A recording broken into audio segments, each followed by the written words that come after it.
All right, what's up, everybody? So I took a couple days off, but I'm back.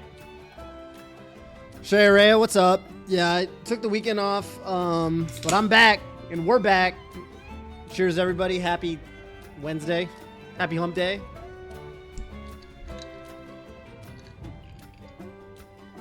You know, I don't usually do this for these streams. I feel like these streams are pretty low-key, but I think I'm going to tweet today. Just because it's been a couple days, and if anybody has been... I know there's a couple people that have kind of been tuning into my...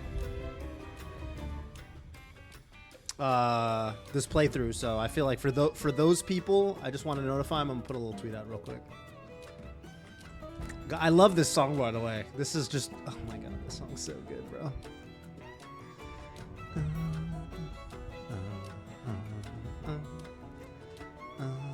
Alright.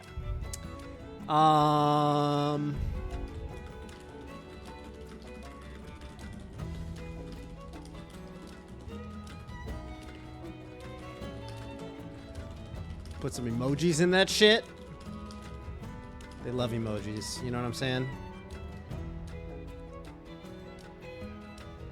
Put some emojis in there. Alright. I let the people know. I rallied the troops, hopefully. Hopefully we get the usual suspects. But, let's see if this is working. Alright. Watcher of the Veil. Boom, boom, boom, boom. Boom, boom, boom, boom, boom, boom, boom, boom. All right, what are we doing? We just got to the region. We're literally not doing anything, so... Hey, by the way, can people let me know? I mean, I know there's not that many people in the chat right now, but people, please let me know if the audio sounds good or if it sounds like dog shit. I.e., if I'm too loud or I'm too quiet or the music's too loud or the music's too quiet. Because I don't know. Oh, I have my chocobo already? Really? Most regions I have to, like, go get... I guess it's more of a side quest thing in this region, so it's not a,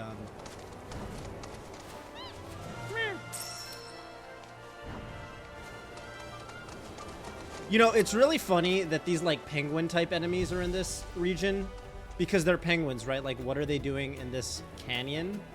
But, you know, I'm playing through the FF7 original game right now, and, these enemies are found near Cosmo Canyon on the world map. So I guess they were like, you know what? We gotta be consistent. They're just there. Hey, what up, son of Boner? Welcome. Just wanted to make sure. I put a tweet out just to rally the troops. I know I took a couple of days off, so I wanted to make sure people showed up. You know what I'm saying?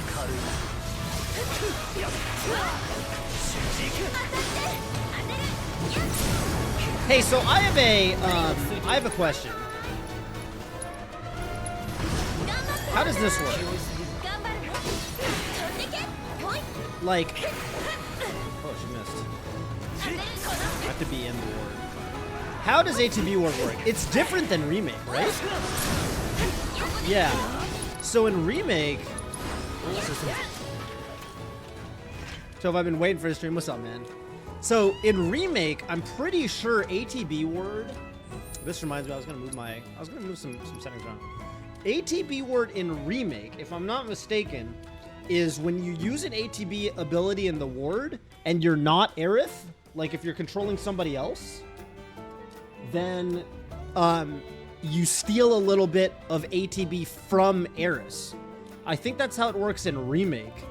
But in Rebuild, it's different, right? It's completely different. Like in Rebirth, it's... What is it? It's when you reach... Like when you pop an ATB, like plasma discharge, like when you reach a new level of the bar, then both teammates get ATB, and they get it out of nowhere, right? Like they don't steal from Aerith anymore, right? I think that's the Is that how it's different than in Remake? I think ATB ward is I think it behaves really differently. Cause like the Brumal form stuff that Yuffie, when Yuffie spams Brumal form to like re-up the team's ATB, like that wouldn't work in Remake, right? Because in Remake, I think ATB where you just steal ATB from Aerith. I think it's like a completely different ability.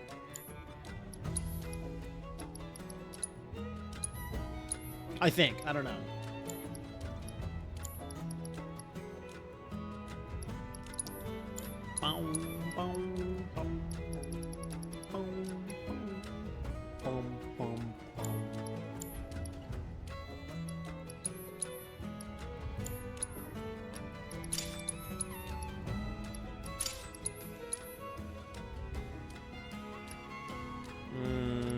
I feel like these are the abilities I'm using the most.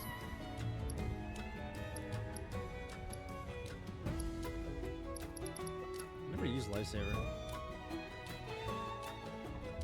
Yeah, and in Remake it's completely different, right? I'm pretty sure.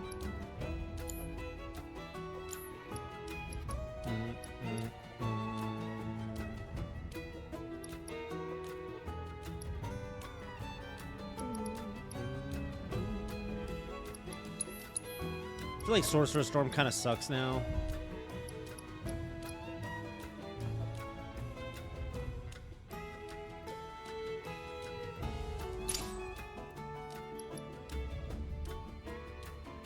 In Remake, you steal from Aerith. That doesn't sound that good. Why would you want to steal ATB from Aerith? Aerith's the person that you want to have ATB, right? Like, I feel like ATB was only really good with Lucy, right? I'm gonna stick with the setup for now. I'll save my new configuration. I don't really understand the logic. Hey, what up, Dusky? I don't really understand the logic behind stealing ATB from Aerith in Remake. Like, when do I not want her to have... I want her to have... What do I have? Oh, so I have oh, jump is... Oh, jump doesn't do that much.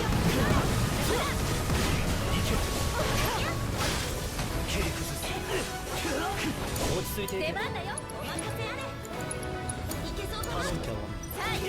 Anything else?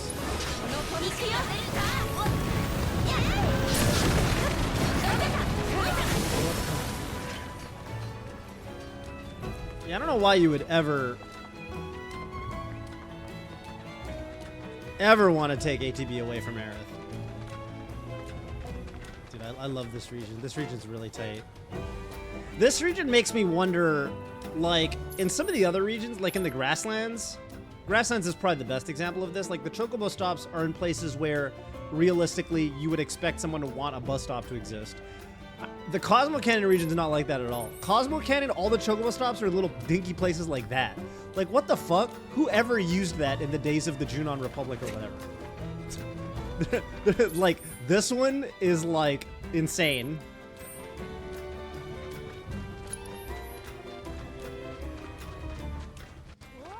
What?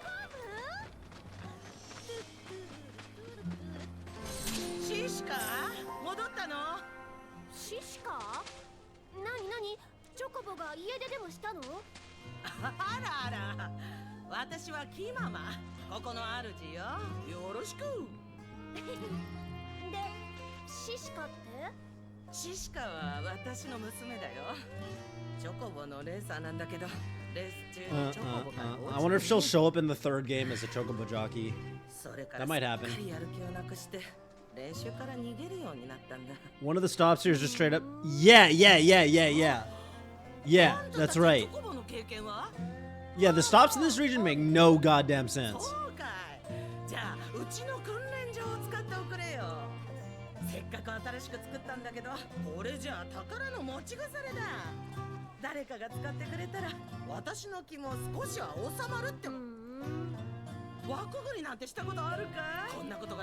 Oh, this is kind of hard. Oh, shit. Wait. Well, I don't have to get the top scores again, I guess. But, I mean, I'm down. I'll do it. While I'm up in Adamville, let me go ahead and just sleep on this. I like that I already have a pony, and I don't have to, like, go wrangle her again. Do this real quick. Yeah, the third one, dude, the third challenge in this is actually fucking hard until you learn the trick. There's like a trick and you wouldn't intuit it, I think. I think you guys probably know what I'm talking about. Because the way that it seems like you're supposed to do it, it like kind of just doesn't work. It's kind of intense. I'm gonna go for the full score anyway. Here's the daughter. Here's Shawnee. What's up, little? You know what's cool is that her jeans are like the same color as the chocobos of this region. That's kind of cool. That's like a neat little touch. Look at that. Her jeans completely match the chocobo.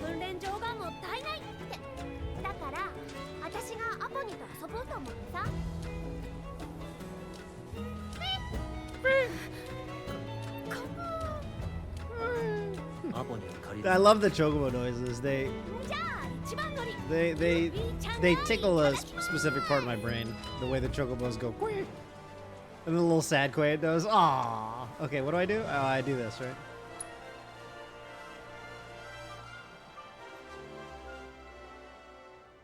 I'm on a chocobo. You're on a chocobo. All right, here we go. It's just R2, right?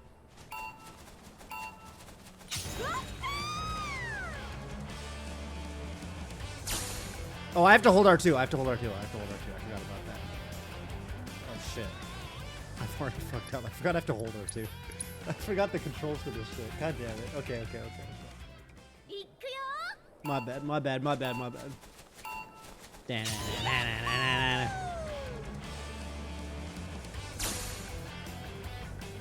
This song actually owns.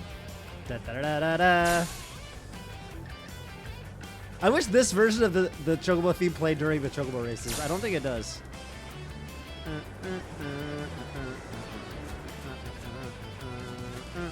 Oh, something that kind of sucks about this is you can't use the right stick to control the camera. The right stick also controls the bird. Both the left stick and the right stick do the same thing, which is kind of, you know, I don't know. It's kind of whatever.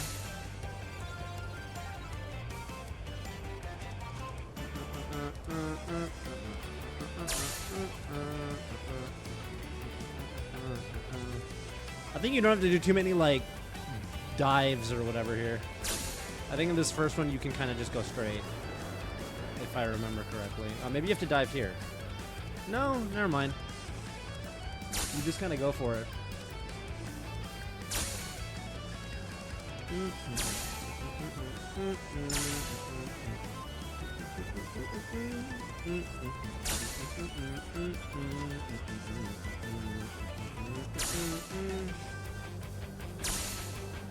I would love to be able to toggle the camera for this, but I just gotta kind of time it, I think. Cool.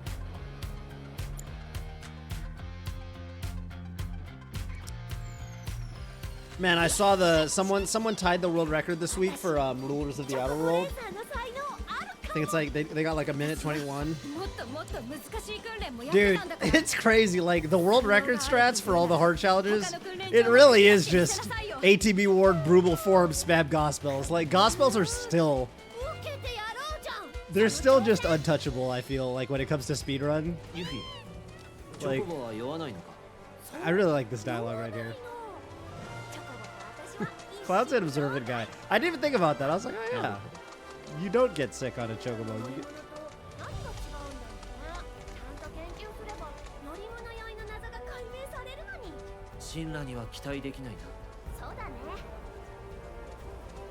Alright, where's the next course?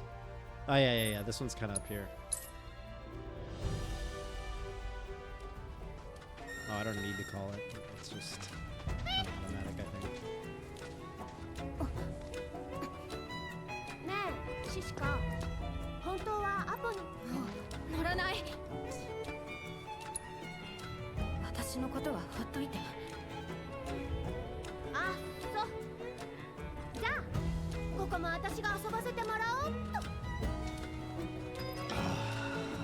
Alright. Yes. Yes.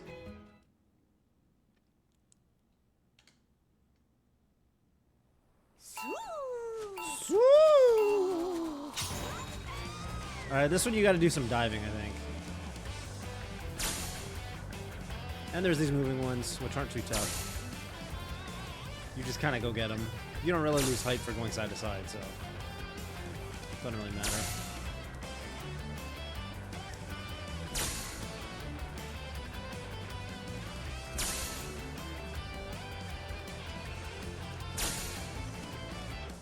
think this is the first dive you gotta do.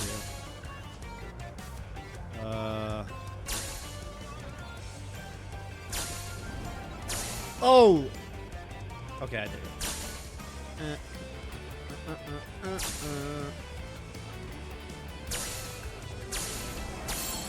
Oh, I touched. Which is actually fine for the side quest, but I'm gonna retry. I want to do better than that. I'd like to at least reach the goal.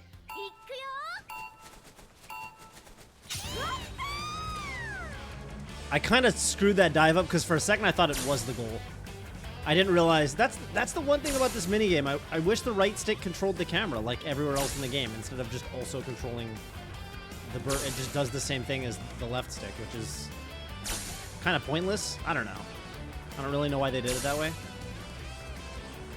Can you use both sticks to turn sharper? I don't think so. I think they just do the same thing. No, it doesn't look like you can use both sticks to turn sharper. That's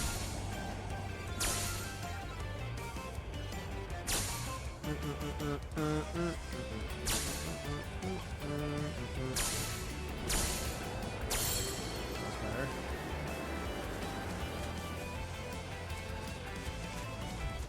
And then what? Should just get it, right? Yeah.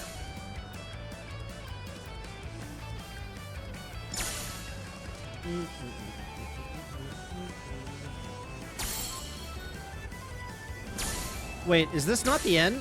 Oh my god, I thought that was the end. Oh shit. Okay, whatever. I think I'm good with that. I thought that was the end, so I just didn't do a normal dive. I thought that was the goal. I do wish they made it a little more clear. You kind of have to know in advance.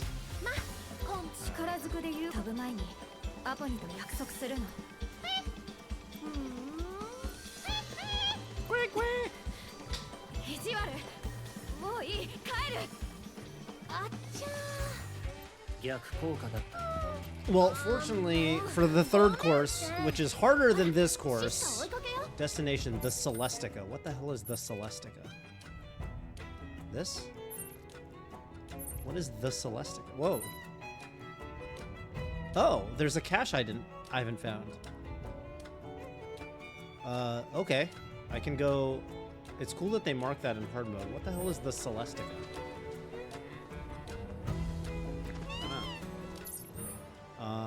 Okay, the third course is literally by the ranch.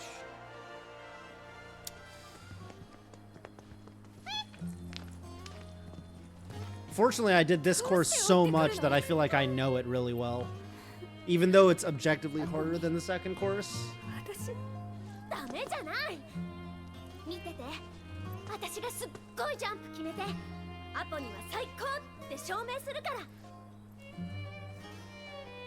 Alright.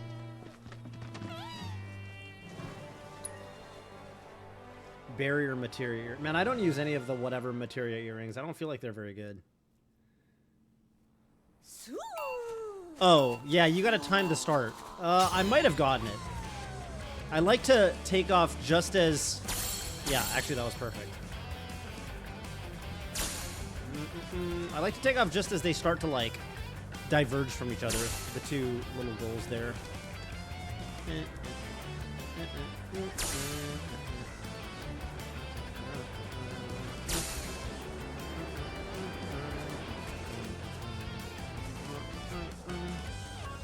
I don't remember the timing on this at all, but...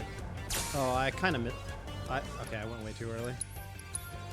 Yeah, I guess you should probably not start diving until after you've cleared that first target. I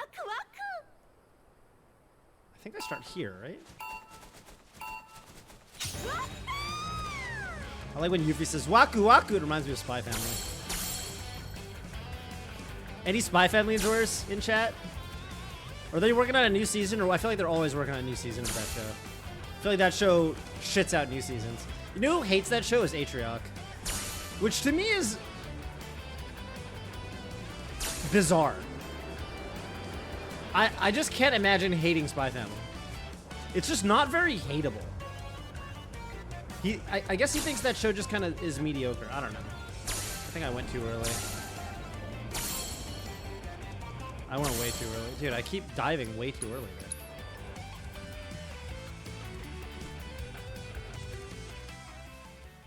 Your spot. Oh, shit. Here. Right there. What do you hate about it? Do you just find it contrived? Do you find it, samey? Like every arc is the same or whatever? Do you find the characters annoying? I feel like the only way to truly hate it is that you have to find the characters annoying. Because I feel like the show isn't really meant to be taken that seriously, and it's just kind of built on the strength of the characters being funny / cool or whatever. And so you have to find the characters annoying to actually hate it. Alright. Maybe that was good. Yeah, that was good.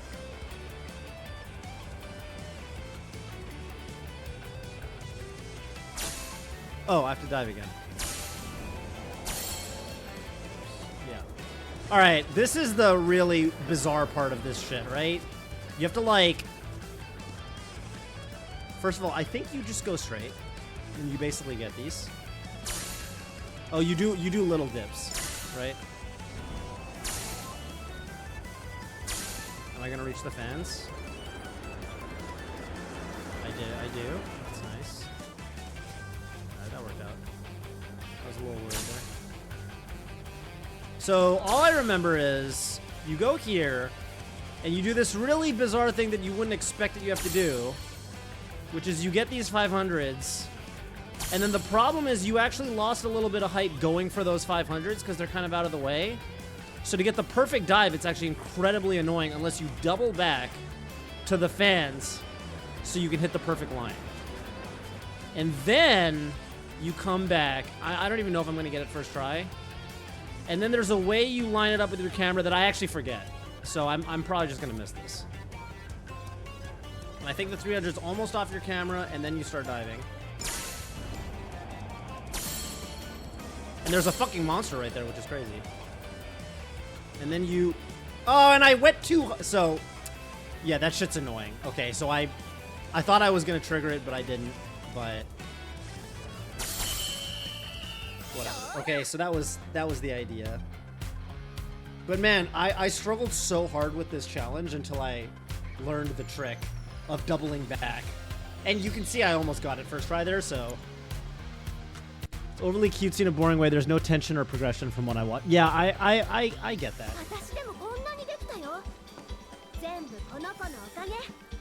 It's a lighthearted show. It's not... There's not much tension or intrigue. Maybe outside of, like, particular arcs.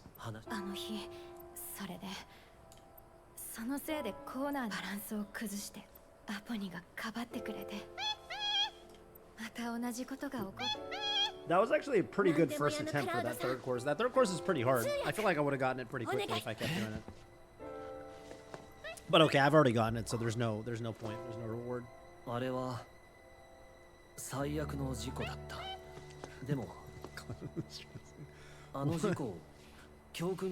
can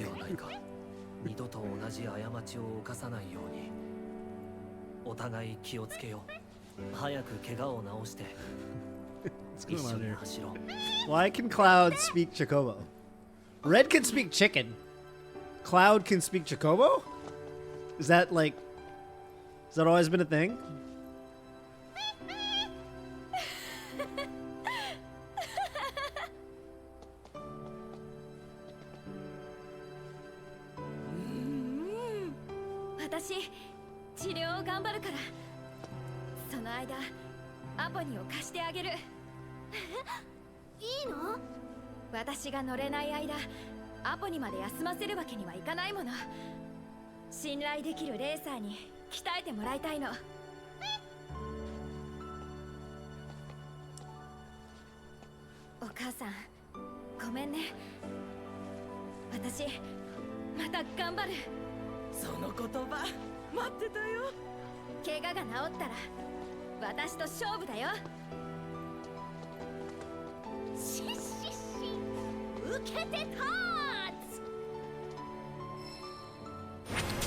You know, I sort of wonder about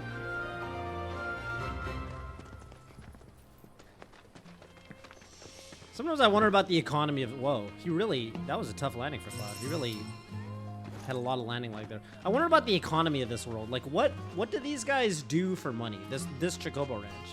What is its... Like, you know, Gabe and Bill or whatever, like, they have, like... They deliver shit, which I get. But, like, what do these guys do?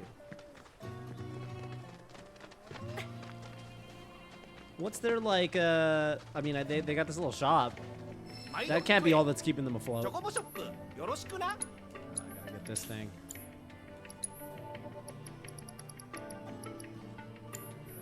I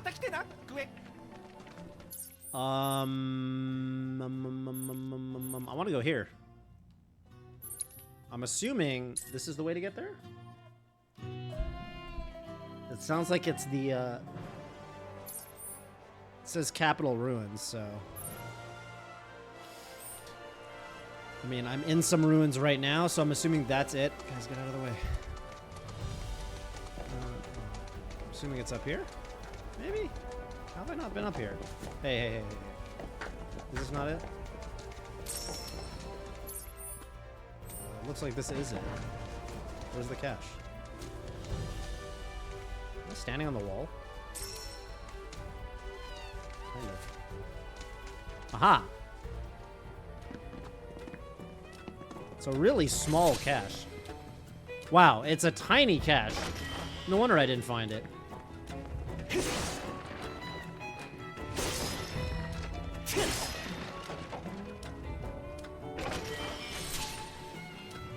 This is like the smallest cache in the game. Maybe the only one I missed on my first playthrough.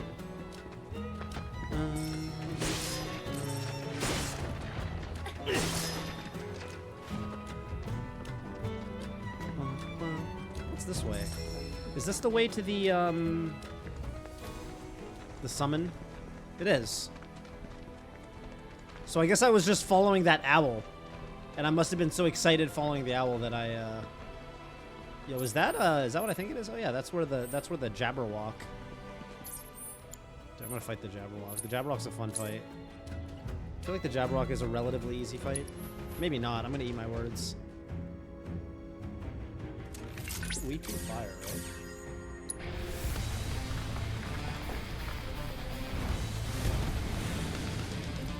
I feel like it just jumped down from exactly where I just was.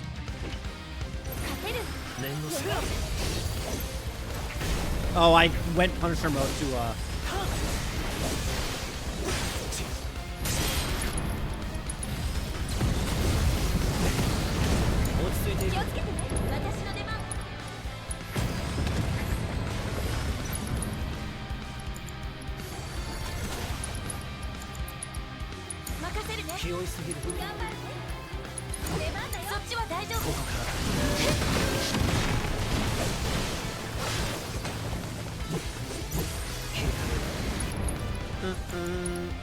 Weak to fire, right? Oh, I shouldn't.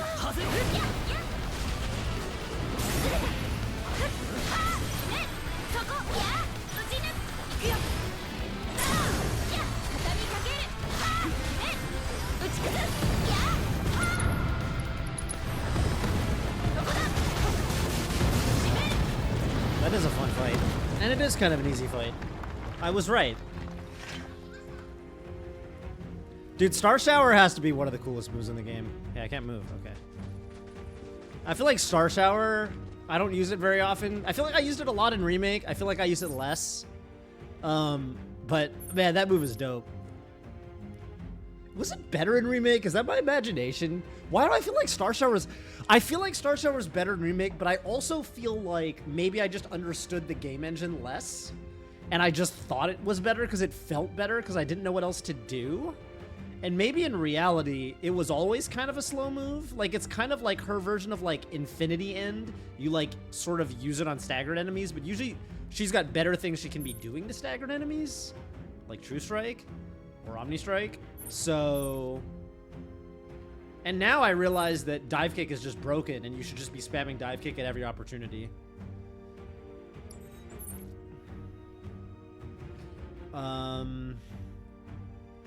All right, well, let's advance the story. I mean, I can literally just teleport up. Should I climb up the cliff like a Chad? Like, you know, the way that you would normally do this in the story? Or should I think there is some dialogue as you're running up there. I mean, I could literally just fast travel up there. Eh, fuck it. This is a pretty long chapter. Let's, actually, is this a pretty long chapter? It's a short chapter. I don't know if there's any dialogue I miss by doing this.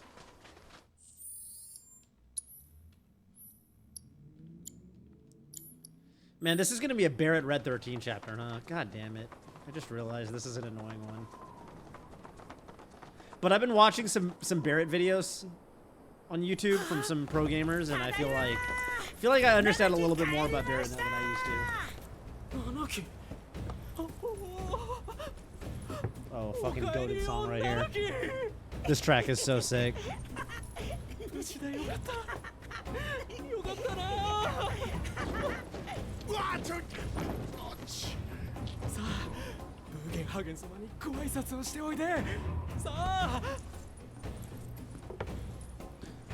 Bum, bum, bum.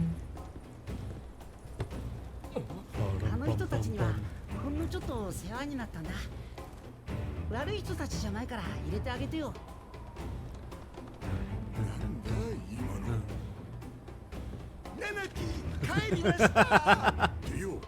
That's how I feel. I'm with Barrett. Fuck his stupid little young voice. I'm Team Barrett. I'd roast the shit out of Red for sounding like that. In fact, I don't think Barrett roasts him hard enough. ミッドガルの魔航路爆破犯らしいですが、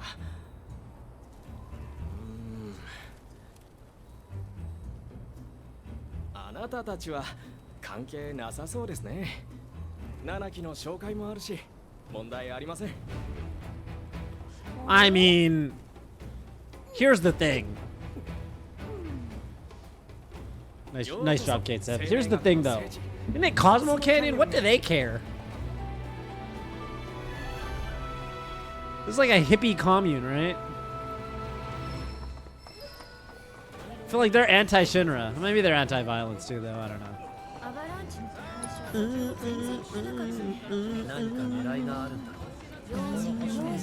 I love, dude. This town is so like, man, it's so well designed. I mean, it's just fucking. I love what they did with Cosmo Canyon. Like, over maybe any other region in the game, except maybe under Junon. I fucking love what they did with Cosmo Canyon. It's just everything. It's just everything I possibly could have asked for.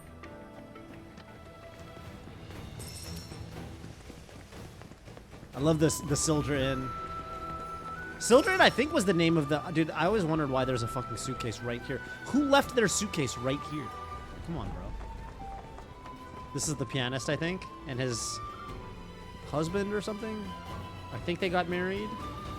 They got some dialogue if you stick around long enough, but I guess they're not dialoguing right now. What up, Dorian? This is your favorite chapter? Wait, including the Barrett Red 13 combat? Are you a gangster like that? Dun, dun, dun, dun, dun. All right, we gotta get someone else on there. How about Barrett? Barrett, you want to play a tune for us? Change character. The only one I can pick is Yuffie? Why? What? Wait, I can't pick Tifa or Eris, or I guess they're all doing stuff on the world map? Or something? Is that how it works? Well, this is, for some reason, this is the area in the game. By the way, this is one of the hardest songs to play in the game. I think this is, like, low-key the hardest, actually. It's trickier than the, Tifa's right there! Tifa could be playing. I guess she wants to listen.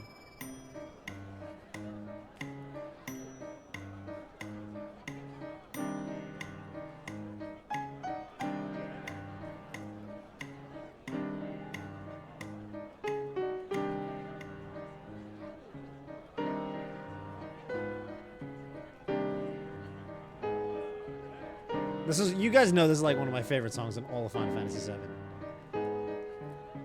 Dun, dun, dun, dun, dun,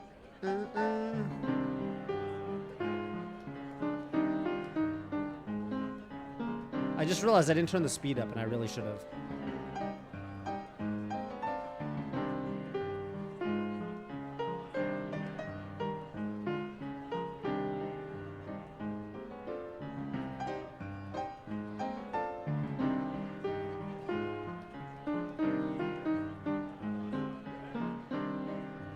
It's so slow.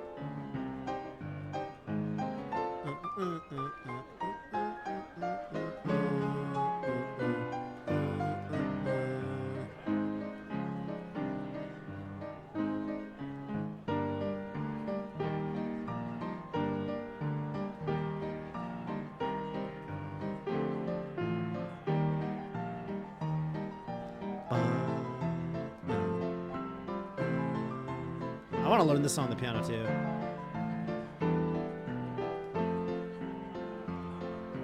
Bup, bup, bup, bup, bup.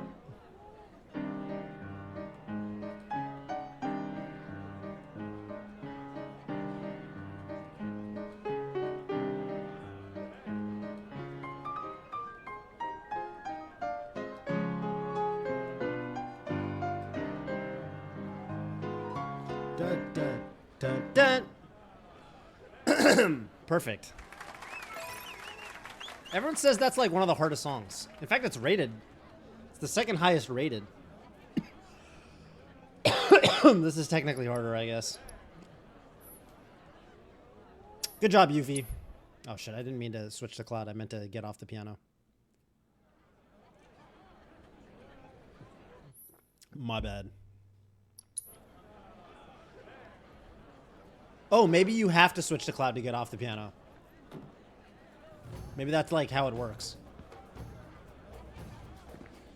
Yeah, dude, this inn is so sick.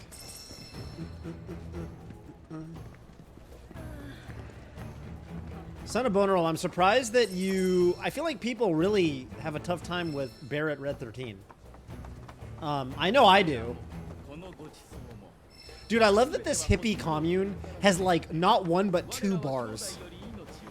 Something tells me, like, the makers of Final Fantasy VII, they really like alcohol and drinking. Because, like, there's 2, like, really nice bars in Cosmo Canyon. Oh, it's the... Oh, dude, I really like the dialogue with this guy the first time you beat him. The guy who lost his hearing in the war. Cloud's really nice to this guy. I really like the interaction between Cloud and this guy, where Cloud's like, he asks him with sign language. He's like, "Are you a ex-military?" and da da da da da. Yo, I'm gonna literally run this as is.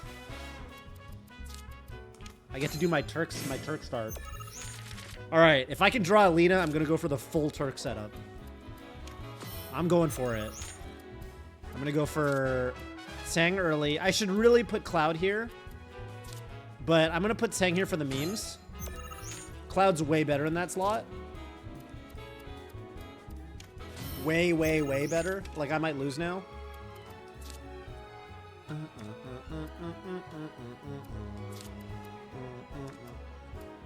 first time this card is enhanced, raise the power of allied cards on affected tiles by 4. I guess I don't really see how that's gonna happen, but...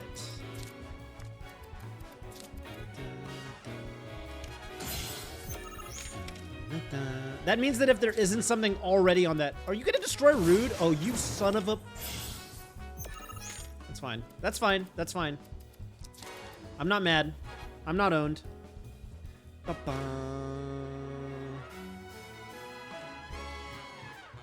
It changes my strategy. It really changes my strategy. Just gonna Tiny Bronco up. I feel like this is the standard play. Man, now I feel like I was goofing around a little too much. Man, I have nothing that can hit these 2 spots. Are you kidding me? That's tragic. This is like a really unfortunate situation for me. Here's what I would like. I would like to put Cloud here. No. I'd like to put Aerith here. Wait. I'm gonna buff him. This is annoying. He can destroy his Bloat Float to kill Cloud, too. What does Dark Claw do? Deathclaw? Oh, it's a scalar. It's like Joker. I want to put Aerith in that slot. I'll put Aerith here. Dude, this blows. What the fuck? Okay, let's do this. Oh, and she destroyed. Oh my god, she destroyed. That's right. Okay, that's fine. That's fine. That's fine. That's fine. That's fine. We got Yuffie.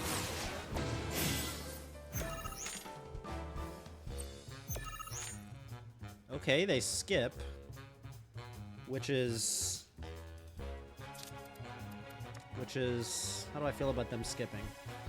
I can do this. They can take that over. I feel like I really want to put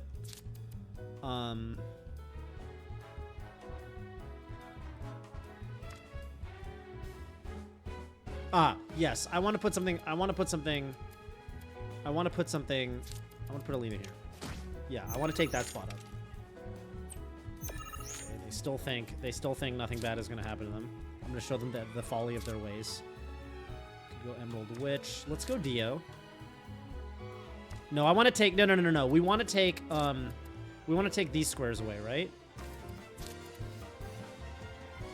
Except I really want to put Reno up here. Because they can use the self-destroy card. Oh, this is annoying. This is annoying. This is annoying. I really want to put... Should I just put Kate Sith here? Let's put Kate Sith here. Fuck. What are they doing? What are you doing? What are you doing?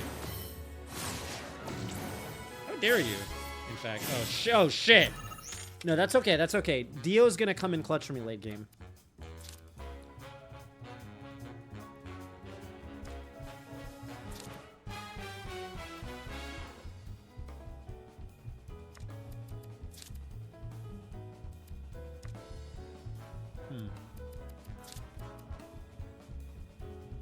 Putting down Reno.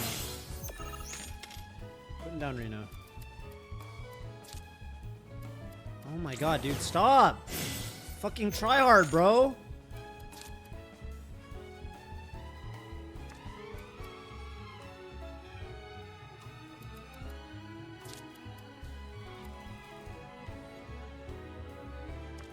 Okay, that's compelling. I like Dio here, Emerald Witch right there, and then I win. I hope. I haven't done the math. Dudes. Oh, that's a weird play. He's just buffing his fucking Moogle here, too. No. Emerald Witch. Now I'm winning. Oh! Oh, Alina! Alina came in clutch for the first time in my fucking life. Dude, I've never seen Alina actually useful. I've never seen her actually useful. I don't believe it. She's so stupid that I forgot that she even had an ability. Oh my god, she destroyed the Dark Claw. Dude, what can I say? That's the power of the homie deck, baby. Only the homie deck produces such. And look, the canonical Kate Sith riding the Moogle, as it should be, although I think this is a better play. No, we gotta canonically put Kate Sith riding his own Moogle. That's just how it has to be. Oh my god, dude. What an insane Alina. Yeah, destroy your own Dark Claw. See how that works out for you. Fuck yeah, dude. Too clutch. Hey, you stop that. You stop that shit. Unbelievable. Unbelievable. What a game. What a game. Alina, of all people, coming in clutch for me in the heat of battle. God, what a play. What a fucking play from Alina. That makes me so happy. What is that chanting? I wish I could see the dialogue between Cloud and that guy again.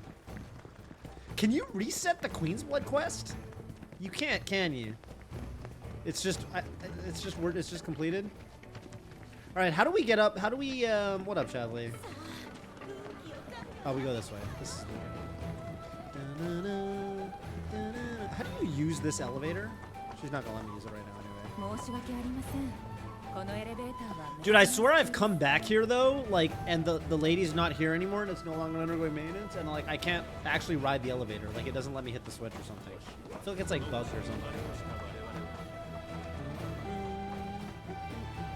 How's my folio situation right now? Am I pretty much?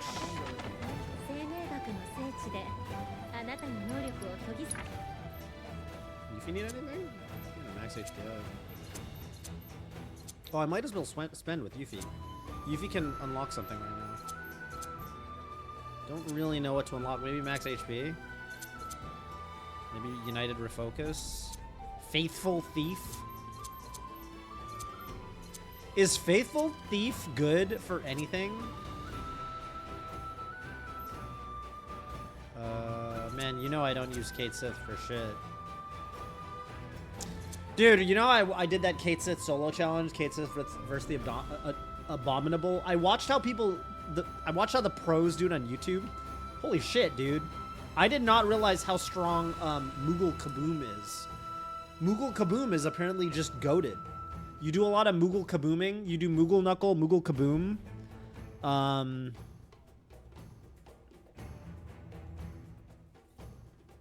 I mean, they were destroying things with Kate Sith. They made Kate Sith's stagger damage look like as good as Tifa's. And I don't think they were even using Genji Glove, but you can easily get over 10k with Genji Glove with Kate Sith. You know, I don't even know what to unlock. I'm gonna unlock. I really don't use steel. Maybe I should. Okay, that's a 10 SP. Whatever. That's always useful. How about Barrett? Should I get him some HP? He's actually all I have left for him are HP. Perfect shot. He's not really hanging out with Kate Sith too often, I feel. What's this max HP? Oh, for 20. I mean, I guess I should just get him this for 5. That's dirt cheap. And he could, Lord knows he could definitely use the HP this chapter, so. How about a red?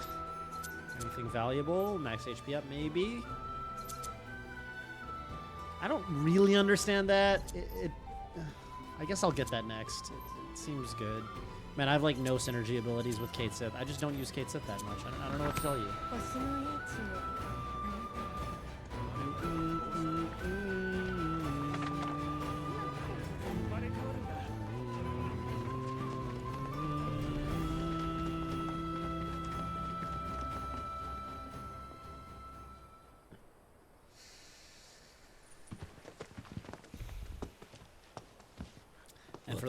For the rest of the game, he's gonna sound like a fucking doofus. Sucks to suck, I guess.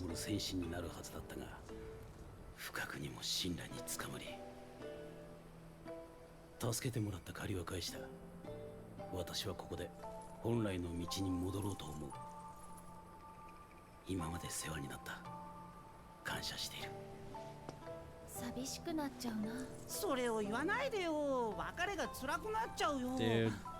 Come on, man.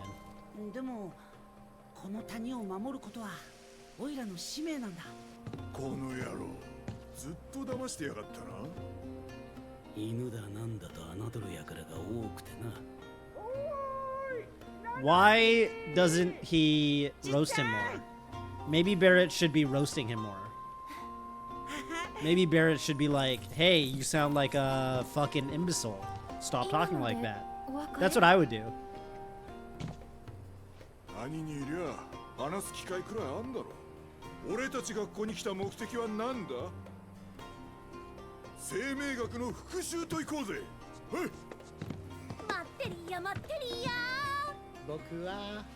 What up?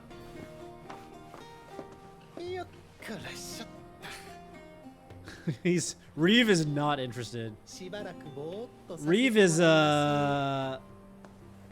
Reeve's like, dude, I got some work to do. I got a meeting that I gotta hit up, you know. I can't be here for this right now.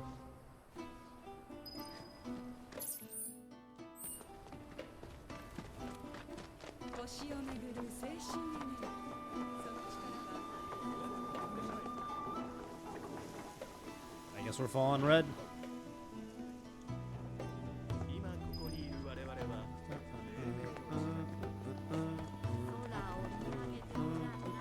Oh, should I beat this guy real quick? There's a homie I think that I can mess up.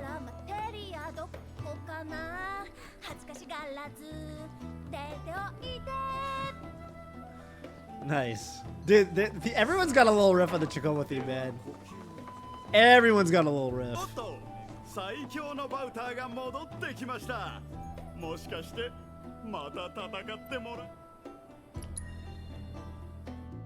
This fucking guy. Okay.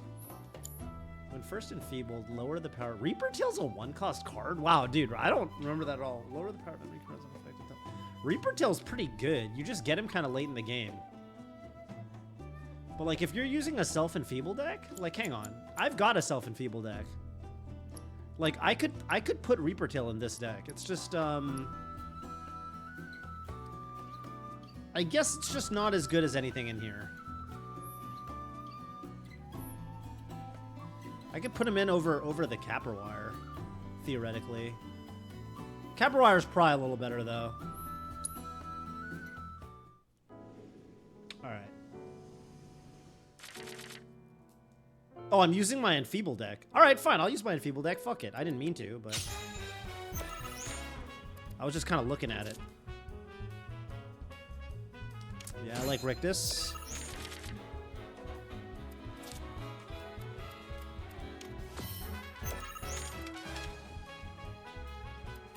These are the exact same ability, huh?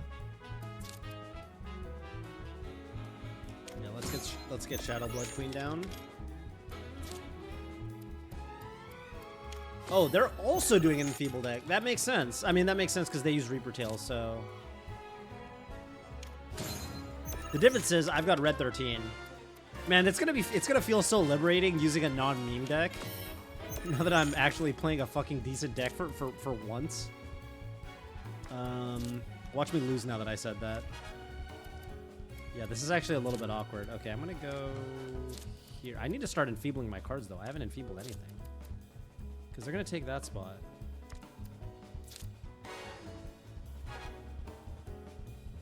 Oh man, this is so awkward. Really want to put Black Bat in the middle if they let me. But they're not gonna let me. So, ooh. Roche.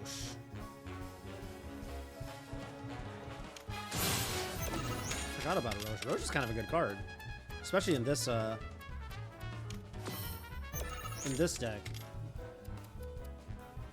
I would love to drop that right there. Well, I kind of could.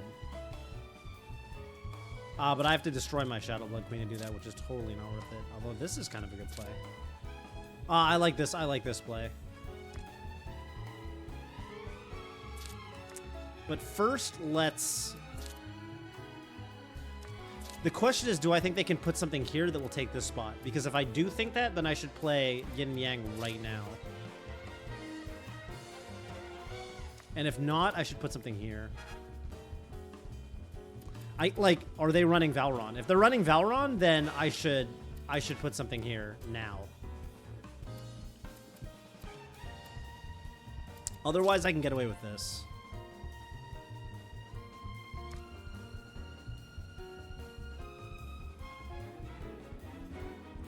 I'm gonna do the safe play, and I'm gonna do this.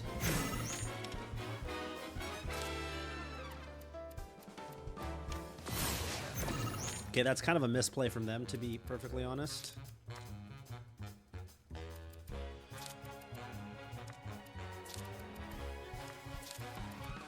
Just bust my Shadow Blood Queen. And my Rictus. Yeah, maybe I should have done something about that first. Okay, that's fine, though. I wanted to put Jabberwock there. Fuck, maybe I should have. This is okay. Oh, damn, this is a really, really, really strong play. I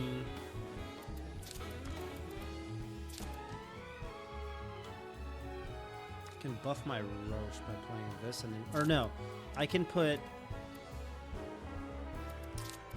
Honestly, I'm just going to do...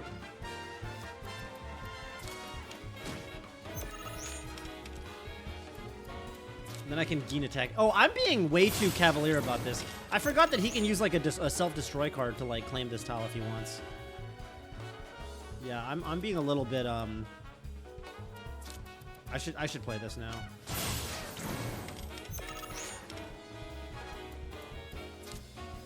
Yeah, now I can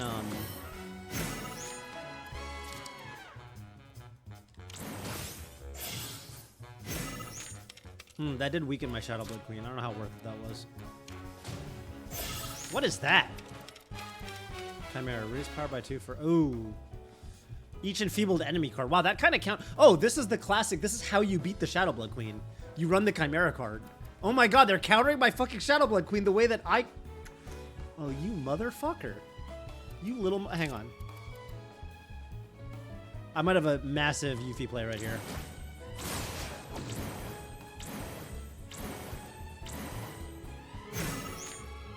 Oh my god, there's so much empty space now. This is weird now. This is super weird. I'm guessing I should play this. Maybe Rictus even. Oh my god. Oh my god, we're jabberwocking each other. Dude, this is like a mirror match. Okay, thankfully my Roche is coming in hella clutch for the bottom row.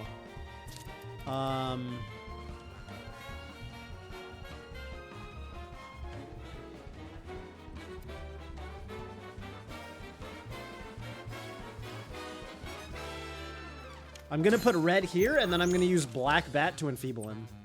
Oh, I don't even need to. I can just win. But okay, I'll do it anyway because it's funny. Actually, maybe...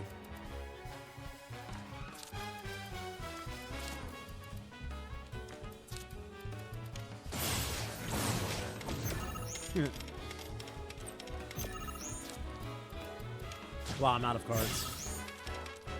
This is a crazy board. Like, these are his cards, and then these are my cards. Wait, or is this his card? I don't remember. Yeah, these are, yeah, because the blue background. Yeah, like, he's got cards in the middle column, and then I've got this little patch of land over here. I feel like this never happens. Yeah, really wild game. I've never seen a board like this. That was fun. This deck is pretty good. He theoretically should kind of counter me because he's got Chimera, but I guess the problem is he really needs both copies of Chimera. Like, he needs to know that he's playing against the Shadow Blood Queen. I feel like a human could beat me with his deck, but an AI doesn't know that they really need to put both copies of Chimera in the same row as Shadow Blood Queen. So he just doesn't know what he's doing. All right, let's go find Bugenhagen. Bugenhagen is a kid that name always made me hungry because it reminded me of Häagen-Dazs, you know.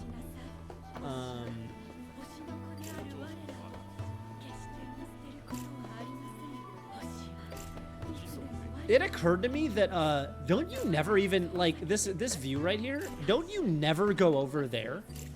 Isn't that an inaccessible part of Cosmo Canyon? I never thought about it, but where is that? That's here. That's this ridge, right? And you never go over there, so that's kind of funny. Or can you? Is there a way to go over there? I don't think so.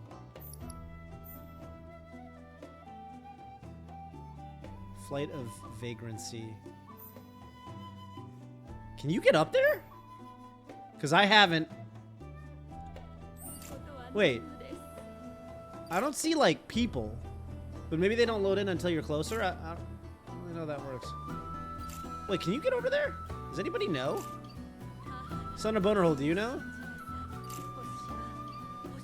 That's for the bonfire scene? No, that... Wait, what? What are you talking about? That's the Cave of the Gi down there. No, the bonfire scene's over there, bro. That's the bonfire right there. I'm talking about this structure up here. And like that, like all this shit. You can't go over there, can you? That's like above the Cave of the Gi. I don't think you ever go up there. Which that never crossed my mind. It's just aesthetic, I suppose. Cosmetic, if you will. All right. That's crazy. Learn something new about this game every time I play it.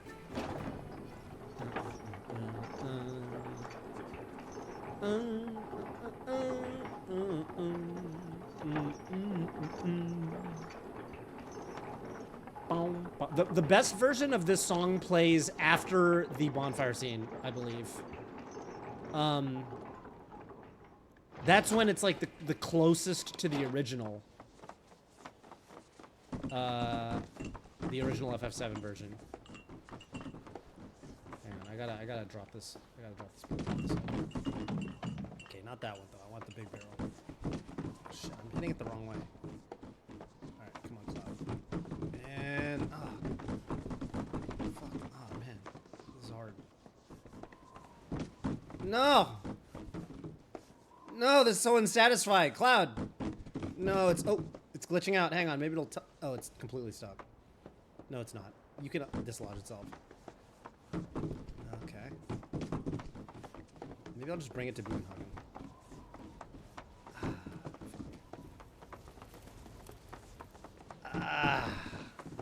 There we go. Now, what I always wondered is, can I take the elevator down and go find it down there? Like, does it unload or is it down there? Dude, you know what? I'm gonna go look for it real quick. Wait, maybe it's down there. Can I go find it? Like, this elevator ride's pretty... It goes pretty far. I don't think items really unload like that in this game. I think this game, it tries to keep things around. No. Trust, dude. It's down there. I'm gonna find it. Unless it landed on... It could have landed on some shit, too. There's a lot of different possibilities. Alright, where would it be?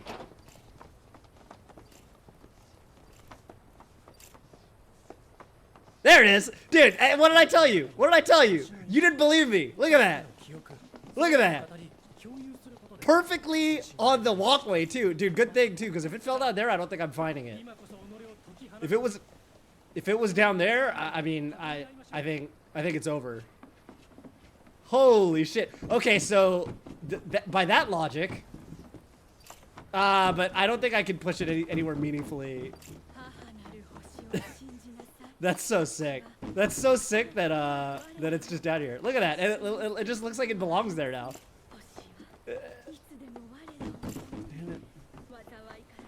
All right, but if I push it down there, I'm never gonna find it. That's just a black hole. Right? Or can I reach that area from the bonfire pit? Nah, probably not. Yeah, it's like over here. So I'd have to push it. I'd have to push it like here, and then I could push it off the thing. And that doesn't even... What I really want is I want to push it down to the main area of Cosmo Canyon, like the desert below. And I don't think there's an easy way to do that without bringing it like basically all the way to the entrance of Cosmo Canyon. Now that I say that, I kind of want to do it, but okay, that's gonna take way too long. Did you see the raid? That's gonna be like a... Hey, what up, Red Muffler Man? Thank you for the raid. I appreciate that. That's gonna be like a... That's a whole stream. That's a whole stream to push the barrel all the fuck way down there. That's too much. That's hype, though. I can't believe I pushed that barrel from all the way up here and it didn't unload. And it's just chilling down there. I'm telling you, this game doesn't... I don't think this game deloads physics objects like that. They just stick around.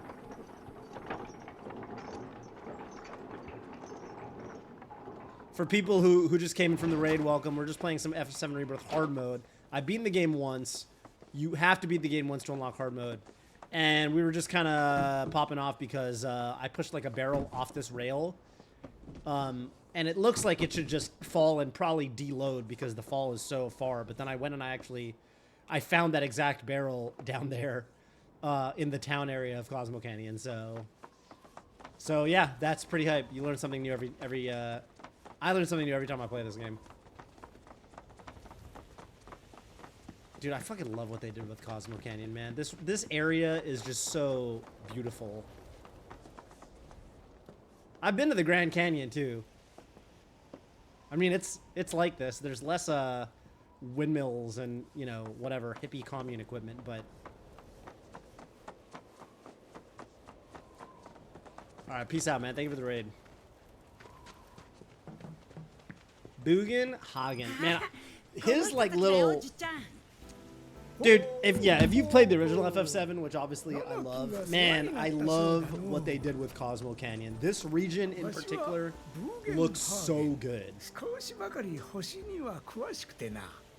コスモキャニオンで生命学を教えている。少しだなんて、じっちゃんは知らないことなんてないだろ。No, there's a lot he doesn't know. That's what he comes to real. Bugenhagen is a little bit of a character arc because he kind of mansplains Tifa a little bit, and then he kind of comes around. He's like, you know what? I think you guys are teaching me that I have some stuff I don't know about the world. おいらは父とは違うんだから。ほうほうほう。七木よ。もう谷の者たちへの挨拶は済んだのかの。まだ行ってくる。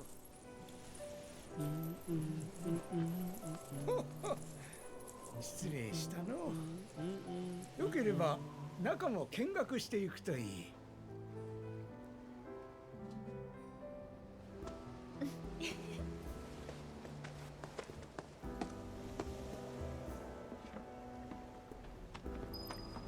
This is a really dope just area in the game, I feel like.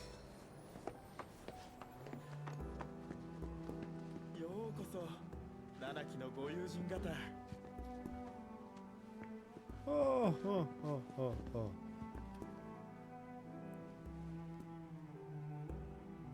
Owned. Oh, oh. I love his little ho ho. It's funny. Ho ho. What else is there? Some fake ass materia. I know Yuffie's pissed because Yuffie says that all the materia in Cosmo Canyon's fake. She's like, there's no materia here. Which is kind of interesting. Like, I almost wonder if this part of the game in Rebirth, it's not really like this in the original, but I wonder if this part of the game in Rebirth is sort of supposed to signify, like, it's like a critique of, like, when you get too heavy with, you know, theories and you don't accumulate practical experiences, you know? I wonder if that's... Because, there's some dialogue with Barrett about how, you know, Barrett's like, you know, we gotta fight. We can't just be, like, learning. Like, we gotta go do stuff. We gotta be people of action. That's kind of what I got out of this chapter in Rebirth.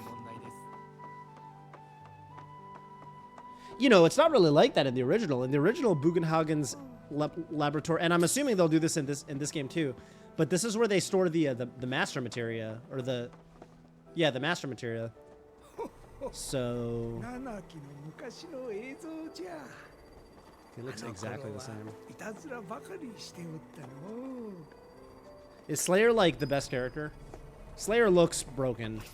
When I watched, the thing was, I was really convinced, even when Strive came out, like when I realized what kind of game Strive was, I was like, they're gonna put Slayer in this game and he's gonna be really good, because everything Slayer operates like a Strive character, even in Guilty Gear XX. And so like he was always kind of a Strive character. He's perfect for Strive, and his damage is huge, and he does everything, and he's got, like, you know, bullshit little step dash mix-ups and shit. He's always been a Strive character. And I feel like, I don't know, I kind of had this prediction, like, when the game came out, I was like, dude, they're definitely going to put Slayer in at a certain point, and he's definitely going to be really good.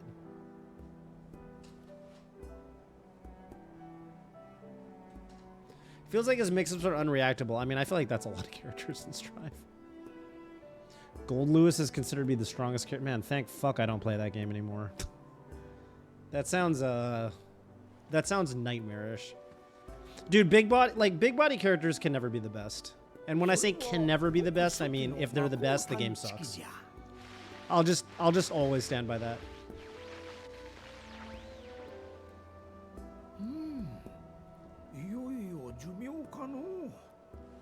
Nobody wants to play fighting games when big bodies are the best.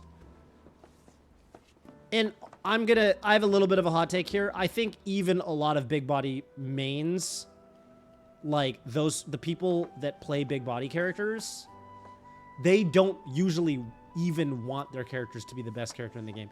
I feel like a lot of those sorts of fighting gamers, they're like, you know, what I don't know. I forget what it's called. There's that 20-year-old article, the Magic the Gathering, the 3 archetypes. It's the Jimmy, the fucking Johnny, and the fuck, what's that? Timmy, Johnny, and Spike, right? Which is the one that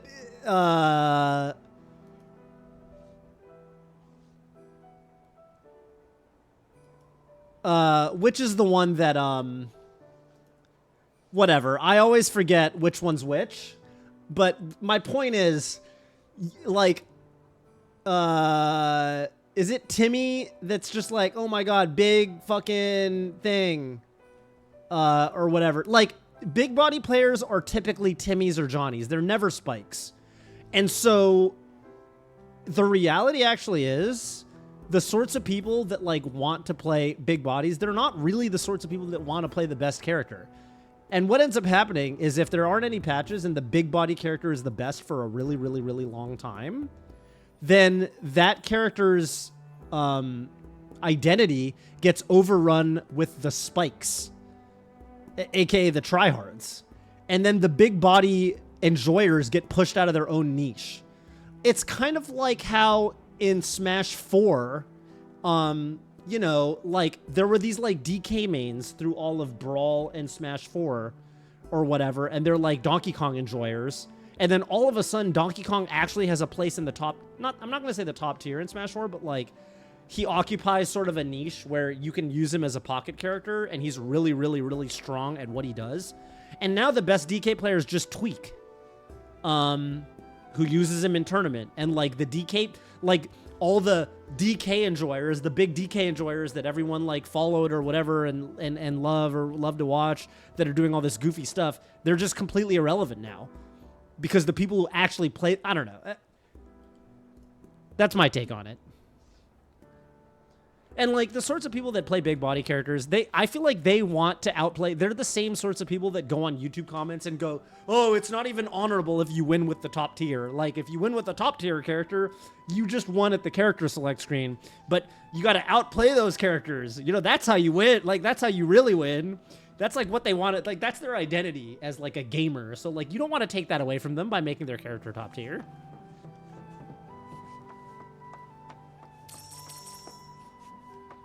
Hey, what up, Asian Coffee? Man, you weren't here for that other day. We were going to do intergrade Yuffie box break, and you didn't show up. I was going to do it. I guess we could do it today, too, depending on how long I stream. I'll probably be streaming for another couple hours, so... yeah, we could do it today. I was going to prove to you. Swear it's been over a year since I last saw Toph stream. Well, I'm streaming this game because I really like this game, and I would be playing this off stream anyway. The problem with coming back is,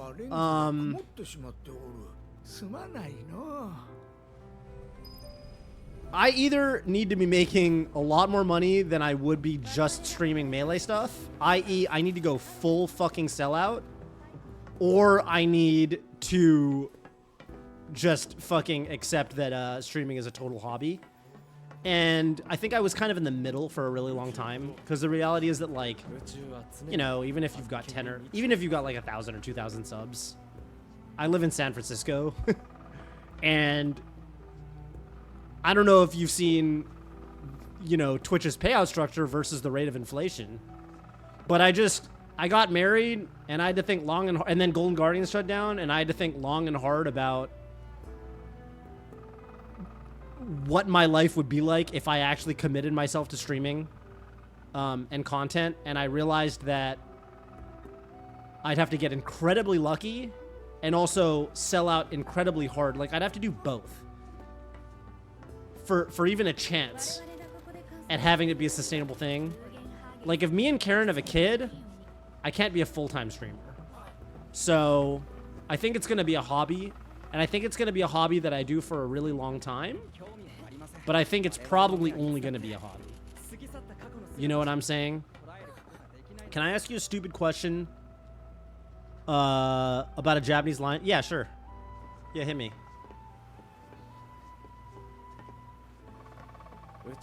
Oh, what up, Jonathan?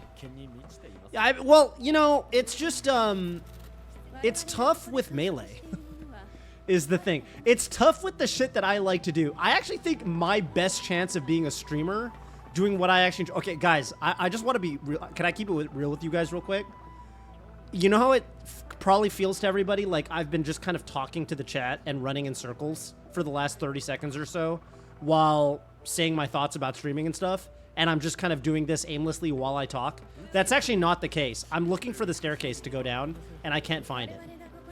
So if anyone wants to help me out, I'm stuck up here. I might have to fast travel out because I cannot... Where the fuck is the staircase? Am I going crazy? What is going on? Wait, there's a fucking staircase. Here? Oh my god. Dude, I saw this couch, and I was just like, this is actually a really sick couch. That's a nice couch. Dude, I swear to God, like...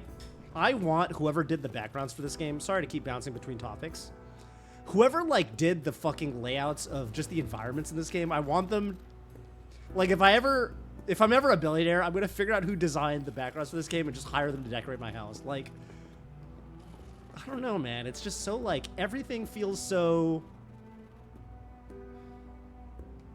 everything in this game, it like looks like someone actually lives there. I don't know how else to say it. Where's the staircase again? Oh yeah, it's this way.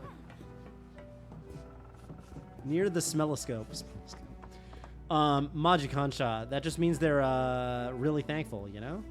Oh, I thought you were Jay Hammerstrike. Sorry, I thought, because Jay Hammerstrike said, can I ask you about a Japanese line from an anime? And then I saw you say Majikansha, and I was like, oh, is that the line that I need to translate? I feel like that was not that hard. Yeah, Majikansha. Yes. Google Translate said Mashi Kancha's demonic gratitude.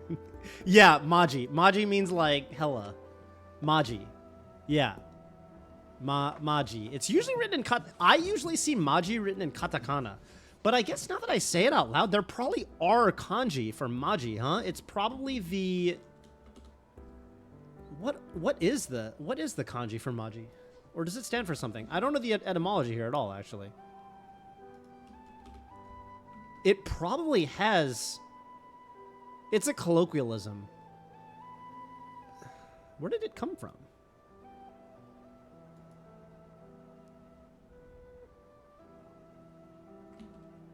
Huh. I've never thought about this. What's the etymology? Hey, Asian Coffee, do you know? Does it come from some other... Kanji should not exist? Yeah... But you know, like, you know, there's like kanji for everything. Sometimes. Like, there's a lot of words where I'm like, nobody ever writes it in kanji. And then, oh, it's actually got some kanji. You know what I'm talking about? Angel25. Yo, I appreciate that. Thank you so much. Yeah, dude, the Danganronpa streams were super lit. I mean, if I find a game that I enjoy that much, maybe Umineko. I do actually want to stream Umineko. I think it'd be really funny. I do want to stream Umineko at some point. This is where Bugenhagen mansplains to...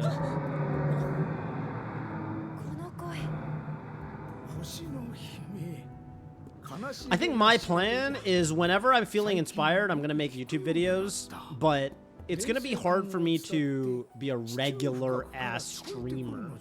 But maybe I start rolling out YouTube videos again. I think my best chance as a regular streamer is probably streaming chess, because chess is the game that I enjoy grinding the most.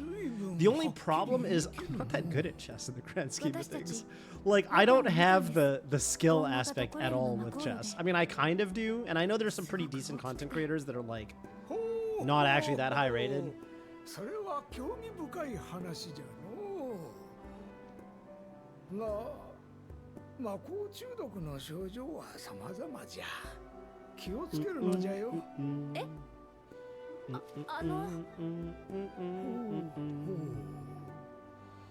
そうかそうかお前さんたちはどうやらきちんと He's mansplaining, dude. 学んだことがないようだ We're like, no, we were literally there.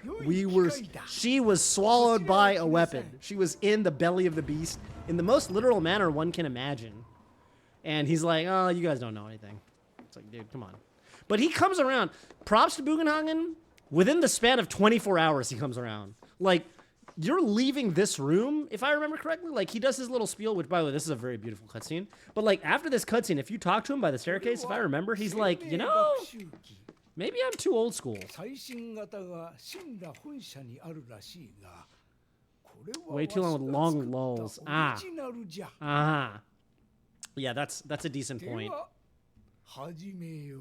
Hajime-yo.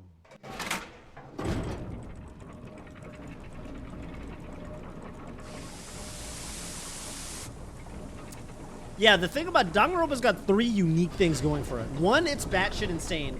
2, the pacing is actually really good for a stream game. And, you know, it let me do unique challenges, such as, like, I did the thing where I tried to actually guess the fucking murderer, which is very... It's kind of a unique little thing. Dude. Man, that's gorgeous. Take some screenshots.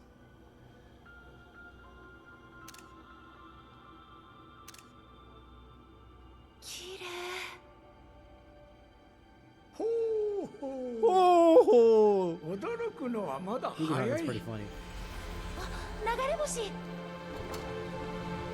Wow, that was a beautiful shooting star. I sure hope it doesn't collide into the 星 earth. と宇宙。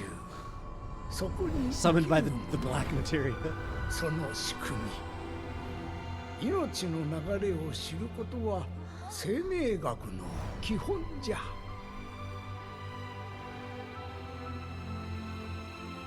この星はわしらの星。豊かな命にあふれたこの星に人は生まれた。人は生き。 Guessing the mystery Numineko with only the VII. I mean, it's an angle, you know. I think it's really fucking long though, right? How many hours is Numineko? I mean, dude, F7 Rebirth is really long. This game is super long.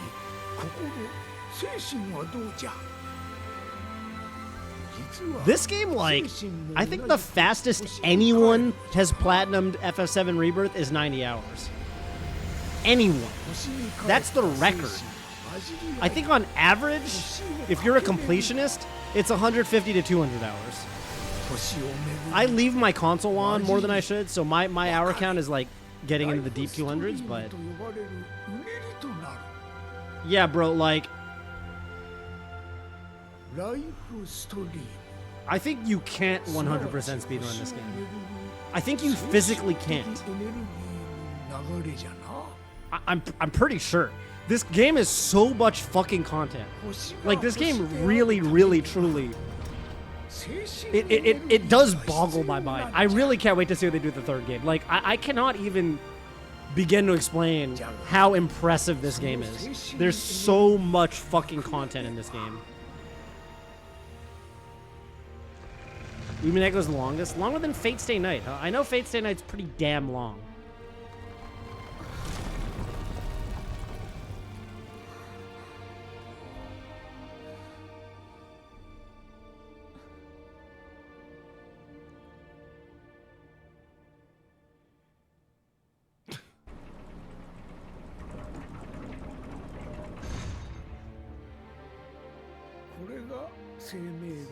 Oh, my dude, yes. First of all, how long have you been watching? Have you seen, like, even in terms of the environments, like, dude, look, like, how big Cosmo Canyon is as a town compared to the original. It takes, to go anywhere in the remake trilogy takes, because, like, for example, the first remake, which is a decently long game, is just Midgar. Just Midgar. And yeah, Rebirth, because it's open world-esque, way bigger than Remake 1. I mean, like, probably 3 times as long as Remake 1. And, like, there's, like, a gazillion mini-games that are all, honestly, really, like, Chocobo Racing is, like, really, they put a lot of love into, like, Chocobo Racing. They put a lot of love into, there's, like, a TCG that has its own subplot. There's a lot of combat challenges that are actually incredibly difficult, because the combat system in this game is pretty deep. It's actually pretty high skill cap, I would say. Yeah, man, I mean, I started a playthrough of the original FF7 as I was playing through Rebirth, and, like, I basically started the game, and, you know, you get through Midgar in the original game, you get through Midgar in 3 hours. Right, and then, yeah, to get anywhere in the story, I would basically spend an hour doing it in the game, and then I'd spend 10 hours in Rebirth getting to the equivalent part of the story, you know? At least 1.5 longer than Fates Tonight. Yeah, damn. Yeah, this remake trilogy is extremely, it's just extremely impressive. This bonsai tree. Yeah, this is Cosmo Canyon, which I'm sure have you played the original FF7? Like, it's oh, look at this little still life. I didn't notice that. Look at this little still life. Just a little still life right there. Man, look at that lighting. Like, dude, oh man. Every little scene in this, it's so, like, well crafted. I don't know. Yeah, the OG was pretty big. The OG was definitely pretty big. Especially for the time, man. Like, god damn. Oh yeah, the story. Yeah, I mean, I'm playing through it right now.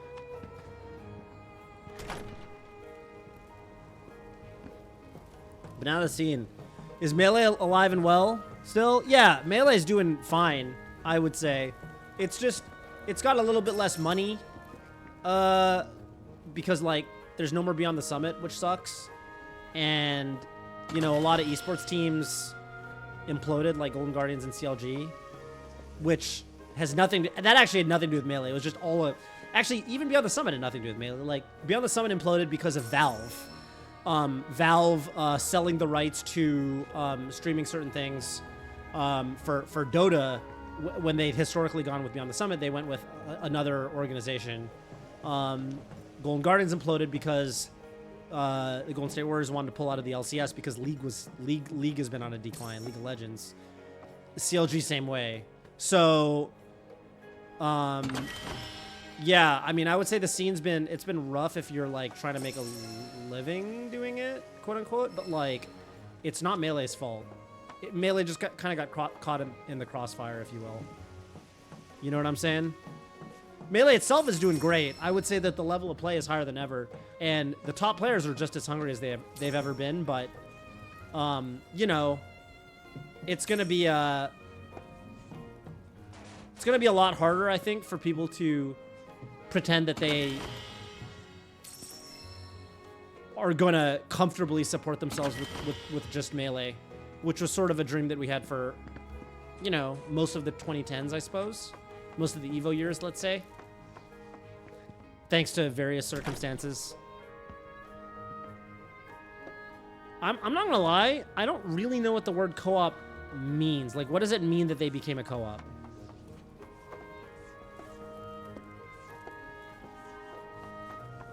I'm assuming you're saying co-op and not coop. I don't think you're saying that Off-Brand became a coop. I think you're saying they became a co-op.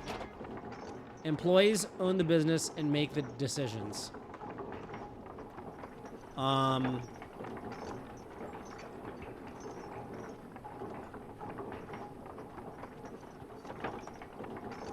Is that like a legal classification?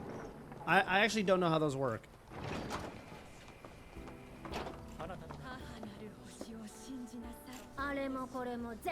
See? There's a real strong theme in this game of Cosmo Canyon, like, oh, I didn't even talk to Bugenhagen on my way out of the observatory, but he says something to the degree of, like, What is he saying? Man, I almost want to go back up. I'm gonna go talk to him. I want to hear what he actually says. He says something to the tune of like, maybe I'm too close-minded. Like maybe I need to open my mind a little bit. But that's kind of I feel like the message of this chapter is like, you know, you got to do stuff. You can't just swim in your theories. You got to be a doer. You can't just be a thinker. Which is kind of an interesting take on Cosmo Canyon. Man. This is actually this is such a gorgeous trek in the sunset, with the sunset. No, he starts saying that stuff now. If he's still up there, I can show you. He definitely starts saying that stuff already.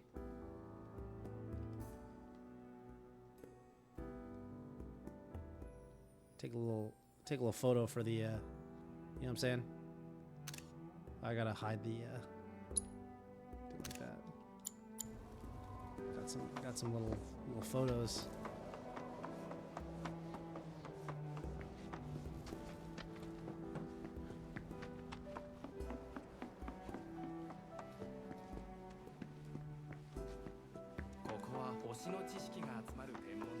Where is he? Is he still on the staircase? Yeah, right here. Ah, it's this conversation.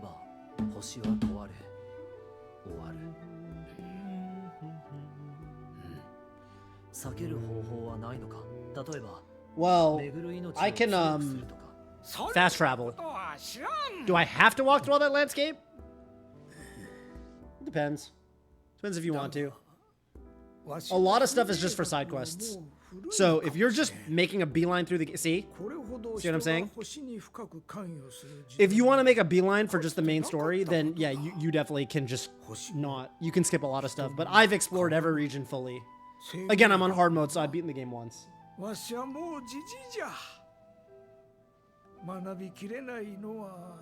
Dude, it's already cringe in Japanese. You see what it... See? Perhaps it's time for this old dog to learn some new tricks. See, he's like already kind of like, man, which kind of to me implies that he sort of already knows. He's like, fuck, dude, I know shit's fucked right now. The oceans are dying. The planet's dying. What's the fucking... You guys see that shit from yesterday? You guys know what I'm talking about, right? The planet is cooked. There's a virus disabling and killing everyone. We're fast-tracking fascism. And I don't think anyone is going to stop any of it. Hey, bury me, bury me. You guys know what I'm talking about, right?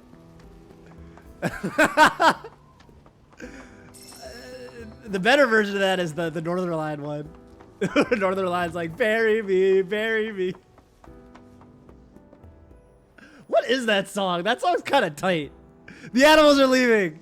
The fucking aliens are abandoning. I don't know what does she say? I don't remember the speech. Do you really need anyone else? No one streams this game in JP. Dude, that's kind of weird. I don't know. I love the Japanese voices. Yeah, I did ask for the song name. The aliens aren't contacting us. What is the song name? Is it Bury Me? That'd be a good name.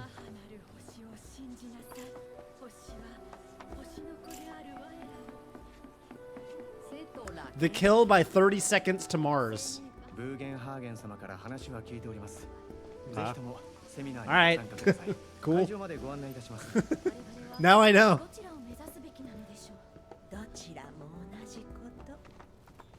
Dude, this shit's tight. This seminar, I love when they're doing the little round table, the little group discussion. The one dude's like, yeah, I just really feel like the planet's been talking to me lately. The Tifa's like, I was swallowed by a whale. Literally. And everyone's like, oh yeah. Sounds really metaphorical and deep. She's like, no, I was swallowed by a whale. Shit was crazy. You should have been there. They're like, right. That's intense. She's like, yeah, it was. Sephiroth tried to stab me with some shit.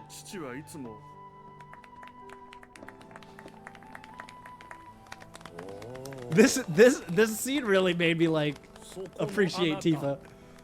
She's not like she's so like 私 she's such a good person for not flipping out on these. ライフストリームに落ちたんです I'm like, wow, that sounds intense. とても美しいところでいろんなことを思い出すんです。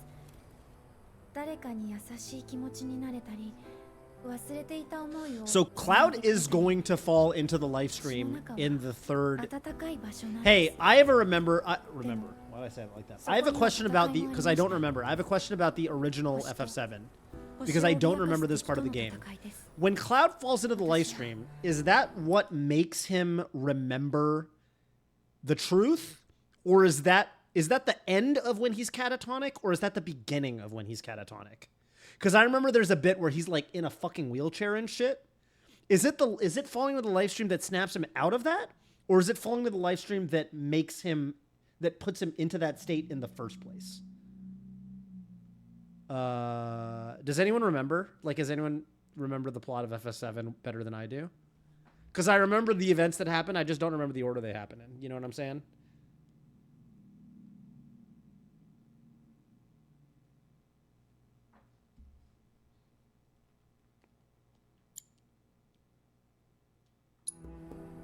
Because I got some theories about that.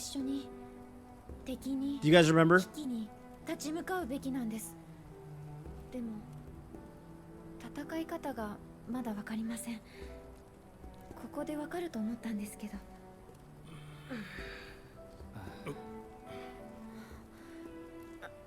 生命学を批判してるわけじゃないんです。怖がらせるつもりもありません。ただ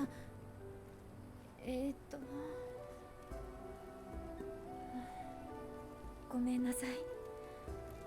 うまく話せなくて。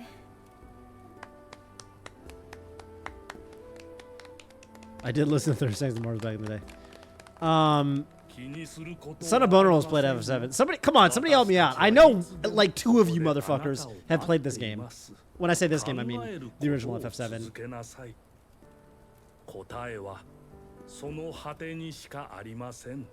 Kind of make no sense. They don't make no sense. I don't think 7's story makes no sense. I think it's pretty, I think there's elements that are not that fleshed out. Like, for example, it's the thing that always bothered me was, is it Mako poisoning? Or is it the Sephiroth, the Genova cells or whatever that drive you crazy, right? They kind of merge, but that's not really the overarching. I wouldn't say that's the story. That's like elements of the world building. Like you could say the world building kind of makes no sense. Like there's elements that aren't, like the rules could be better defined, if that makes sense. But I wouldn't say the story doesn't make sense. The story is pretty simple, right? It's like you got Sephiroth. He had some shit happen to him from Shinra. And he wants revenge, and he realizes that he's a fucking god. And he's like, well, I should rule the world. So I'm going to get this black materia and make this shit happen. Geez, everyone's once Zack gets introduced. TLDR, Cloud, got experimented on alongside Zack. And because, like... because memories get transferred among people who have fucking Genova cells and shit, like, he got Zack's memories, and he's got, like, a fucking identity crisis in the most literal sense of the term. I actually fuck with the snowboard minigame with a friend, but I never played. Yo, dude, I'm so pumped. The third game is going to have the snowboarding minigame, and they've already hinted, if you guys go into the gold saucer in this game, there is in the arcade area of the Wonder Square, it's like a game coming soon, and they got snowboard. So it's going to be in the Gold Saucer too. They're putting in the fucking snowboarding game in the third one, which is going to be tight. I'm so pumped for that shit. I'm so it's gonna be better because the minigames are so polished in this shit. 先に行ってるね。 I think you did good, Tifa. I think she did good. Nah, I don't think the story's that crazy. I mean, it's out there, but like, I don't think it's that hard to understand. I played it as a kid. Like, I played it as like an 11-year-old. I feel like I knew what was going on, by and large. Honestly, the thing is, FF7 actually is a really similar story to FF6.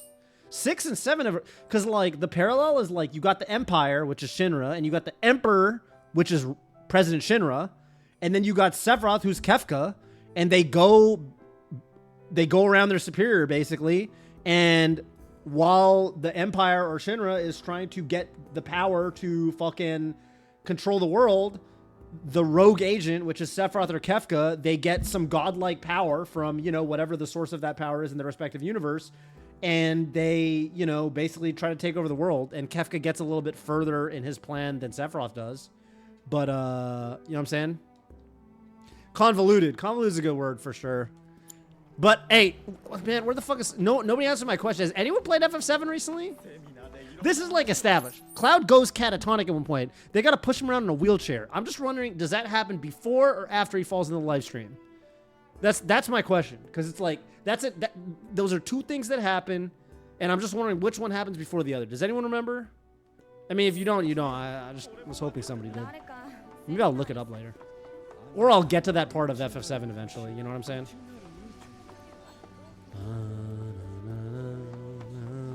How do I get down there? Oh, this works. This is a good way to get down there. Sure, good. Yeah, I feel that. I don't remember. I just know that both happen.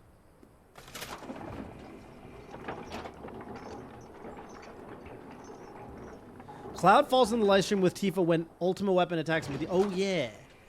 And when, is that before or after Cloud has to be carted around in a wheelchair because he's, like, gone... He's a vegetable. You know, he's a vegetable for a bit, right? It restores his mind. There you go. There you go. Okay, I got it. Yeah, you're right. You're right. You're right.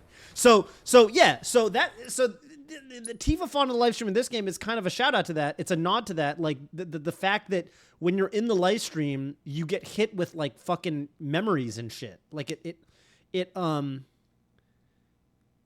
you know, you explore.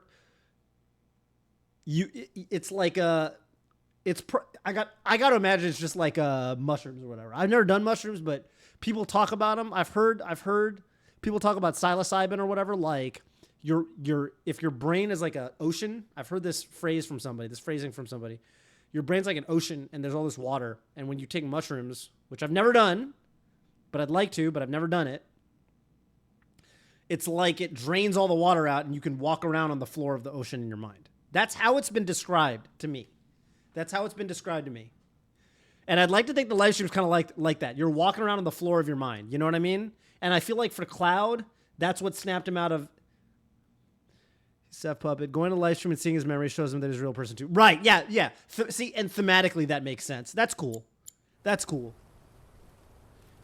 That's cool. Shrooms do have a pretty good rep.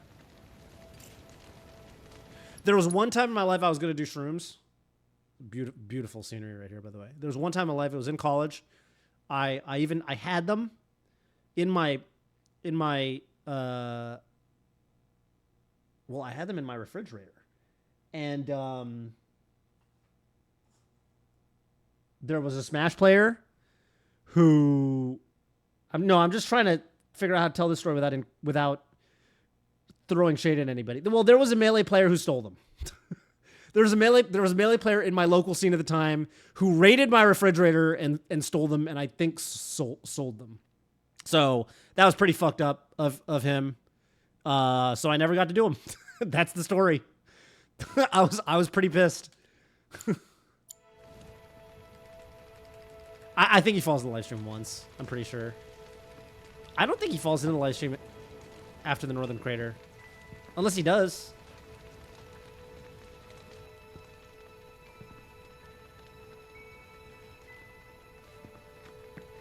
let's talk to the gang. 燃え盛る炎を眺めておると、かつてこの谷を去っていったアバランチの若者たちを思い出す。彼らの胸には星を守りたいという強い思いがあった。私に彼らを止めることはできんかったよ。彼らが再び谷に戻ってくることがあれば、その時はどのような状況であろうと受け入れてやりたいと思っておる。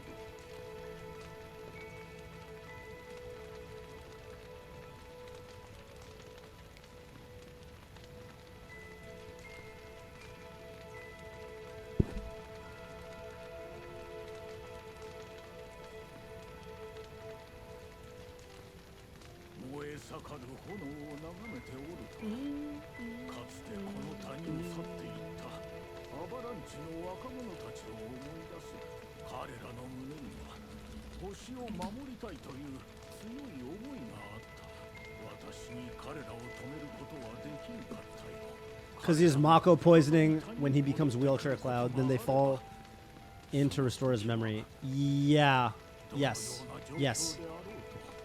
I think that is the case. But I don't think he falls into the live stream. I remember them carting him around trying to escape from falling into the live stream. 恥ずかしいとこ見られちゃったな。 I think you did good. I think she did fine. あれでいい。わかるやつにはわかる。聞く側の問題だ。みんなに分かってほしかったな。ティファは悪い。 Nobody's ever. You're never gonna. Tifa, you're never gonna be able to make everybody happy. That's Tifa's whole personality. Is she wants everybody to be happy. Dude, I love how much more depth there is to like Tifa feels so much more like a real person in Remake and Rebirth than the original. You really understand her character. Like, I know people like Tifa. I even have some of that in myself sometimes, where I just want everybody to get me, and I want, like, you know, zero conflict, and I feel like it's incredibly relatable, you know? So much more. I feel like in the original, like, okay, first of all, if you're playing the original in English, which most people in America are, the original is a really, really, really, really bad translation. So that already hurts, but also, like, Tifa, like, I don't know. I feel like you get because again, the game's so much longer. There's so many more cutscenes with everybody. There's dialogue like this. Yuffie's a mandatory character because like the characters are now too important to the plot and to like the, you know, the cutscenes and everything to like have optional characters. You can't have optional characters anymore because otherwise Yuffie just wouldn't have any dialogue. And there's like so much like, you know, there's a side quest where you're riding chocobos with Barrett. And Barrett's talking about the kind of dad he wants to be to Marlene, you know? And he's talking about how he wants to be the kind of dad that, like, lets her leave the nest and lets her do her own thing, but he loves her so much that he thinks he's going to have a really hard time letting go when she grows up and it comes time to, like, let her go out into the world. He thinks he's going to have a really hard time with that. And, like, you know, you're never getting that level of insight with the characters. And there's another scene where Barrett's talking about how, like, you know, Tifa was a big reason that he started being a better father to Marlene, where, like, you know, he started being a lot more meticulous and picking up after himself and, like, trying to set a good example for Marlene because Tifa chewed him out one time. You know, so you get a lot more. And, like, Tifa in particular, you get this real sense with a lot of her side quests that, like, she's really conflict avoidant, but not so much conflict avoidant that, like, she just doesn't want, she wants everybody to, you know, kind of, she's not shy, but she's like very, very good natured. And, like, you know, when people are, there's some other girl, which is Johnny's girlfriend, who's Johnny's girlfriend in the original. I guess it's this girl that likes Johnny in Costa del Sol, and she's jealous of Tifa, and she starts beef with Tifa, or tries to, because she's like, you know, I don't see what Johnny sees in you. You're just a bimbo, blah, blah, blah. And Tifa's like, you know, where Aerith would probably snap back. Aerith would be like, fuck you, because Aerith's that kind of person. But Tifa's like, Tifa just shows her good side. And Tifa, like, basically, and then the girl comes around, and she's like, wow, I actually see what Johnny sees in you. Like, you're just a perfect person, and I could never. And then Tifa's like, no, don't say that about yourself, and they actually become friends. So So you really, really, really get to see the differences in personality between Aerith and Tifa. Like, Aerith is about to, like, fight on Tifa's behalf. Like, Aerith was about to beef with this girl on Tifa's because Aerith's there during this scene. So you really get to see the personality difference between the two. And, you know, there just isn't that much of that degree. I agree with you, V. Like, when you're dead, you're gone. Nah, I don't know. I actually grew up Christian. So I got a complicated view on religion and shit like that because I grew up in a very Christian household. Man, look at that fucking starry sky. That looks gorgeous. Y'all, I lived in... Is that the Summer Triangle? I lived in Japan. I don't know if these are real constellations or if this is just an arbitrary starry sky. You know what's funny, though? Yeah, I don't see that many real constellations. Actually, wait. I see some constellations that I sort of recognize. You know what was cool? Nobody ever talks about this, but, like, you know, they're always singing about, you know, blah, blah, blah. Like, in the Bakemonogatari ending, they're singing about the Summer Triangle and stuff. You know what's crazy is I lived in Japan for a year, right? And the thing that I really appreciated, because I lived out in the country, I didn't live in Tokyo, the night sky looks different. Like, they got different constellations over there. You know what I'm talking about? Like, wherever you live in the world, there's different constellations. Nobody ever talks about that. So, like, you know, I'd see, like, Orion's Belt and shit. And there's constellations that you can't really see from America. That you, like, and you go to Japan, you're like, oh, that's why they're always talking about these constellations. Because these constellations are the ones that you see when you look up at night. In America, you don't see these. It's a different part of the sky. Which is kind of trippy. I don't know. Until you experience it, it's... Oh, yeah? Oh, that's cool. I actually really... Dude, I think constellations and, like, not astrology, astronomy.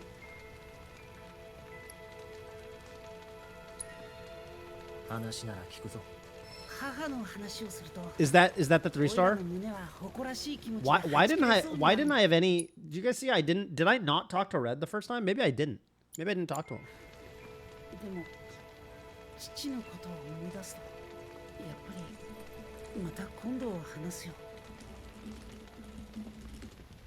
I'm assuming that was the 3-star dialogue, but I hope it was. Otherwise I gotta do this fucking chapter again. You can't pause either when that shit comes up. Wait, what?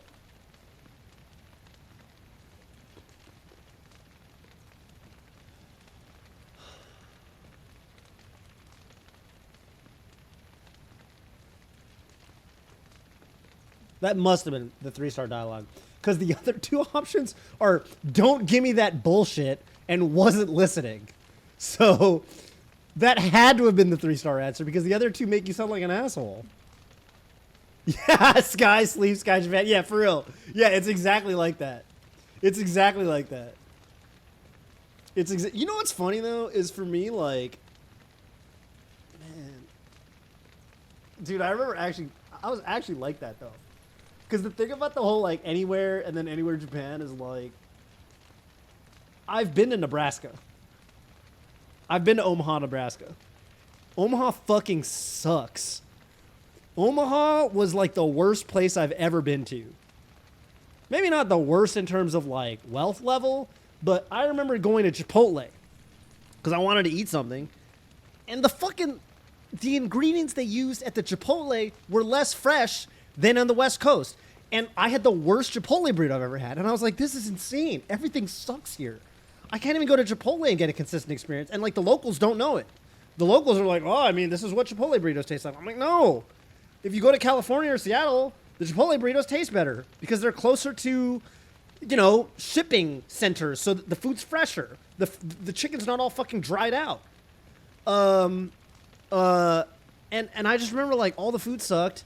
And there was no scenery to speak of. Like, there wasn't a tree or a hill in a million miles, it felt like. And then, I lived in the countryside in Japan for a year. And the countryside in Japan, just going back to the food thing, I mean, it had the best food. It had the best food, man. I found this fucking ramen place that was in this old couple's living room. And it was the fucking... I remember I ordered this karaage, and it was the gnarliest fucking karaage. It was like monster karaage. It was like fried chicken. And it was the best. And there was this roadside, like, truck stock ramen place that you had. You couldn't even... In Japan, they say you can take a train everywhere. I lived in an area where you can't get to certain places unless you have a car. It was like America in that sense. So I could go there because we had a company car that me and the other intern shared. They actually let us borrow a car, which was really cool of the company.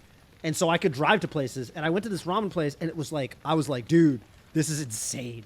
This food is like this is the best ramen I've had. And it was like fucking trucker. I don't know how to explain it. Like, everyone else in that establishment was a literal trucker. And it had this whole like Showa era thing. I mean, I don't know, man. I've been to bumfuck nowhere America, and I've been to bumfuck nowhere Japan. And bumfuck nowhere Japan is just, yo, Japanese highways are lit, man. Have you been to Japanese rest stops? Japanese rest stops are fucking lit because they always got the soft ice cream. They always got like a little dining hall that has like randomly the best shit you've ever eaten. I don't know. I can't even explain it. I've been to a couple rest stops on Japanese highways. So like that meme, the whole like nowhere and then anywhere and then anywhere Japan. Like I have to say, if you've actually lived in Japan, like if you've been to the middle of nowhere in America and you've been in the middle of nowhere in Japan, like it is, it's some real shit. I hate to say it. I hate to sound like a fucking weeb, but it is some real shit. And it's not just Japan either. Like, low-key, I think it's more like anywhere America, Resident Sleeper, and then anywhere else pogging out. Because, like, I don't know, man. Like, when I think about Singapore, where I grew up, like, I can go to a hawker center and get the fucking best shit you've ever eaten for, like, $2.50. And America... I can open DoorDash to try to find the cheapest food that I can order, and a fucking Big Mac meal is $17 now. I'm like, what the? And it's awful for you. So, you know, non-Singapore. I've been to Malaysia. I've been to Thailand. I've been to Vietnam. I just think places like that, like Thailand, Vietnam. I've been all around Vietnam actually. I've been to like a lot of places in Vietnam. Australia too. Australia's pretty cool. Although granted, in Australia, I think I was in some of the more touristy areas. At least places like that, like they're a lot poorer, like Vietnam, for example. But like, I thought at least the countryside of Vietnam was at least like interesting. I don't know how else to put it. Like it was beautiful. It was beautiful. Where else have I been? I've been to Malaysia, Vietnam, Thailand.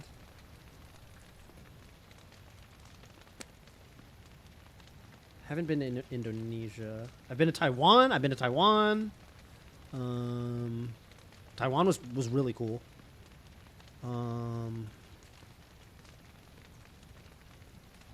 Couple European countries. You know. So I don't know. I think I've been around. I think I've seen like a decent. I've been to like, you know, a couple places in Europe. What's the line of Asia? Oh, when you say sea, do you mean like sea like Oceania? Or like what do you mean by sea? Line of Asia and sea? You mean like Yeah, bordering India. I haven't been to India.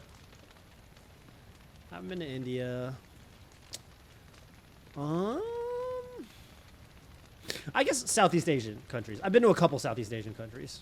So yeah, that's my degree of experience. I love Southeast Asia. I think Southeast Asia is a really cool place. Thailand was tight too, man. I went to Thailand as a kid, so I don't remember it super duper duper duper well. I was like 9 years old when I went to Thailand. I do remember the food was really good, even as a kid. I remember we got some touristy ass food, I think probably, but like I mean even touristy ass food in Thailand is incredible. Oh, I've been to Manila. I've been to the Philippines. I was gonna say I haven't been to Manila, but I've been to Manila. I've been to Manila too. I've been to the Philippines. Philippines was funny. I remember the one thing I remember about the Philippines is like, yo, in the Philippines, people just run across the street and they don't give a fuck. Like I think they're trying to die. That shit blew my mind. Like And then the other thing is that in the Philippines, you know, like on the road, they draw lane lines to separate the lanes. In the Philippines, those are I was going to use the word suggestion, but I don't even think they're that. People really don't care about those. You know, the lines separating lanes, people do not care about those in the Philippines. And it kind of made me realize, like, oh, huh. Like, if you don't, okay, here's a great example. Here's a great parallel here. One of my favorite things about Japan, sorry to come back to Japan, the best thing about Japan, swear to God, when you're out and about in Japan, when you get on a fucking escalator, there's an unwritten rule that makes a lot of sense, which is on one side, it doesn't even matter which side. I think it's literally different in Kansai and in Tokyo. Like in Osaka and Tokyo, I think it's backwards, which is funny because they're the two biggest cities. But okay, let's pretend it's one and the other. It doesn't matter. On escalators, when you ride them, you stand on the right side and you walk on the left. You see what I'm saying? Only thing affecting your view of the sky is your latitude. Well, I'm latitude out of my mind. So thank you for chiming in with that, though. I didn't realize that. But it turns out that I've only lived in certain latitudes, as it turns out. But okay, listen.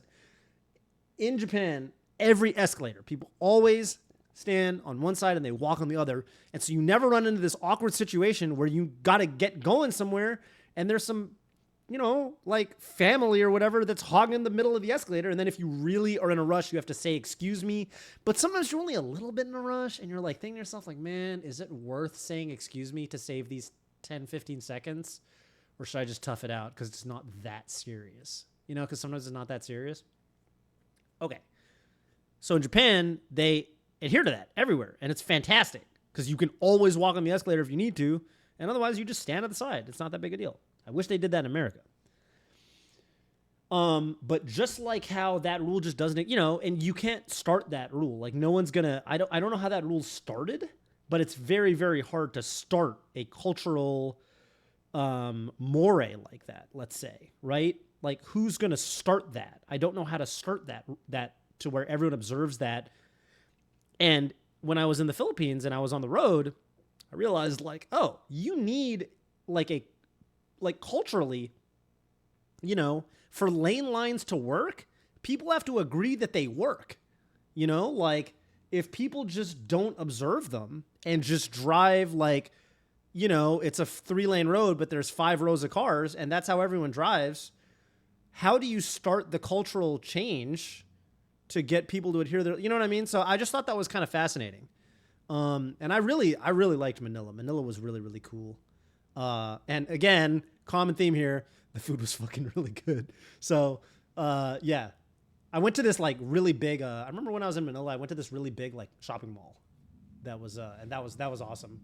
I love seeing like the differences in like shopping centers and, you start crashing into people. Yeah, I guess so. I don't know. But, I've really liked every Southeast Asian country I've been to in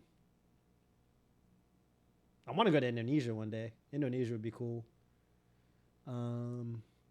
That's why, like, usually, like, I'm pretty shit at GeoGuessr overall. I'm not very good at GeoGuessr.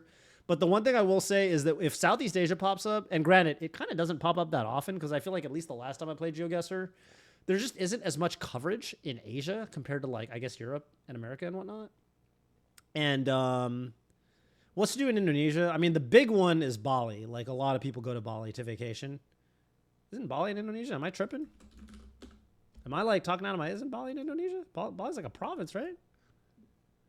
I don't know. My mom did a bunch of business trips to Jakarta when she was a company woman in Singapore. She went to Jakarta a lot, and she told me Jakarta was really cool. That's the capital, if I'm not mistaken. So, I don't know. I'm sure Jakarta's lit. I mean, it looks lit. I don't know. Bali also doesn't count as Indonesia. I mean, if you say so. Singapore is fantastic. Everything about Singapore owns, except the temperature. And the temperature alone is honestly enough reason to not live in Singapore. Gotta say. It is that hot. Shit is not worth it. Yeah, no, but it's the humidity. The thing about Singapore is it's fucking hot, but also like, man, you go for a walk for like 10 minutes and it doesn't even feel that hot. Like, you're like, oh, it's pretty hot, but like, yeah, it's chill.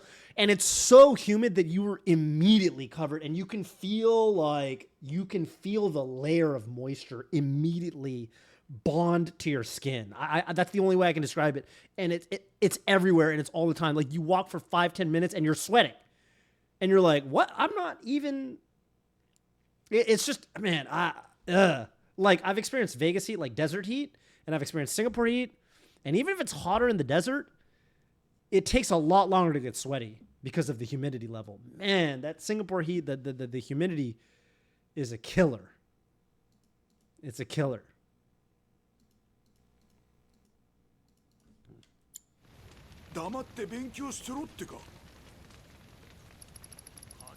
No, we fight.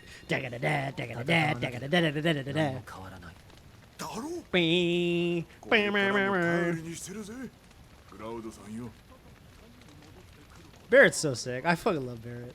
Barrett's my guy, dude. Here's the thing. Every friend group doesn't need to have a Cloud. The friend group doesn't need to have a Tifa or an Aerith. But every friend group needs a Barrett. That's just facts. I talked to everyone, right? Yuffie, Tifa, Aaron. Yeah, I think I talked to everyone. Barrett. Talked to Red. Talked to Tifa. Every friend group gotta have a Barrett. That guy that gets shit done, you know? Barrett starts the fire. I say that as she literally starts the fire right there. Barrett's the guy that starts the fire. Okay, Aaron started the fire right there, but... Like, Coney was saying it on Twitter, like, Barrett is the reason anything fucking happens. You know how Hojo is the reason... Everything bad... FF7, ultimately, when you get down to the core of FF7, it's Hojo versus Barrett. That's my take. Hojo is the reason everything bad happens. And Barrett is the reason everything good happens. That's end all be all. It's not Sephiroth versus Cloud or Sephiroth versus Barrett. It's Barrett versus Hojo. Those are the two divine forces in the Final Fantasy VII universe.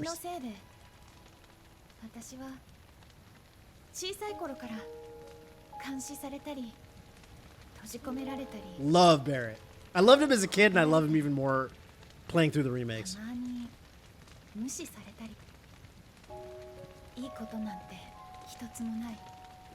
She really dropped a bomb on these people, man. She's kind of one-upping Tifa. Tifa's like, I fell into the live stream. And it's like, I'm the last remaining ancient. Tifa's like, alright, fuck me then. Guess I'll fuck myself. I know that's not. Tifa's like, alright, I guess I'll go fuck myself. My bad. My bad, Aerith. My bad. My fault, OG.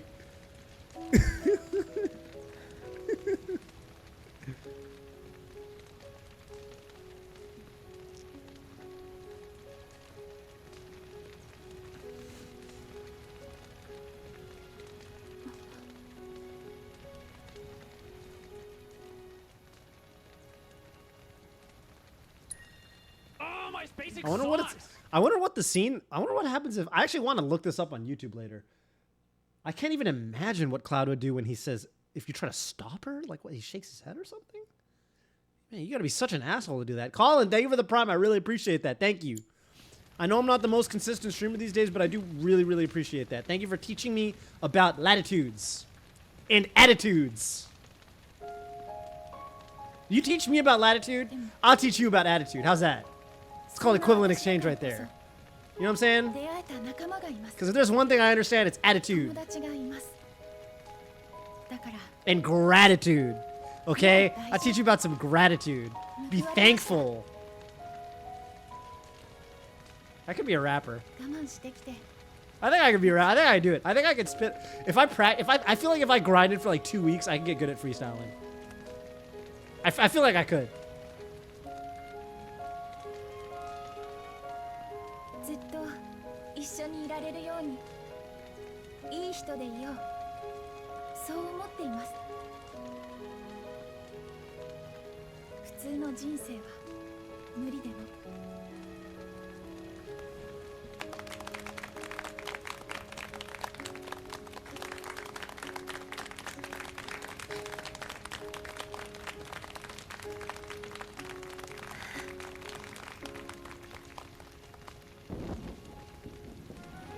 Rap salty sweet. Is Hugs, can he rap? I don't think he can rap. When's the last time Hugo streamed? Has he streamed at all since he got, I know he's got a, you know, what's that, like a real estate job. Has he streamed at all lately? Probably not, right? I mean, I'm not really streaming like that anymore. So. Zane can beatbox?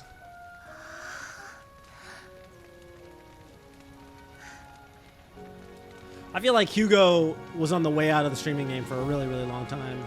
Yeah, see, that's that part of Cosmo Canyon you can't go to. So this is like the live stream coming into contact with these lanterns, huh? That's why they turn green. That's kind of cool. I like this scene because this scene where the live stream's actually coming out and like mingling with the lanterns and turning them green kind of goes to illustrate that, you know, because up until now, all of the story in Cosmo Canon has been like, oh, these guys are like high in the sky, like their heads in the clouds. They're not actually doing anything that has to do with like the actual state of the planet. But this shows like, no, that's not actually entirely the case. Like they've got, you know, they've got a connection to the live stream just like anybody else does, you know?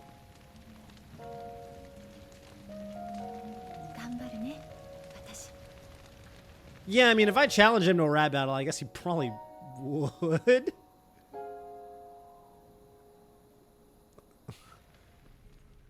That's a good point. We've competed in a lot of random stuff. Me and him, and me and Ludwig. ここにいたのか、七木よ。じっちゃん。お前に話さねばならぬことがある。お主らも来てくれんか。星送りの儀はどう思ったかの。最近はなんだか知らんが、儀式目当ての客が増えての。All right, finally we're getting to the part of the chapter with some combat. Okay, so I've heard this is a nightmarish. I've heard this is tough. None told me he found this to be one of the hardest parts of the game. But I don't know. I don't know. I'm hoping I can figure it out. We'll see.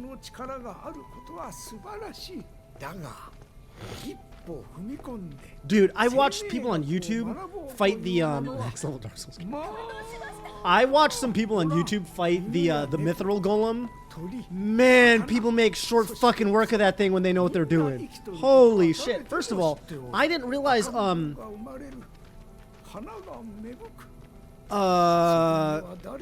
man, what did they do with Barrett? First of all, they had kind of a magic build on him. I think Sonic Boom does a decent amount of damage to him if you just run enemy skill Sonic Boom, because it's magic damage. He's got other stuff that does magic damage too. And of course, Thundaga just destroys that thing.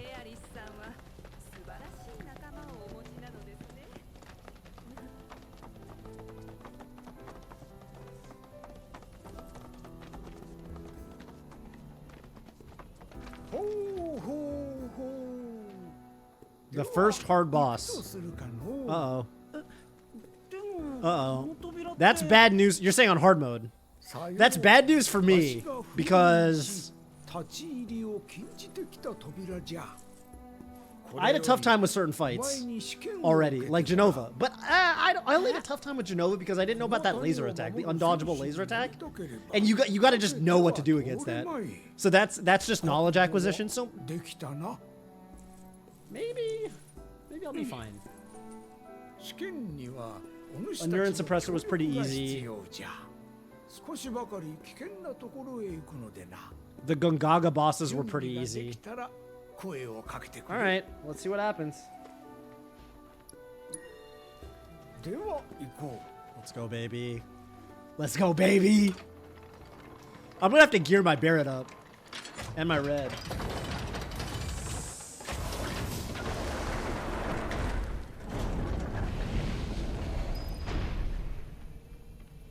Man, I don't know. The shit that I see people do on YouTube, people make this game look... People are so good at this game. I look at their strats and I'm like, dude, what the fuck am I doing? I mean, I think I'm not bad. There's like shit that I do that's relatively advanced, but then I see the guys that are actually good at this game and I'm like, fuck, people are fucking good. God damn. People doing like no damage runs and shit, you know? Solo this, solo that. Everyone's got an enfeeblement ring. Alright, this is a long elevator ride. This is some Oscar Ray levels of elevator ride. Hey, shout out to these 2 NPCs that come with us, by the way. Can I just say these are 2 ride or dies right here. Right there in the back. いや、オイラの両親は2人とも谷を守る戦士だった。だから敵が谷に攻め込んできた時、母は勇敢に戦い、命を懸けて谷を守った。 It's the last beer I'm gonna drink for a long time, probably. 一人で逃げ出したんだ。 The Honers? We talking about innovators versus Honers? 当たり前だよ。 Is that what we're talking about right now?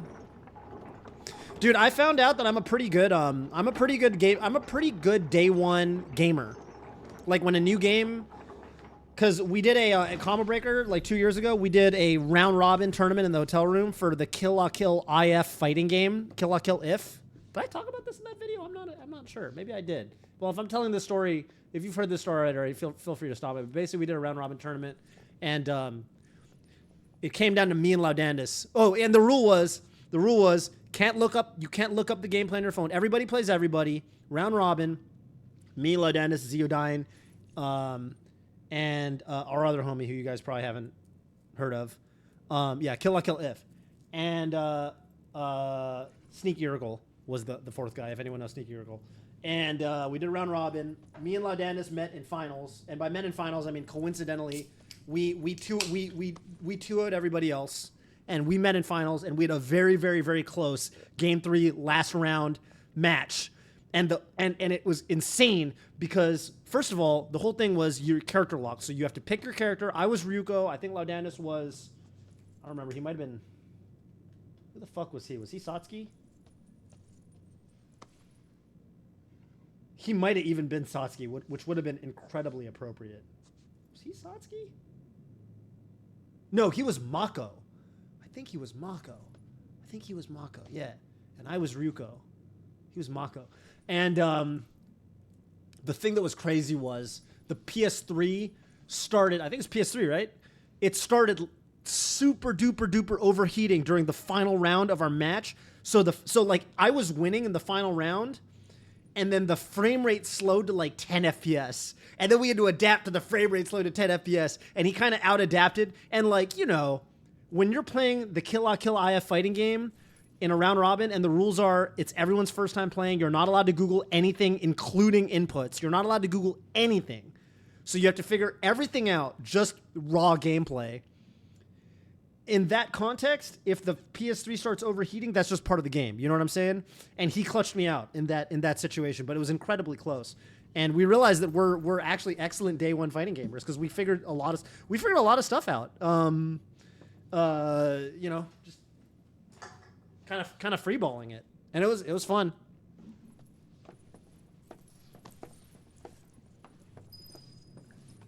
No shame for me in that particular second place. ここから先に進むのは試験を受ける者と見届ける者2人のみじゃ。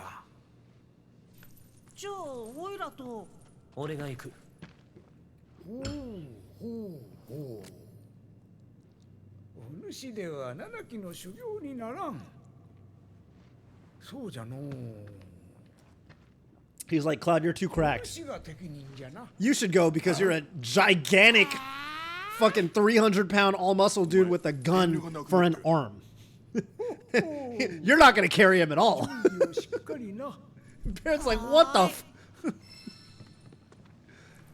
Barrett's like, fuck you then, man. Okay, let me. What's Gina Talk week 2? All right, I'm actually gonna have to move some stuff around, huh? This is gonna be annoying. I hate doing this shit.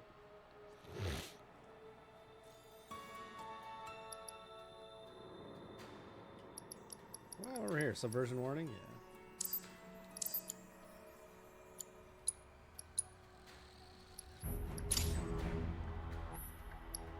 Oh, this music is so, this music, dude.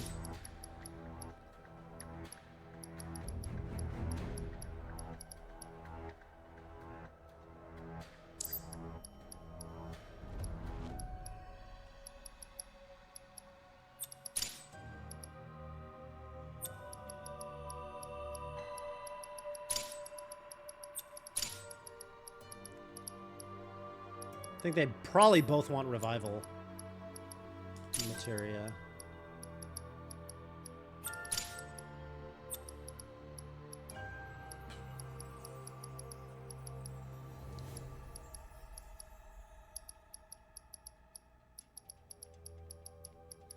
For now, this is gonna do, but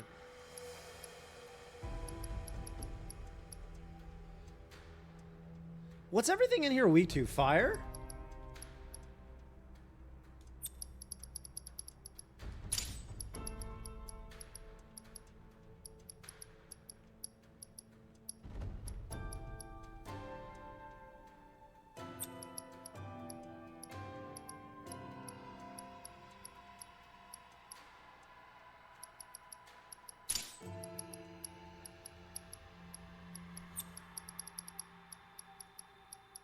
That's fine for now.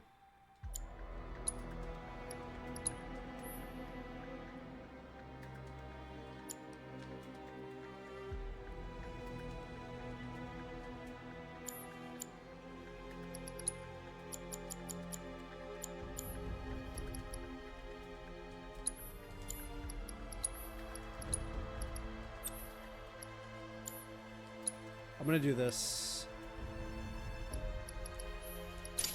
I'm gonna give Red the enhanced expeditionary medal. I feel like that could come in handy. Combo Breaker Mystery Tournament? Dude, I commentated that one last year. This year, I did not watch. Last year, I was at Combo Breaker and I actually commentated it with Crocs. That was fun.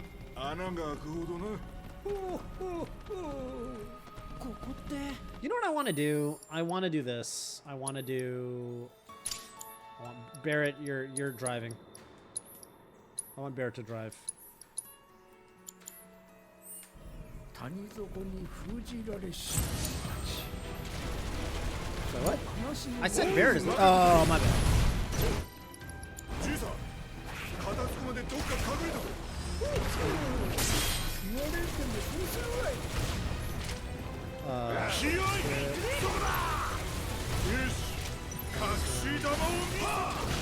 Oh, he was choking him? My bad.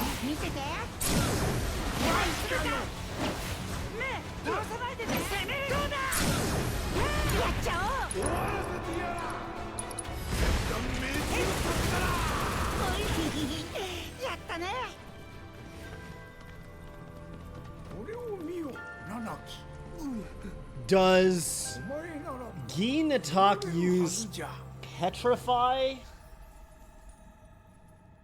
He does, doesn't he? Does he use Instant Death or Petrify? Or both?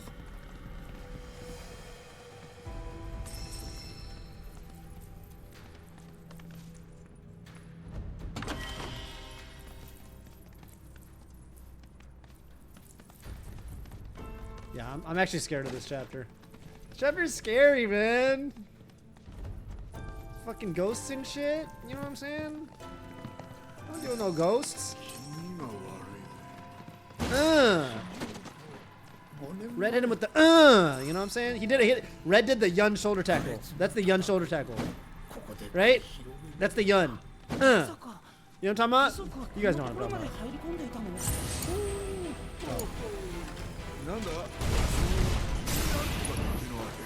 Serpent Spirit.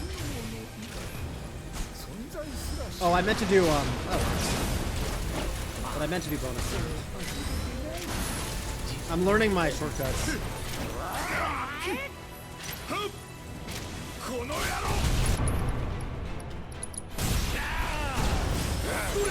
Oh, did you miss? Come on, bro.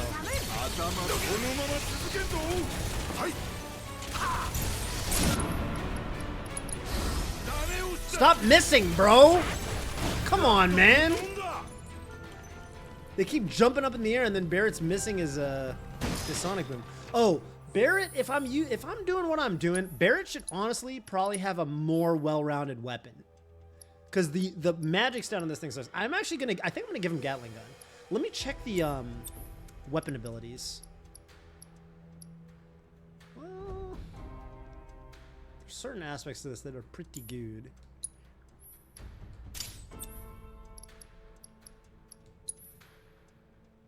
I'm gonna go with Gatling gun.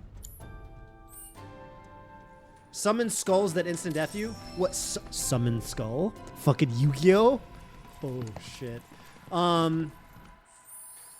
That is fine with me because, as you might know, he's still running Enhancing Drazel Armor. I should probably give him a better fucking.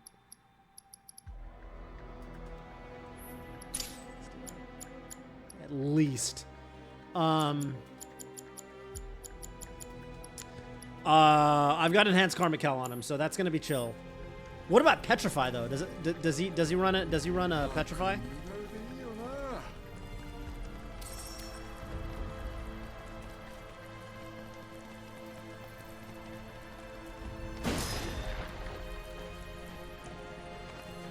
Nice jump.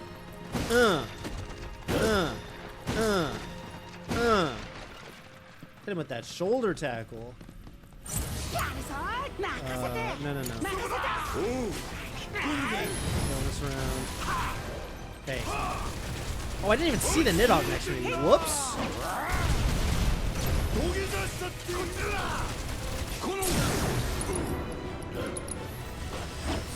Bro, stop jumping exactly when I Sonic Boom. Insane.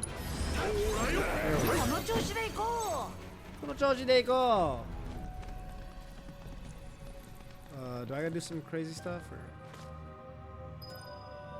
The door may open if you cut the rope. Ah, yes. Yeah, only red can climb the yellow stuff. This is the red cave. Cut what rope? It's cut. What are you talking about? What do I do? Man, I forgot how this shit works. Up there. Da-na-na-na-na, da-na. Da-na-na-na-na, da-na. Da-na-na-na-na, da-na. You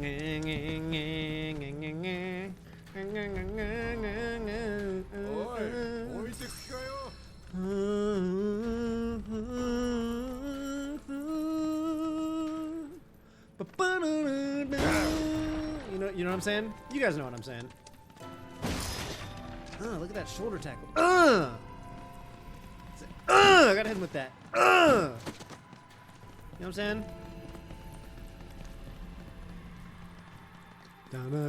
How do I get that? Should I go get that? I'm gonna go over there. I'm gonna run over and open that chest, and the chest is gonna have nothing that I can use. So I don't even know why I'm doing this. But when I see a chest, I feel like I have to go get it. So I'm gonna go get it.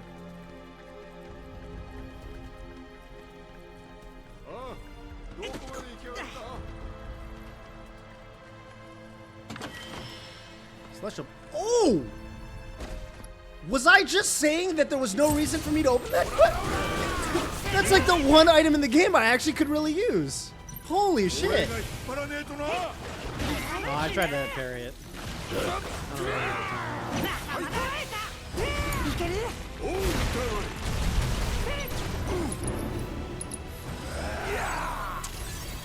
So annoying.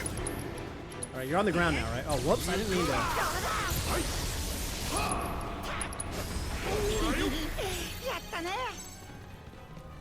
I've got HP absorb. The reason I keep trying to Sonic Boom is because it heals me.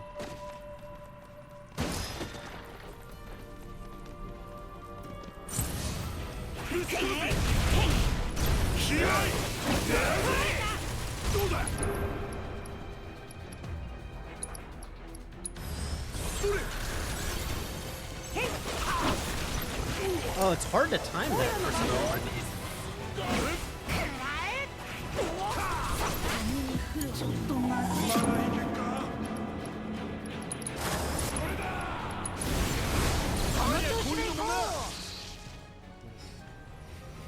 So far, these enemies are pretty small fry.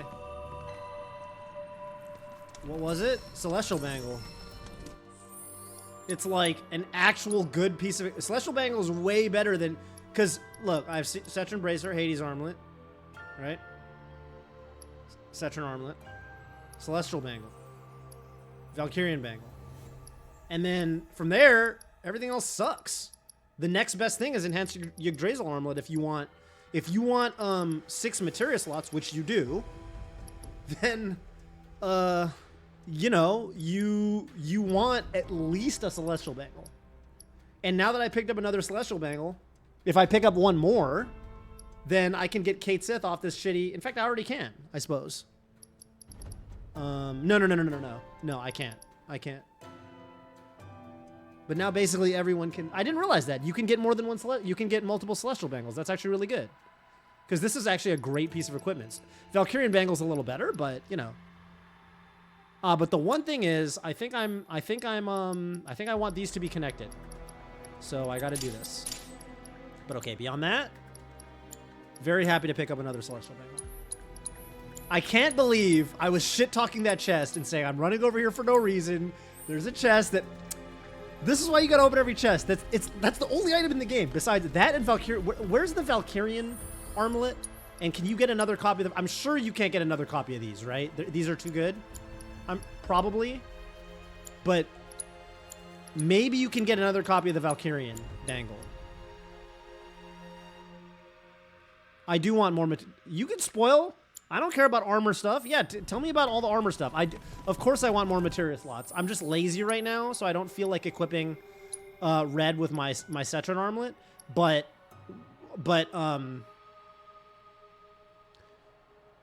Valkyrian is from a cash chest. Fuck. Okay, what about the Cetrons? You can't get those again, or can you? God, if you can get more than one Cetron. If you can get more than one Cetron, I'm literally quitting out of this chapter right now, going straight to the final chapter in the game, and running it over and over and over and over until I have 7 Cetron bracers. You think I'm fucking joking? I will. You can farm Hades? Where's Hades? What? Yeah, I hella want fucking more Hades armlets, bro. Where? I would have done that yesterday. I would have done that shit yesterday.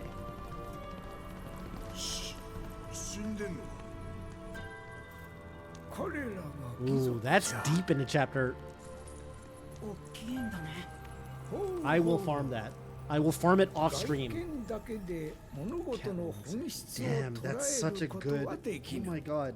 Hades is so good, bro. I'm skipping this shit because I really don't give a fuck. I'm about to fight it, right?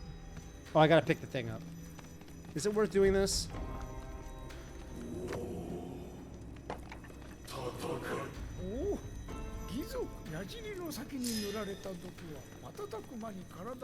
He's gonna keep trying to give me 99 potions. Oh, this is a materia that actually is a materia, though.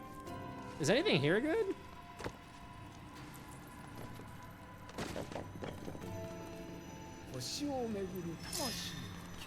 Right, of course. 30 minutes? Sounds like that's my idea of a good time.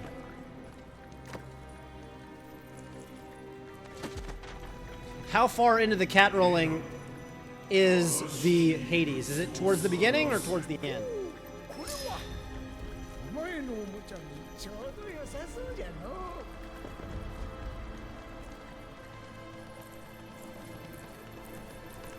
I actually forget where the thing I need is. Thought it was up here. Oh, it's up there. Whoops. All right, I'll bring him everything. What is this? What is this? It's a bone. Towards the end, it's the room for the yin yang fight. Thank God you don't have to fight them. They're hard. They're scary. Maybe they're not that hard if you know what to do, though. I feel like I game overed once or twice because I didn't know what their deal was. And then they drop the thing on your head and you're like, whoops. I just got, you've just been adjudicated. You know what I mean?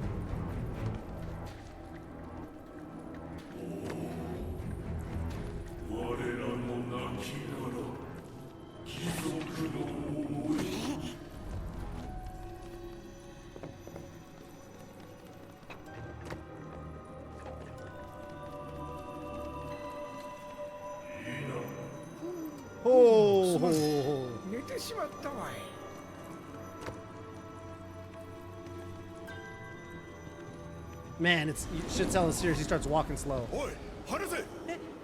Hanase!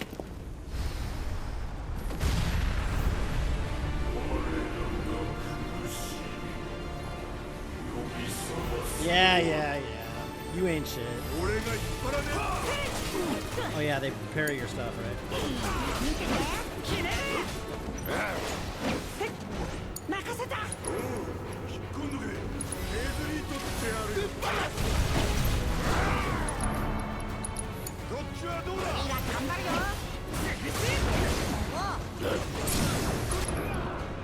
追い詰めた。 Where is it? ここで決めよう。 Hey, that didn't heal, did it? Did the heal go off? 我々とのしつこいな。彼らにこの石像 Or maybe he didn't have any vengeance gauge.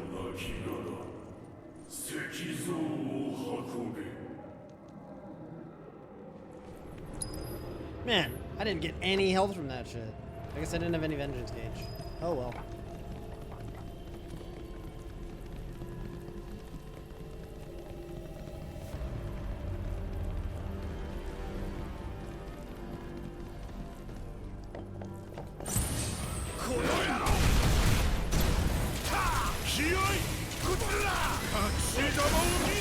Can't see shit.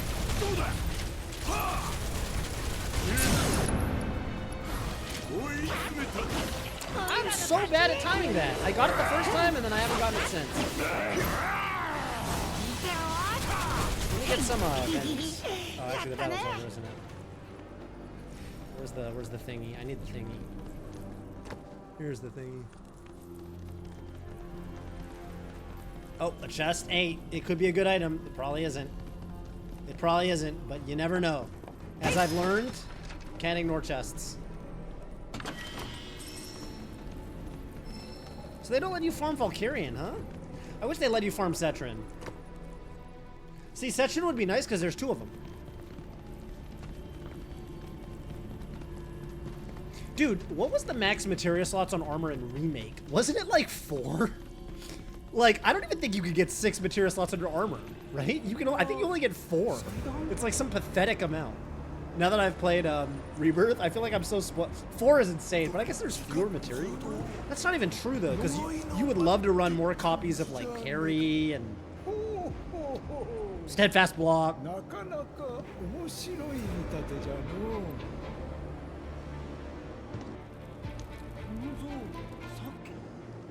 Yeah. I'm really thankful this game doesn't actually make you go into 4 very, very, very like lengthy, like you only have to go down 1 path basically because you bring this one to it, so you don't need to do anything fancy for the red one. The like purple one's already installed.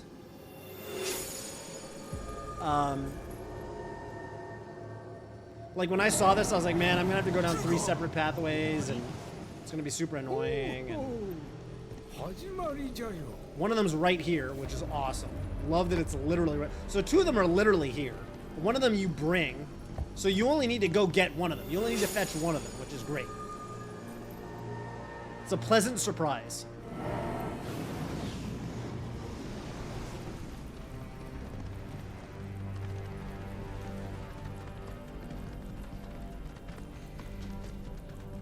Everybody jam. This is the best tune of the game. Wait, when? What? This tune? Are you're doing a sarcastic thing or what? Oh, these guys are annoying. Hey, Red, do you have we need to give him fire.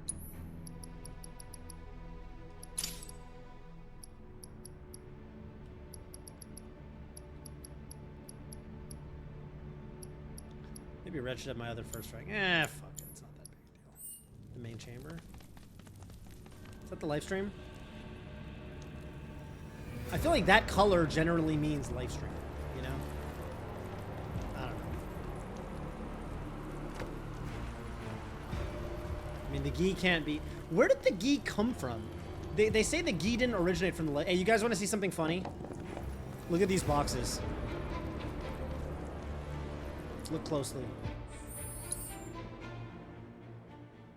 See anything funny to you about these boxes? What happened here? You guys see this? Did you guys notice this when you played through the game? What is with this placement of boxes? Why are they floating? Why is one of them in the ground and kind of in the other? Like, they're attached. Isn't that weird? These are a little more normal, but not really. Two of them are, like, in each other. How did that happen? Come on, stop that. You guys need to behave yourselves. See, once I touch them, they fall a little bit. Oh, I gotta bring the thing past it. I set it down because I thought it out. Alright, alright. Ow.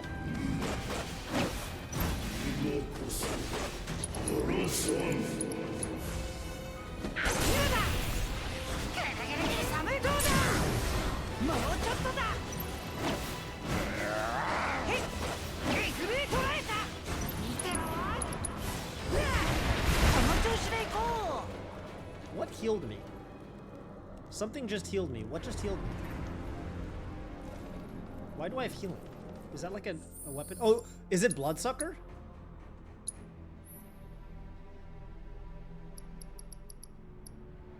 Damn, attack is super high on Golden Collar. Oh, I could equip Golden Collar now. I could. What does Golden Collar have on it? There's a case for Golden Collar. That case being the ridiculously high attack, but I feel like Mystic Collar is, especially if it's for the dungeon part. Siphon Fang HP. Oh, what? Oh, he just has Bloodsucker, doesn't he? Like, it's like a folio. It's a folio ability, I think, on him.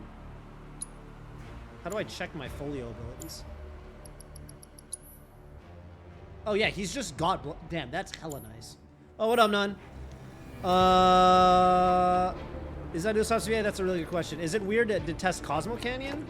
I love Cosmo Canyon Rebirth. I don't know.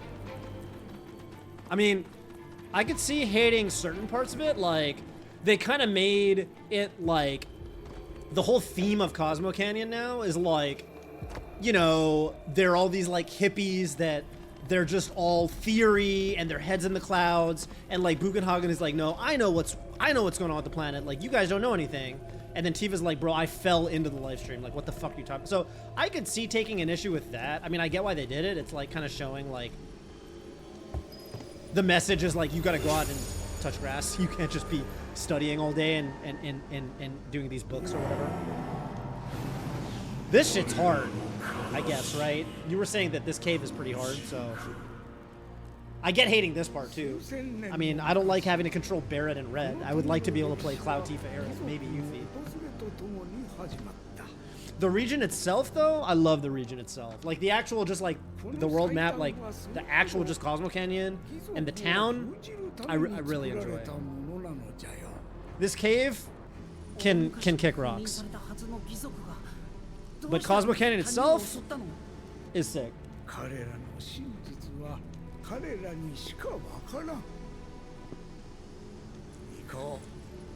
Yeah, I'm gonna have to learn some shit about this boss, I think, because there's definitely, dude, man, it's crazy though, man. When I watch YouTube videos of like people who like fight the bosses and they know what they're doing, man, like people are so fucking clean. Like, you can destroy the bosses in this game if you know what you're doing. Like, if you're cracked. Like, I was watching like the optimal way to kill Mithril Golem, like what the good players do, and I was just like, oh shit. They trivialized the Mithril Golem.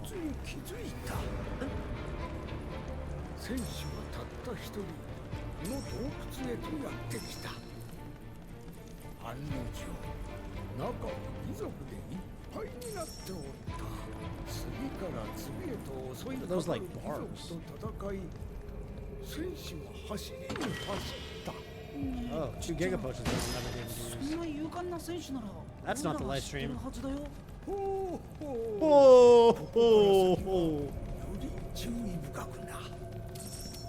Where am I going? Did I get lost? Where am I going? Oh, no, I'm going. Oh, more jelly. We're like roughly halfway through the cave at this point. Yeah, there's these 3 little gates. And then it's Gi Natatak. I can't even hate on Ginatok, bro. I do use his card in my self-enfeeble deck. His card is really good. The Ginatok card. It's a good Queen's Blood card. No, I don't know if I told you, but I've been doing this thing where I got a meme deck in Queen's Blood that I made, and I'm trying to beat everyone in Queen's Blood with my meme deck. They got all these strategies and shit. My deck is just like Cloud, Tifa, Aerith. It's all the homies. I call it the homie deck. Cloud, Tifa, Aerith, Barrett, Reno, Rude. The homie deck, baby. I love the homie deck. Because when you win with the homie deck, you really feel like you won with your homies. Bro, you should have seen it. I was getting bodied earlier, and then I hit the nastiest Elena. When she gets powered up, she does 99 damage to the thing in front of her. And I needed that to win the game. I needed that. Elena came in so clutch. I've been shit-talking Elena. I've been like, Elena's a total meme. I don't even know why I got her in the deck. She's so bad.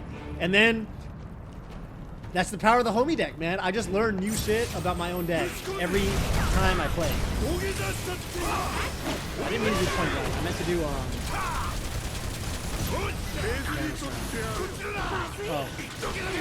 Toxic fog. Don't like that. Oh shit, he's dying.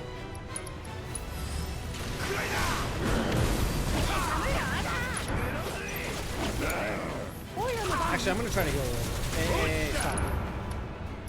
Ah, whatever. I'll just do that. Oh, I can do this. What am I doing? Forgot about Soothing Breeze. Look at Barrett. Look at Barrett.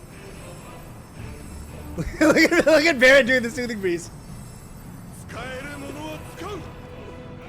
He's what a champion, dude.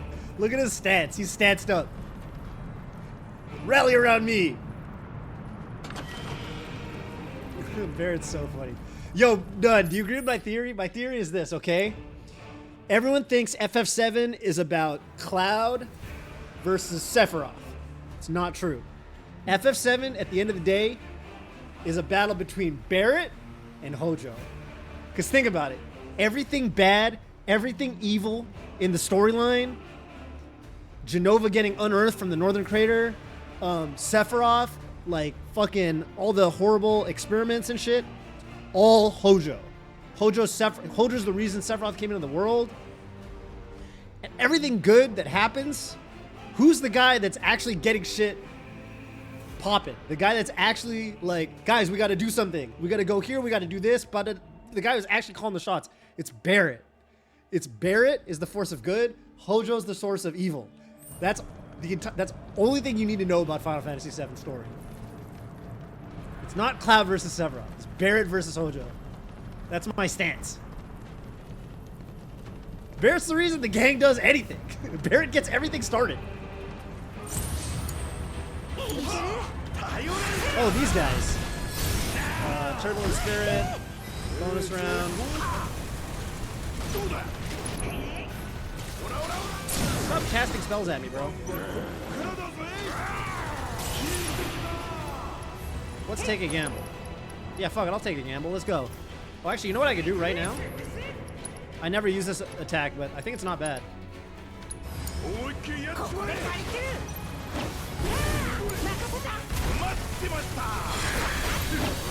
guys protect, whatever. Ow, stop. Hey, chill. Oh, that hit.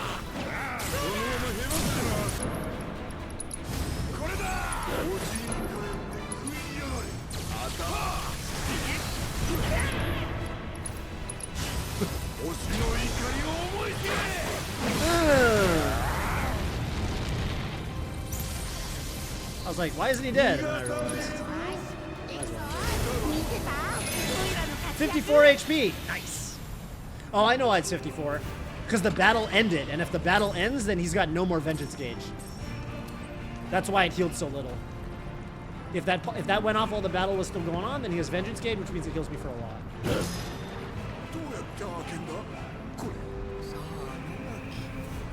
Yeah, well, they had to make Sephiroth show up more, I feel like. Because, I get why they did it. Like, you know, in Midgar, he doesn't show up at all, right? But, like, then he wouldn't be in the remake at all. Like, you wouldn't even know who he was. You'd finish remake, and like you wouldn't even know who Sephiroth is. So I get why they're like, we gotta put Sephiroth in a bunch. At least in remake. He does show up a lot in this shit.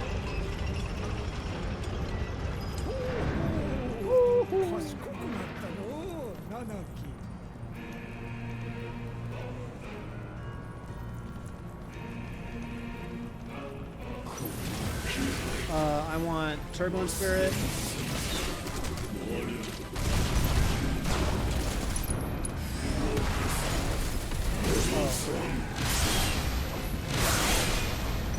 I fucking missed all three.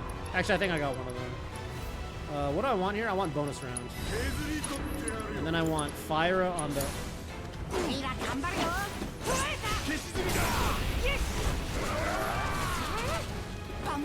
What happened?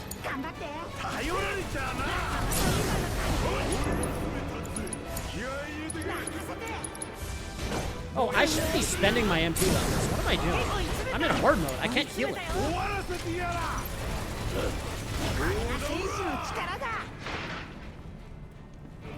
Well, I guess I can pick up Mako Shards.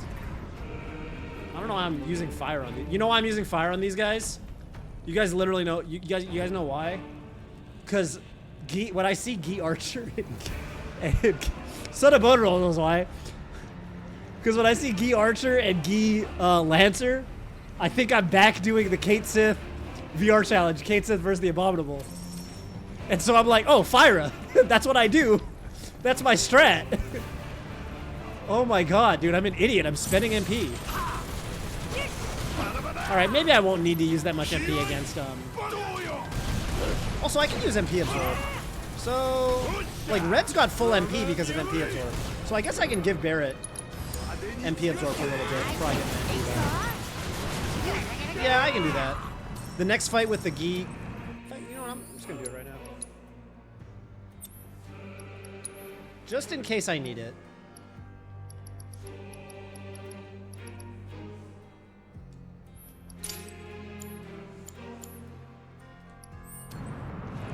Good night.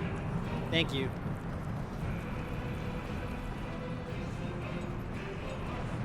It's cool that you told me good night and good luck. You know that's like a thing? That's like a movie, Good Night and Good Luck. You guys know about that? About, what's his name? Edward Murrow. It's about like McCarthyism and shit, right? Anyone seen that movie? Good Night, Good Luck? It's like 2000 something. Going the right way? I'm going this way. You know what's really funny? I like doing this. You run all the way up here on the thing, and then Barrett's like, "Oh, bet I gotta join you, right?" And then Barrett he's gotta go all the fuck way around. Do you protect me? Oh, there's Bugenhagen. Look at Bugenhagen go. Move him up there.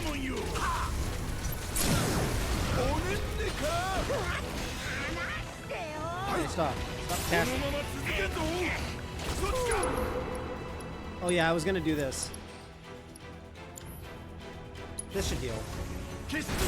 Yeah, that was effective. One more, please, for the gang.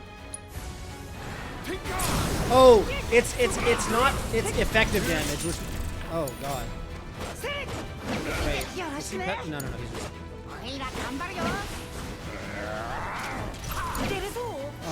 I want this, right? Wait, that didn't heal that much. Oh, they have high magic defense. Is that why? Heal.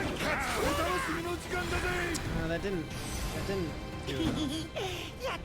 How am I gonna get MP back? I think those Nidhogg's are good. I think those Nidhogg's, they've got low enough magic defense that I can probably reliably heal MP against them. And honestly, while I'm trying to do this, I just realized.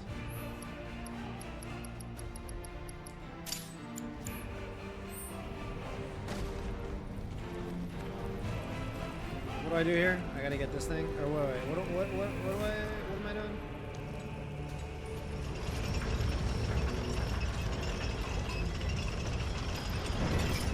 Yeah.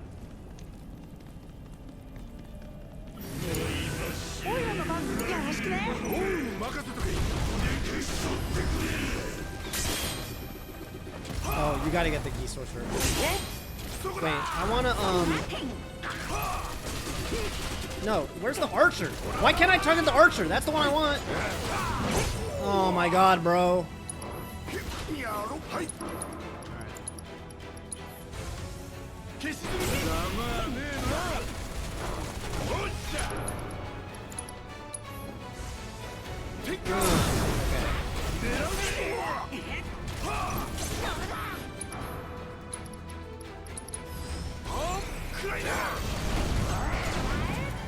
Ow! Oh, I got skewered. Oh no, but I got enhanced armor cal.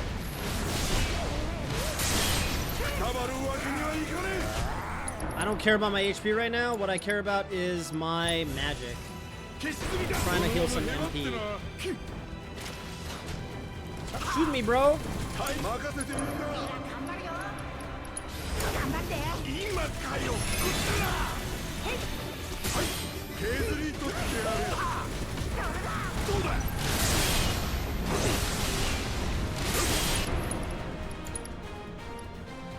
This one might not be worth it. Maybe fire.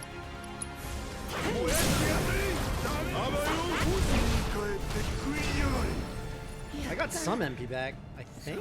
Or maybe I started the fight with exactly as much. I need to fight some of those Nidhogs. These guys should work. Here's what I'm gonna do. I'm gonna start with first Turbulent Spirit. Then I'm gonna do Sonic Boom on the Two-Face. And then I'm gonna...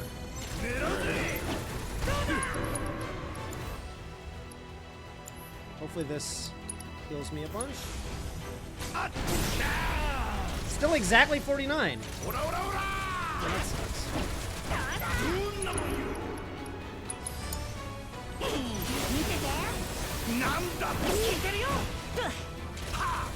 Hey, I told you to do soothing, please.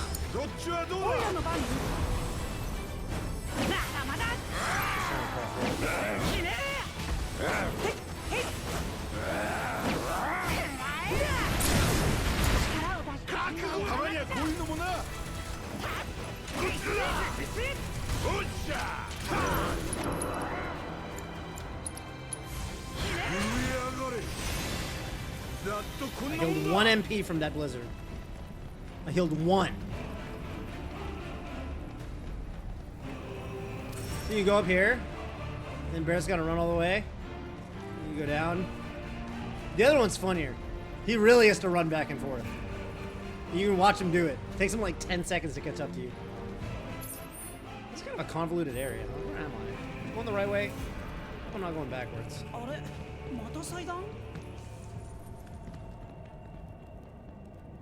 No, there was one fight where the Nidhogs take a lot of. That's why I quit Fafnir Rifle. If I can find those little Nidhogg guys, he'll heal a decent amount. They've got really low magic defense.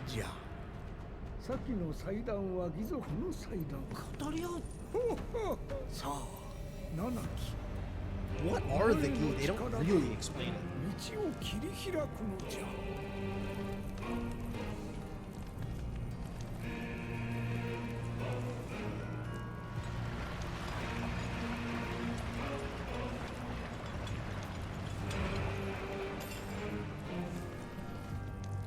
Are there any more of those Nidhogg enemies anywhere? I really want to fight some of those guys. Like, I haven't explored over there. Maybe I should. Oh, there's Mako Shard. Does this game give you more Mako Shards when you're actually lower on MP? That would be nice. TBH. Wait, does this game do the thing where if you find a Mako Shard, you can save and reload and it's always there? Because if so, then I have an easy out.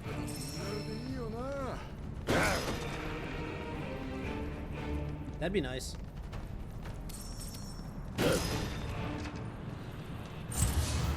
Oh. What have I walked into? Barret! Do I get anything for this? This looks annoying. Ow.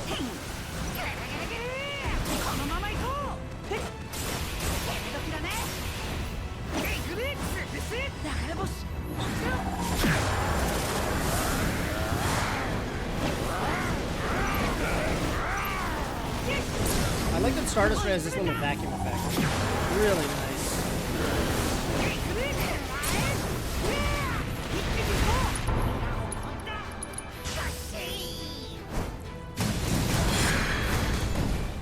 Climb up higher. I am climbing up higher. That's all I'm doing.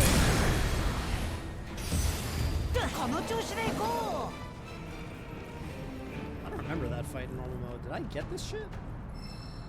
Empowerment material. 2-star.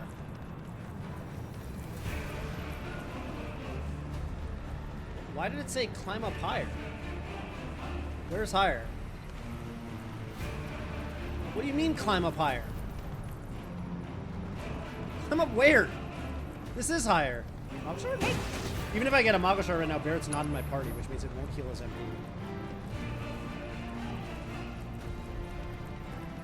All done with fights? Kidding me? Oh, no, I'm not. Where's Barrett? Barrett, there you are.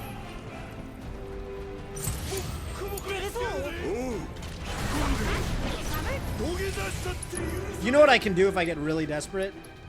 Well, no, I have faith.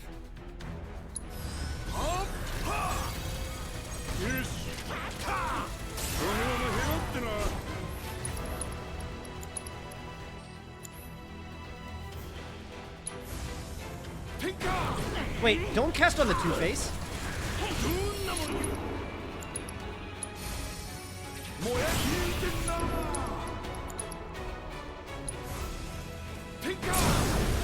Yeah, he's breaking even.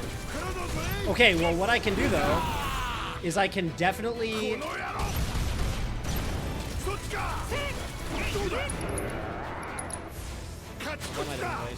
Nope, I got some. No, he healed like 3 MP from that fight. This is working. I just need more fights, unfortunately. Where were those boxes I just destroyed? They were like here?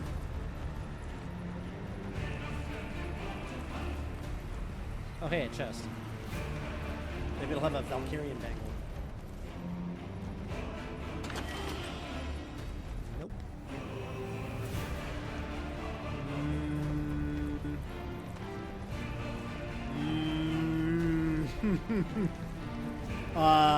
Here's what I'm gonna do.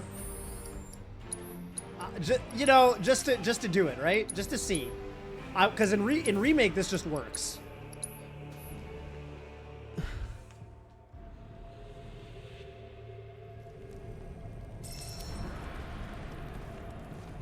Where's the boxes at?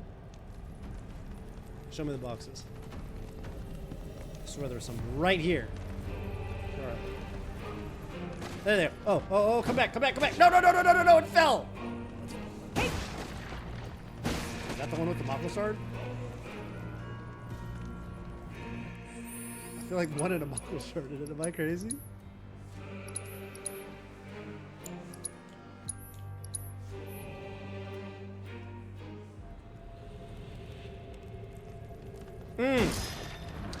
It's not like remake. It's different every time. Well, okay, I can get boxes to respawn, so that's not... It's not the end of the world. I might not... Do I even really need this MP? I'm not going for a magic build on Barret.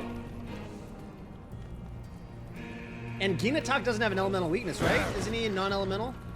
So, you know... I don't even know how good this is, but alright, whatever.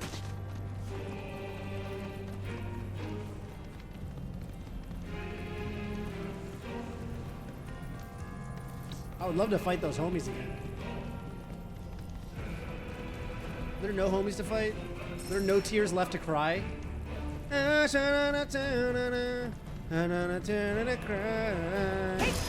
Magoshard? Kidding me? Nothing? Fuck nothing? You serious, bro? Hold up, that was so many boxes. Hold up. That was literally so many boxes. You can't tell me that when I reload it, there aren't gonna be no LE weakness. Oh, that's crazy. It's different every time, right? This is faster, I think, than just running to him. Because the save and reload is so fast on the PS5. Antidote grenade. Wait, is it the same shit every time?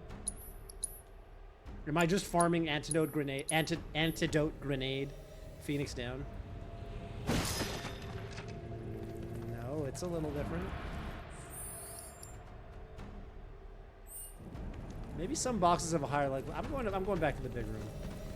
I'm going back to the big room. I feel like those boxes were doing me nicely.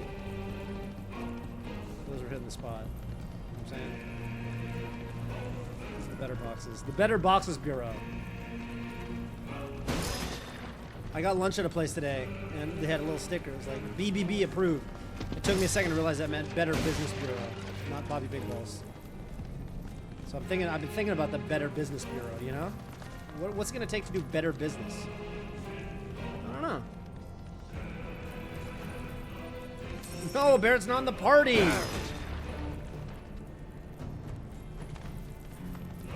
I was hoping I could get a Mago Shard and then take it to Barrett, like jumping on. Where's the fucking boxes? Weren't there boxes? All right, there's 3 up there. You're telling me there's 3? All right, fuck it.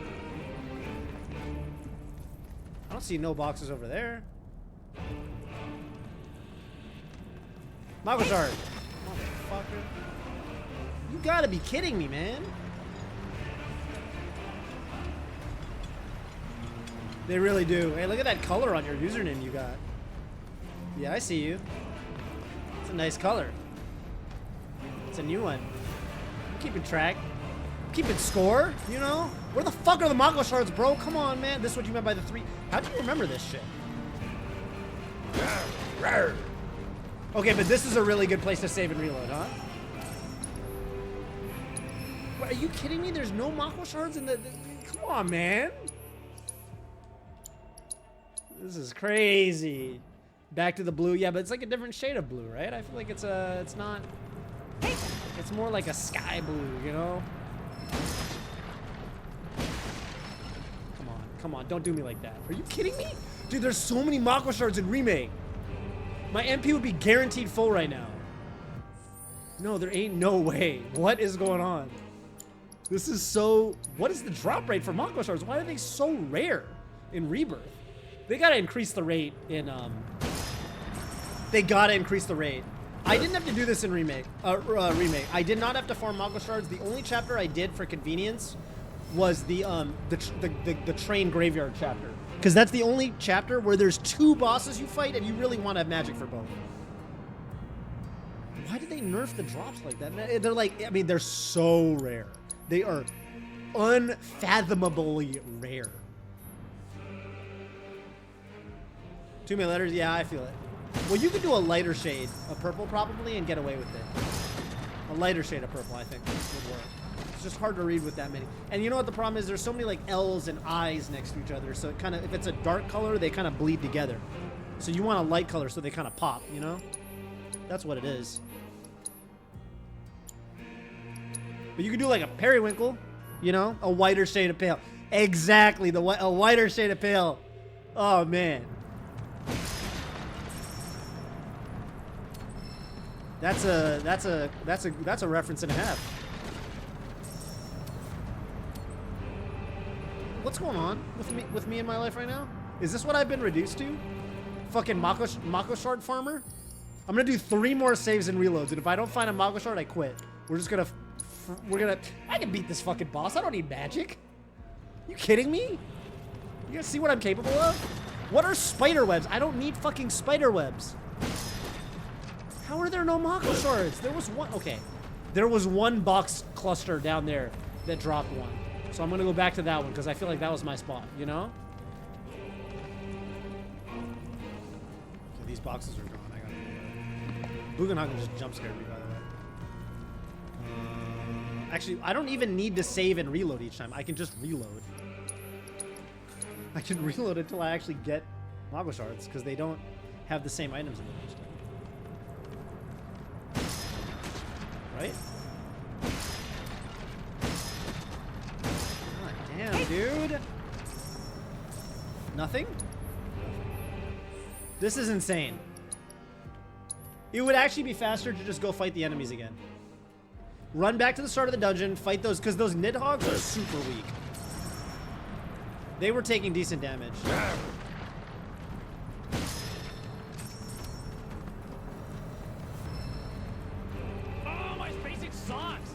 Sleeping Lo-Fi, thank you for the prime. I appreciate that. My day's been great. I'm playing a video game that I really love, which is Final Fantasy VII Rebirth. To be birthed again. You thought being birthed once was some shit. Well, check out this game where it happened apparently twice. Where are the enemies? How do I make enemies respawn? Saving and reload doesn't respawn enemies? Like, are they gone? Do enemies not respawn? Or like if I run far enough away? No, it's distance based, isn't it? I think it's distance based. Because I remember I was farming some enemies in the Temple of the Ancients, and I remember I had a reliable way to make them respawn.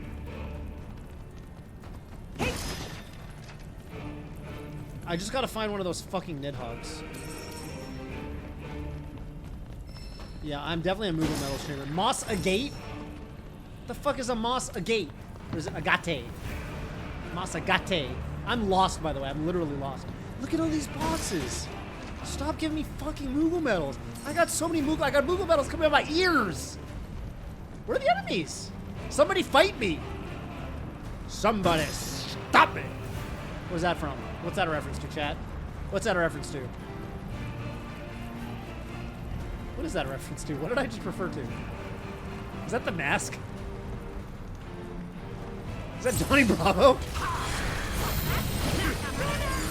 Alright, here's what we're gonna do. Are you ready? First, bonus round. Then,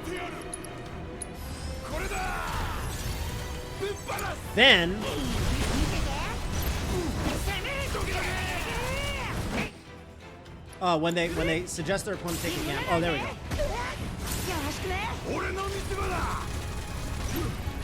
I gotta stagger it.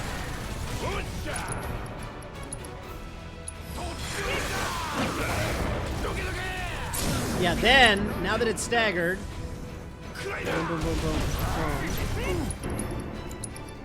And now that it's 160%, 4,000 damage. Look at that. Look at that. I told you combat was the way. Look at that healing. Look at that. All I had to do was a combination of Sonic Boom for Faith. I'm gonna Google somebody stops. Somebody stop me. It's the mask. It's literally the mask. Google somebody stop me. It's the fucking mask. Isn't that what's Ace Ventura? What's that guy's name? What's that guy? Why is his name escaping me? The fucking legend. The legend. Jim Carrey. Jim Carrey. Jim Carrey's the GOAT, right? Jim Carrey's just the fucking GOAT, right?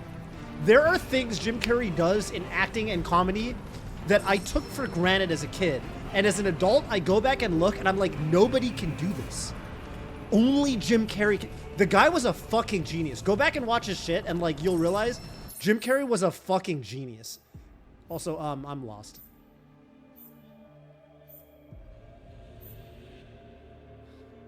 This is the start, right? Yeah, no, facts. Fucking facts. Unparalleled. At what he did, unparalleled. Unparalleled. Just the best. Guys, which way am I going? Wait, what the what? No. Wait. Oh no. Follow the blue thing. Oh my god. I almost thought, yeah, this is where you fight Ginatak. I almost thought this was the start of the dungeon. I was about to start walking the other way. Oh my god, that would have been embarrassing. Okay. So with that said, which way am I going? Not down, right? I'm going this way. Now, this dungeon is literally a fucking loop, which is kind of funny. Go towards the bench icon. There's two. Isn't there a bench at the start? There's two ways to get to the bench icon. Oh, I see what you're saying. Okay. But really, the icon to go towards is the blue diamond, not the bench. Hey, did you see how sick my MP farming strat was? You see how that was a fucking sick strat? You were telling me, oh, this isn't gonna work.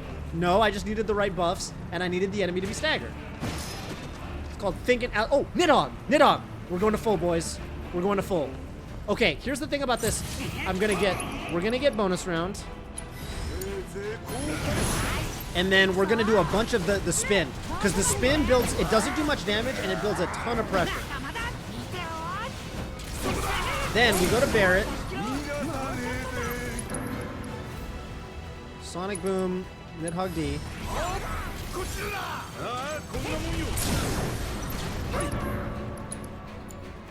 How does this math work? Does it? It's only how much... but you see how it did 9k? You see how it did 9k? You know what I need? I need a battle with a Nidhogg and something... But you see how it did 9k? I was telling you. If I find Nidhoggs, it's gonna work. Oh, this should be really good. You're right. This would just be free with Magnify. Oh, you're right. Okay. Yeah, dude, what the fuck? Red, where did materia go? What was even here? Elemental. Oh, it was... Oh, I know what happened. Yes.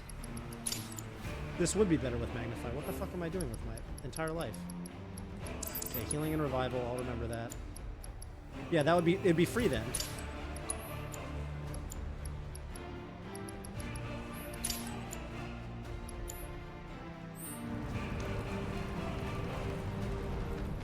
How do I get down there? I'm lost. Oh, nice jump. Good jump.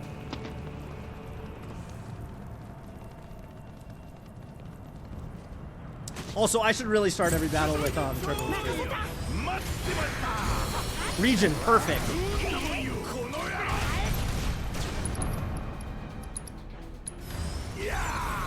And then this is gonna do it. Nice.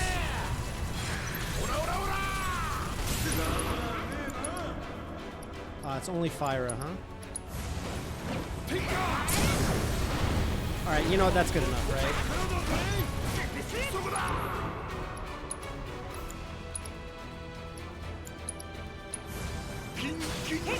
Perfect. Full. We're full. We're done. Thank fuck we're done. Okay, hey, but I told you shit was gonna work on the Nidhoggs. I literally told you.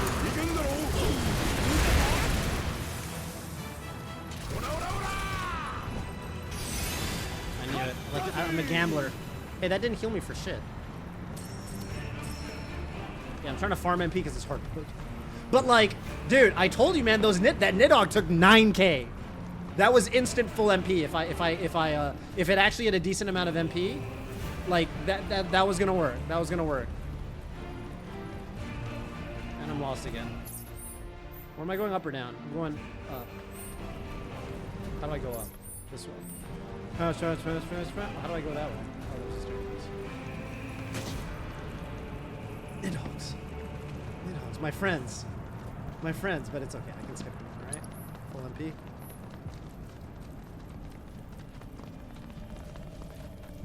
I told you, man. You doubted me. You're like, this is gonna work. You gotta find boxes. Fuck boxes. Fafnir rifle, Sonic Boom, Magnify if you need it, but really I just wanted a Nidhogg.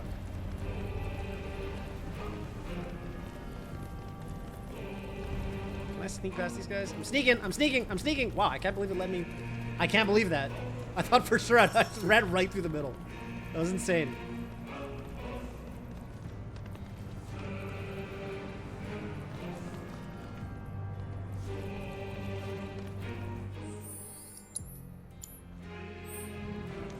Oh, there's a battle with some Gi in there.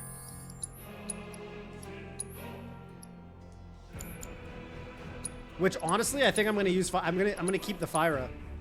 I think that's gonna be good for that fight. Because it's got Magnify, you know. Magnify MP absorb. That's for sure gonna refund on those guys, and it'll make the battle a lot easier. Dang.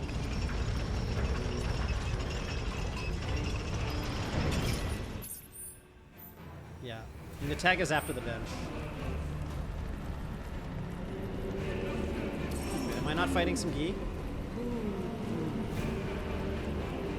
I thought there was like one more Gi fight with like 2 sorcerers or some shit. Oh, no? Okay, I'm tripping. I like how they've got this funky looking vending machine with bones, but then the Magnata Books terminal is just normal because They're weird enough as it is.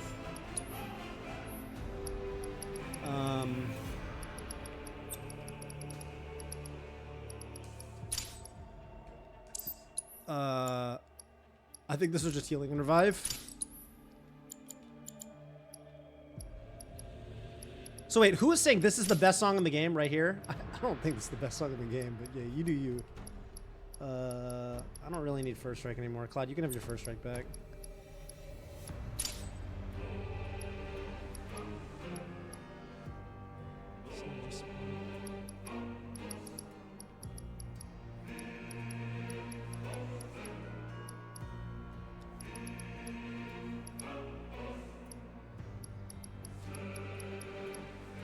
Honestly, his MP situation is indeed so shit that... Also, I should just give him one of these. If I'm for real, they should have maxed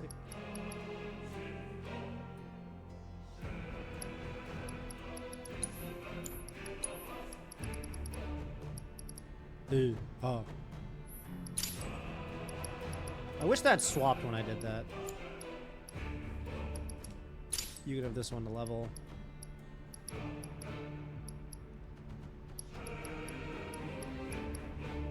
I've got a tank build. I've got a super tank build on him. I know binding's actually good because I think Ginatak is susceptible to sleep.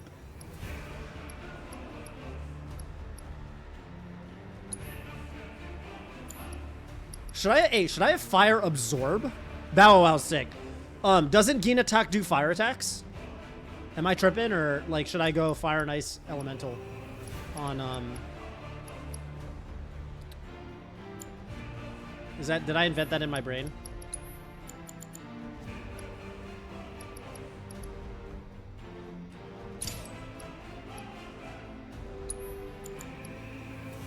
Thoughts?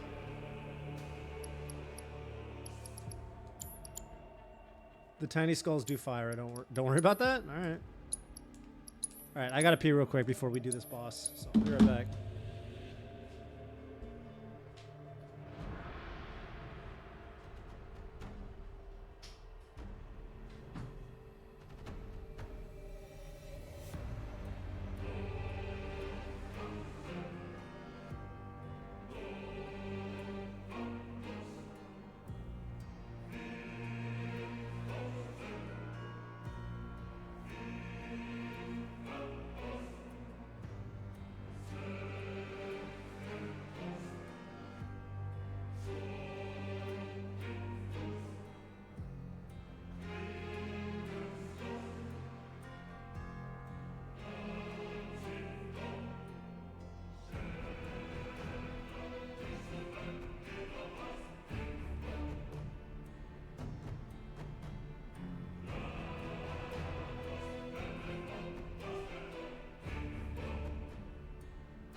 Alright, I'm ready.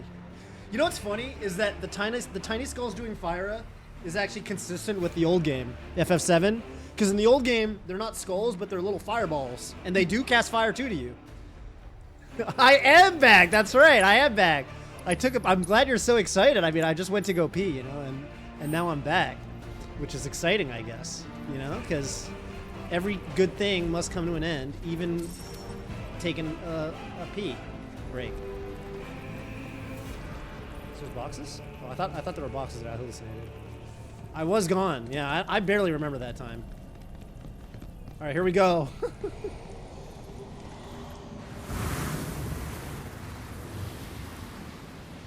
What? Dude, everyone's pissed about Cosmo. I love Cosmo Canyon. I don't like the Cave of the Gi, but I love Cosmo Canyon.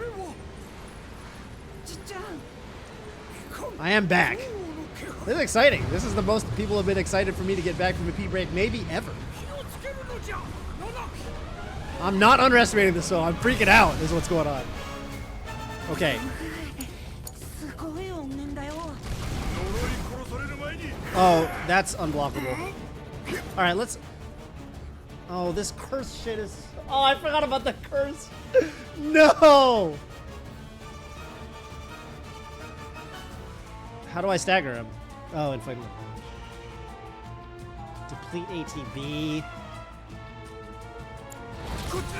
Hey, does Doom still work on me even, Oh, that, like, works.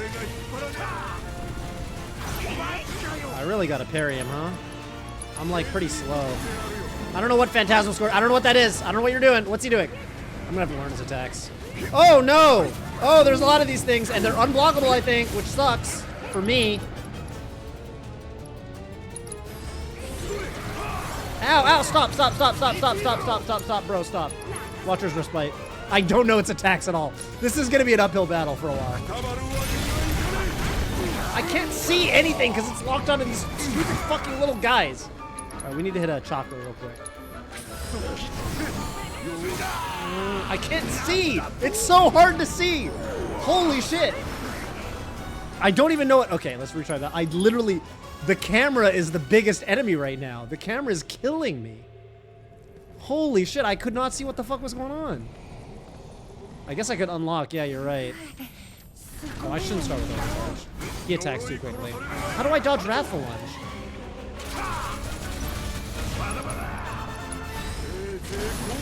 Get out of there, bro. Get out of there.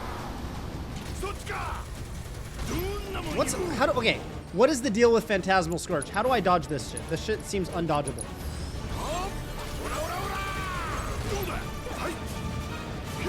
Can I just run? Will it, like...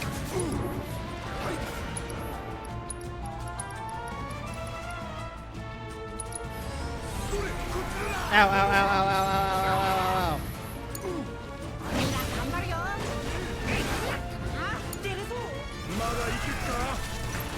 Also, here's what I don't get.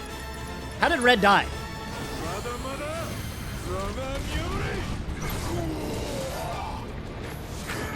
I wanted to parry that, but I'm gonna have to learn his animations. I don't know any of them.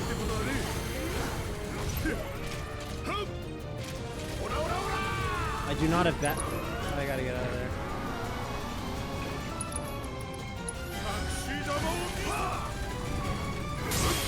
What's Withering Grip? No, don't wither my grip. Oh, you can cure. I forgot. Ginatak is undead, so he's, you know.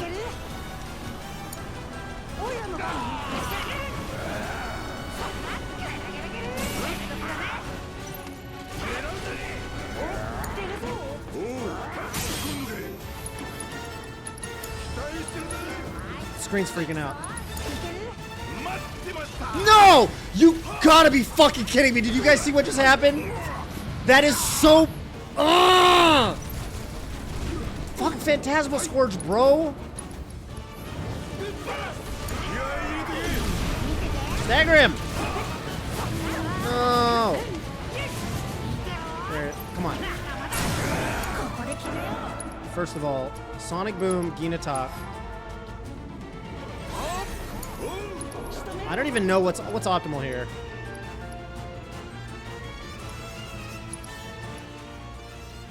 I can't believe he dodged my... Well, it didn't matter, but... Kiraga? Kiraga's sick? Kiraga use a shitload of fucking... MP... 19 MP, bro? Alright, if you want.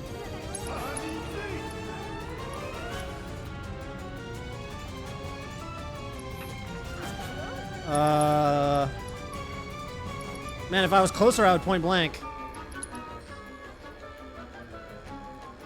I can stop it. I should save that for later in the battle, maybe?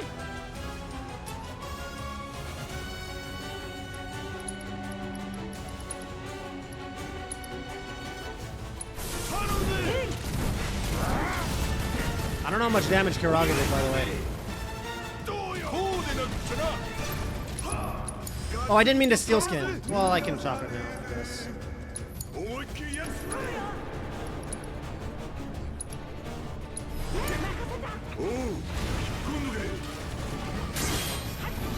No! Dude, I keep thinking Barrett's fast, but he's not fast. He's incredibly slow.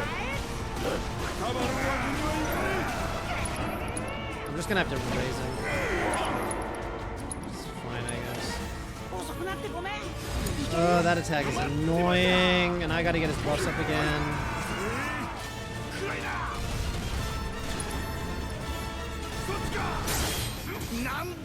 Dude. Does he have different attack strings? Can't tell. Maybe I should be controlling Red more. Because Red's mobile enough to dodge the shit, you know?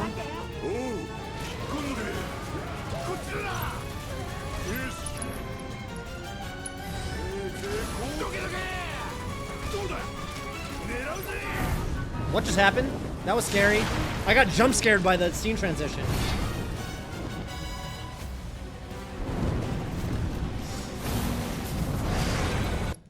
Ginatok, like, we get to see what he looks like, whatever, as a human, right? After this fight, they look nothing alike. His face doesn't even, you can see his face. It doesn't even look the same. He's a completely different build.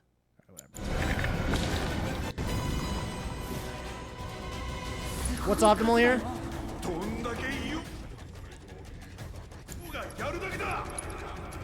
What am I supposed to do here? I know what I'm supposed to do. I know exactly what I'm supposed to do. Wait, did my command go through?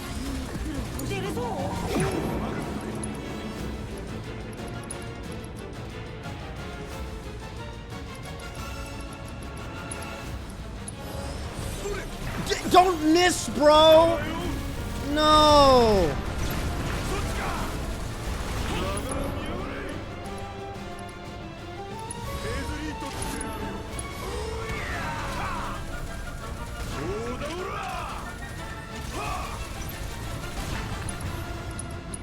I just did, I'm not actually casting, I just wanted to see what.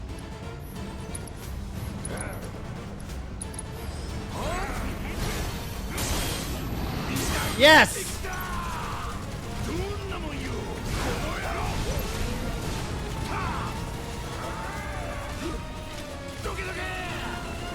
No, I'm so slow. Wait, before I stun him, I should chakra.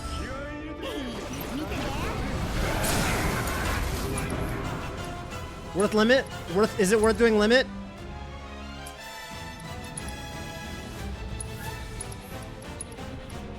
Let's go, baby.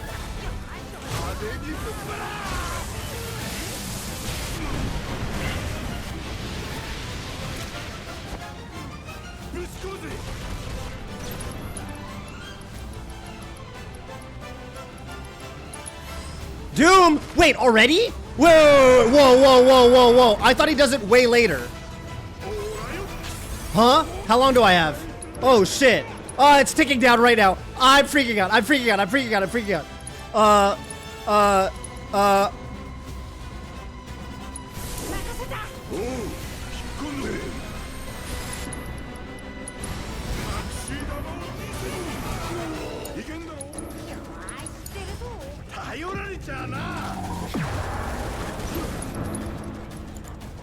Fuck you, dude. It's Faraga. I did a decent amount, whatever. I can't do enough fucking damage! Ah! Turbulent Spirit. I haven't used Turbulent Spirit yet.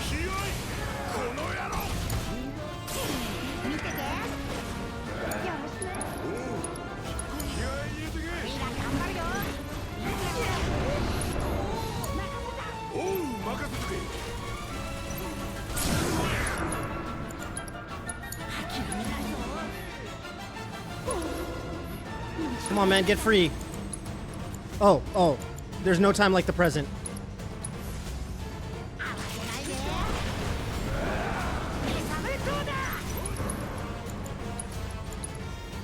Not red.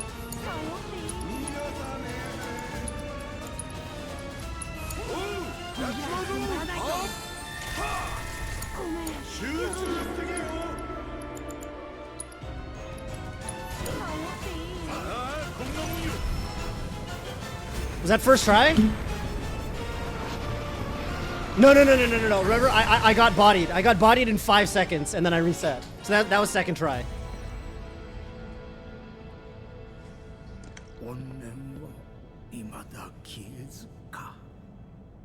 He does it since you got his HP solo double limit. I thought it was like lower than that though. Hey, what up, Mystery? What's up, man? Good to see you. Hang on, wait. I got a question. I've got enhanced karmic cal on Barrett because I'm basically running him like a fucking tank, which he is. Does he just survive Doom? Because, you know, or is Doom like? Does it go beyond? Doom just ends you. Doom's just instant game over. Holy fuck, dude. I mean, that's the black materia, right? So that makes sense. Second try, not bad. Got his ass.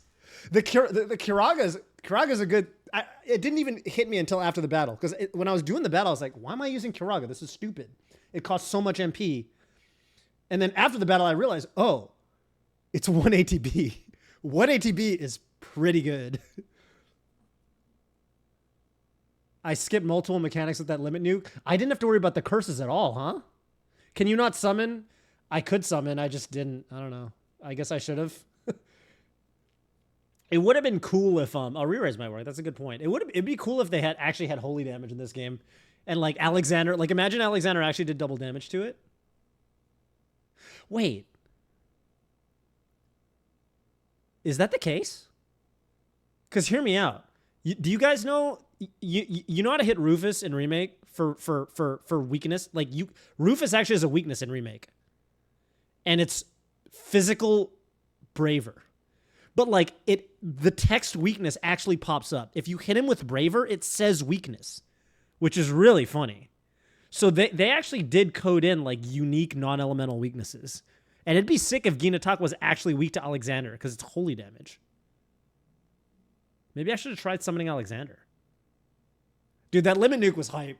That shit was so nice. Well, Phoenix is fire damage though. It's not holy damage. Even though it cures, I don't think the cure hits the enemies. I think the cure only hits you. If it hit everything, that'd be hype. Because then if it hit him with fire damage and then the cure damage, that actually would be hype. Hey, first try not bad, eh?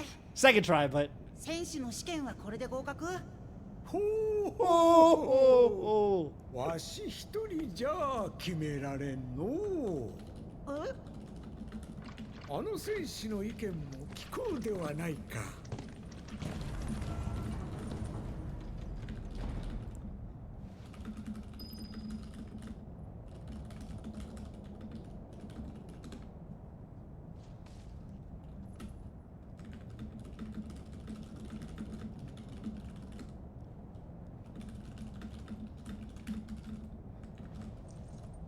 Have you heard the English dub at all? Yeah, I've heard it plenty. I love Barrett. I'm not trying to listen, however, to Red. I should go back to the bench. I'm not trying to listen to English Red. English Red is already fucking... Sorry, Japanese Red is already cringe enough. Also, hey, are there any chests or anything on the in the perimeter of the area? Also, didn't one of the... it's probably just a little fucking glowy animation or whatever. I was gonna ask, like, I saw something in his text that was like shrinks the size of the arena, and I was like, wow, how would they do that? That sounds trippy. But probably there's just a little ring of whatever. Hey, what up, Fleshboy? Thank you so much. I appreciate that. Thank you. Red got a deeper voice than Barrett. Well, when he's talking like a grown man, not when he's talking like a little baby, which he's mostly doing now.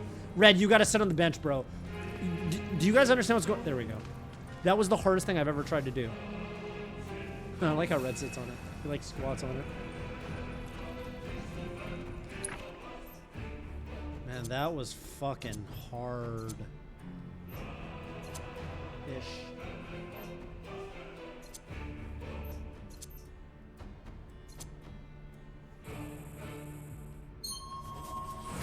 I guess I'll get Vengeful Remnant next, to be honest.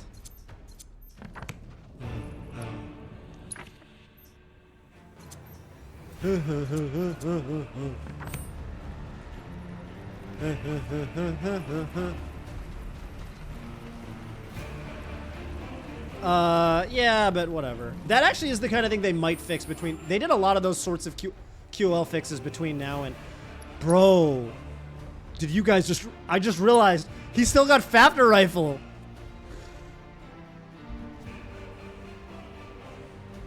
He's got his fucking magic rifle on. I'm an idiot. But okay, to be fair, This thing's physical attack isn't that bad. And I did pop a Faraga and some Kiragas and some Sonic Booms, so maybe it was worth it.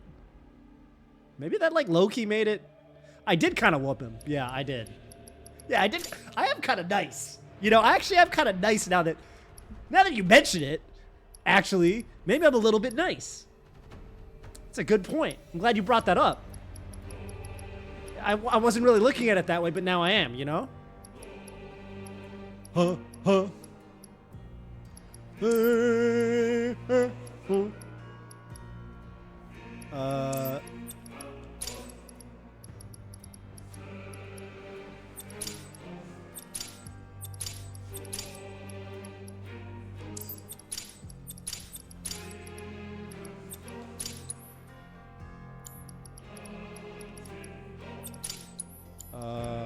Actually, what do I usually have on him? I guess I'm probably not going to use Barrett for a while.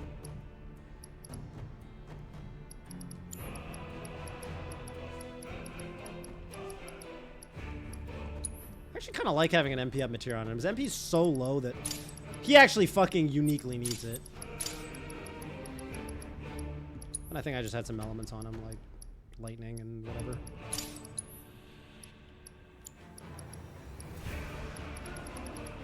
Oops.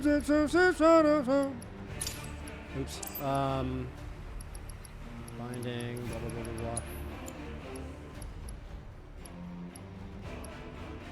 The other thing about Ginatak is he's susceptible to a lot of statuses.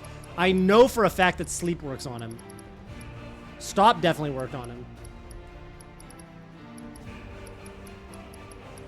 What's Enervation? Oh yeah, these... Enervation's such a silly...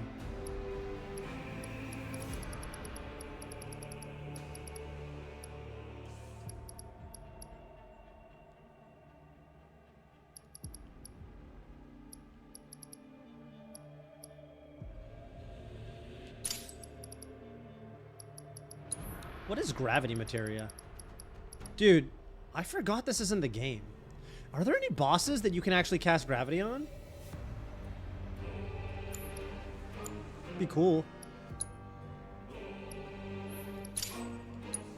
So you can have a... He can have a Celestial now, right? Or no? I got excited. I saw Cetrins. I was like, oh shit, Cetrin! But no, these are the bad ones. Fuck. There we go. Yeah, yeah, yeah. Take that. Take that Celestial Bangle.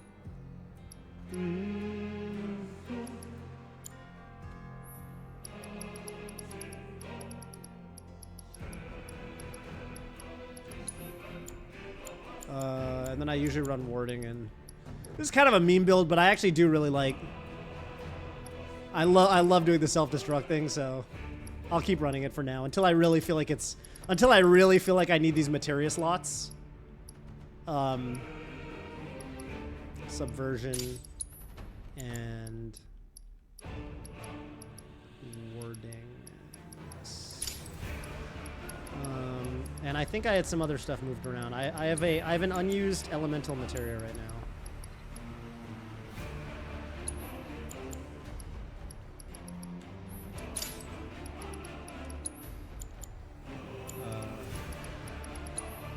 What do I normally have on red? Let's give him a nice materia for now. What materia do I have unused? MP absorption should probably be on somebody.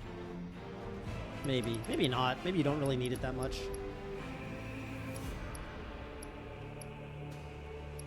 My magnifiers are used. Level boost is the most worthless materia in the game. I can't imagine wanting to use level boost. Is magic efficiency? Oh, dude, son of a boner hole. We, what am I doing? That's another thing I could have done. Magic efficiency. MP absorb with magic efficiency. What the fuck am I doing? Oh my god. I don't know what's wrong with me, man. I really don't. I really don't. Okay, you know what? Let's just move past all of this. I really like time magnify is a sweet combo.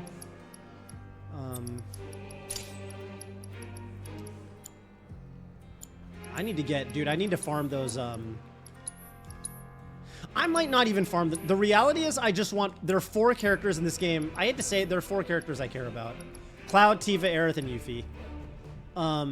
When it comes to combat, of course. You guys know that Barrett's my favorite. But as long as the 4 of them have 7 materia slots, I think I'm happy, to be honest. Okay. I think I'm back to my setup.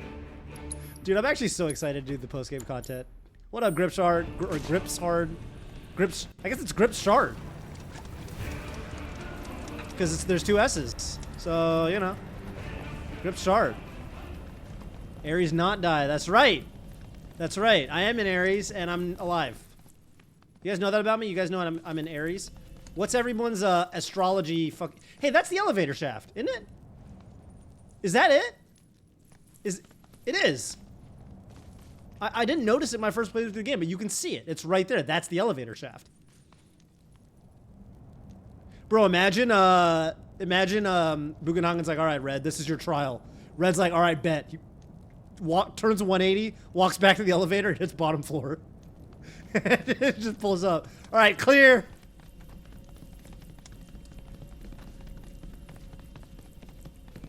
I made it. All right, I got a question for you guys. I think this is a plot hole, right? Because the whole thing with the Cave of the Gi is that he sealed the Gi into the cave, right? And they can't escape because their spirits are confined to the Cave of the Gi. And I gotta say, this part of the cave doesn't look particularly sealed, right? It's open air. I always wondered that. It's the same in the original.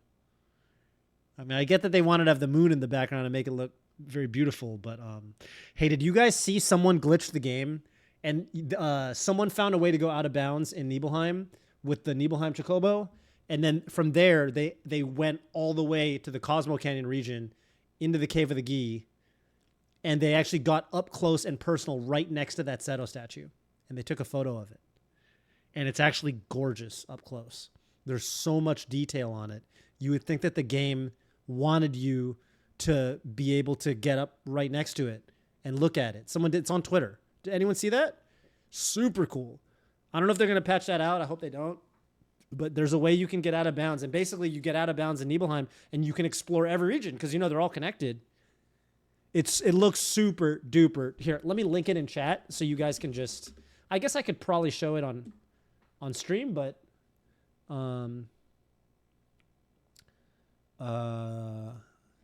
Here, I sent it to...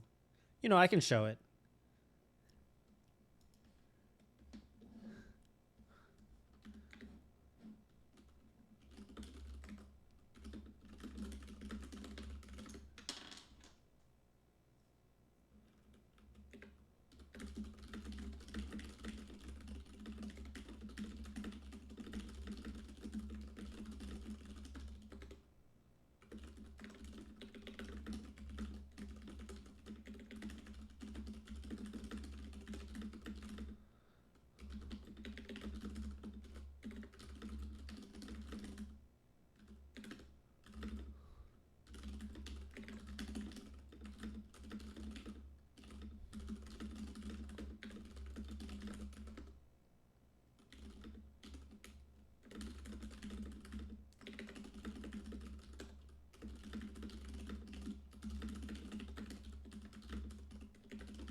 Here it is. I found it. I was just looking at my... Let me show this on stream. This is really cool stuff. Let me find a good way. Let me just see if there's a good way for me to do this. This is annoying because I'm using one monitor right now, and my other monitor is the...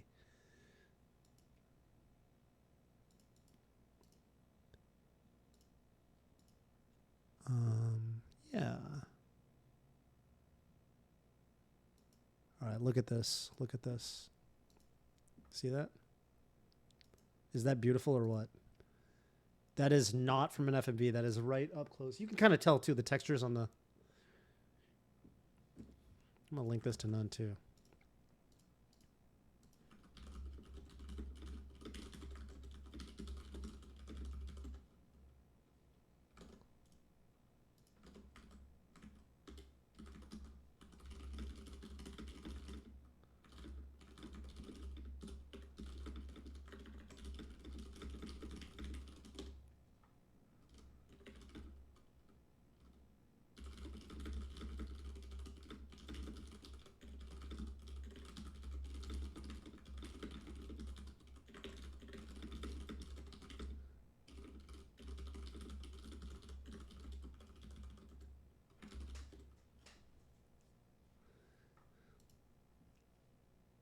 Isn't this sick?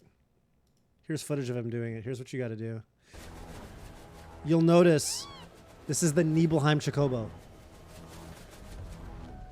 That's the Nibelheim Chocobo. Look at this. Chocojet. You guys see this?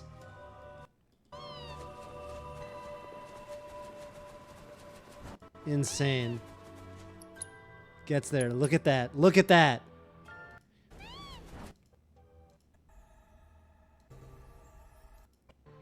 So fucking cool. Oh my god, dude. That is so fucking cool. You could see all the little spears and everything hitting him. The arrows and the spears. Damn, my guy did not have precision defense fucking materia equipped. Oh my god. Dude, and it just occurred to me.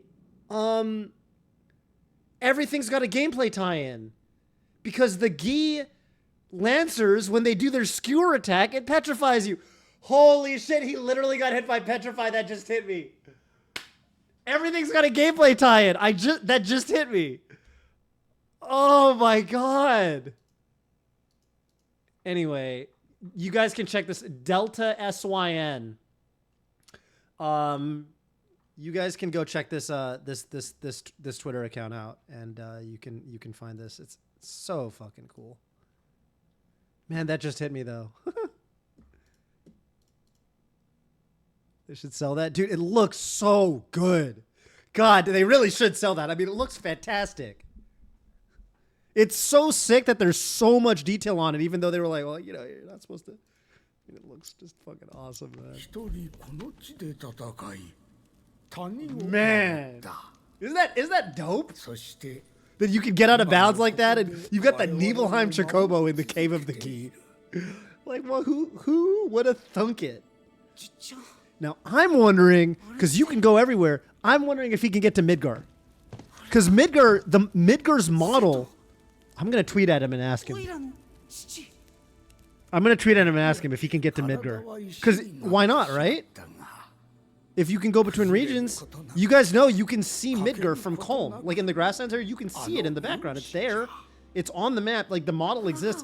You go further north than Midgar when you go to the Northwoods, the Temple of the Ancients, and when you go to Gilgamesh's lake. So I'm gonna tweet at that guy. I'm gonna ask him. Man, it's so sick. That is Usopp. Now that I know it's Usopp, I'm not as mad about it.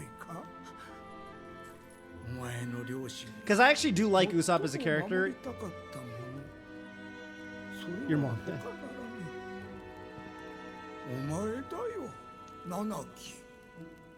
オイラが小さくて弱かったから。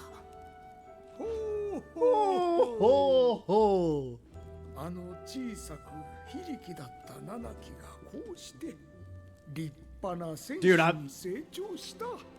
Fucking Odgi to talk. Oh, that was sick. Now I'm gonna go on YouTube and watch how people do it and like be ashamed.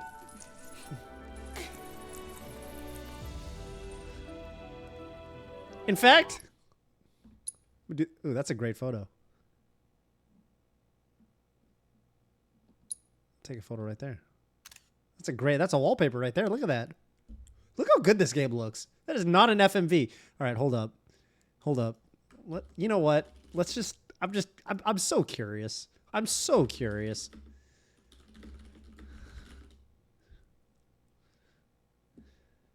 Yeah, this guy's goated.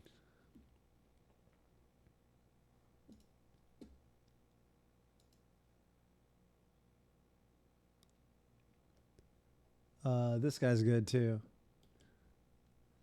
Oh, this guy's gonna solo Barrett it, but there's a speed run and then there's a solo Barrett video. We're gonna watch both because I need to see what people do. I need to see what people do. Also, it's gonna be a little loud, right? So I can turn that down a little bit.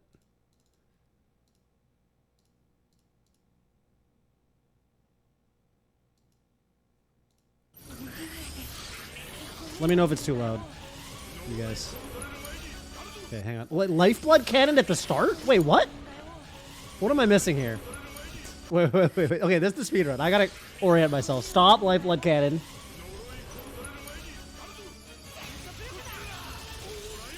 Haste, magnify. Wait. So they both ATB boost. Talk about an axe to grind, because he's got an axe. Lifeblood cannon, haste. Sonic boom.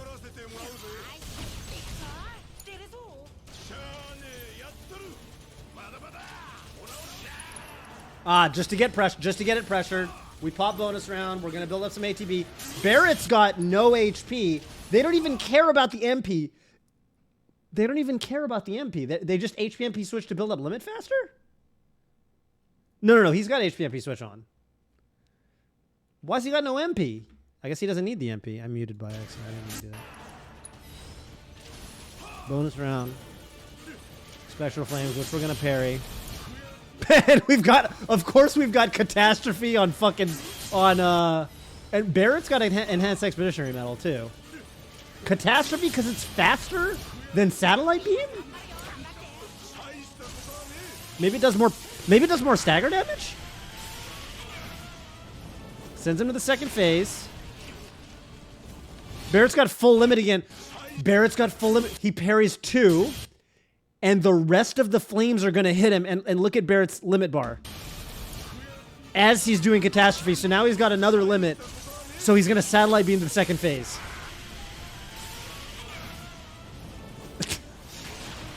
This is sick. That's so sick. That's so sick and twisted. What's Red 13 got? Not Fury Ring. What's he got?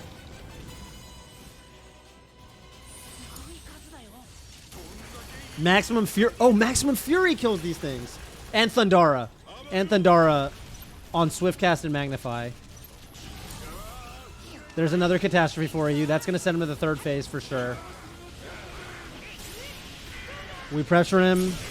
Staggered. But you can't kill him here. No Genji gloves, so that's only going to do 9999. Yep. We're saving limit for the third phase. Another stop. Wait, can we just kill it?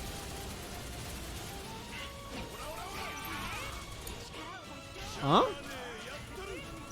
Why do you recharge? Does he need one more overcharge? Oh, he's got... Wait, why is he doing... Does he need one more overcharge? Is that important? Oh, and he just started... Why not Satellite Beam? Well, it's dead. 2 stops and 1 stagger. That's gonna do it. God damn. What the fuck? So this stagger was everything. He staggers him right here. There's stop. 1 Lifeblood Cannon. And Lifeblood Cannon's damage, I thought it depended on how much HP you spend, but maybe it's just... Is it just percentage of HP? Because, He's on HPMP switch, so maybe it's just percentage of it. Maybe it's not dependent on HP percentage. I thought it converted HP spent to damage. Another stop. Maximum Fury does a decent amount. I'm honestly surprised that's better than just doing a fucking a point blank.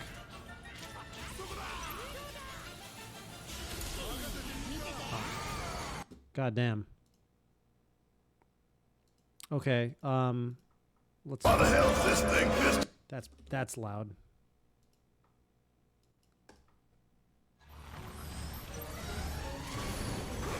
Why the hell is this thing pissed at us? This is solo Barret. This is going to take a little longer. They do bonus round, of course. Rolls back. Dark side. Dark side is sick. What does he do about that? There's one attack that's unblockable that I don't really understand. It's not a grab. Oh, Drain, you can just get close. Okay. I didn't know. This one. No. Not this one. That's not what I was thinking. Oh, he just pressures it at the right time. Parry these. You only have to parry every other one. Withering Grip, parry that. Point blank, because we're point blank. That's its own fault. What's he got equipped? A Genji Glove, for sure, right? Yeah, that did 11k. 11k non-stagger. That's serious damage. Barrett's actually not that bad of a Genji Glove user because of point blank. Maximum Fury or what? Where's a big bucket of water when you need it? Oh yeah, decent idea to farm haste here. He hasn't used Turbulent Spirit yet. He found one casting Fyra just to stop it. Now Maximum Fury with Darkside's gonna kill all of them. Like flies.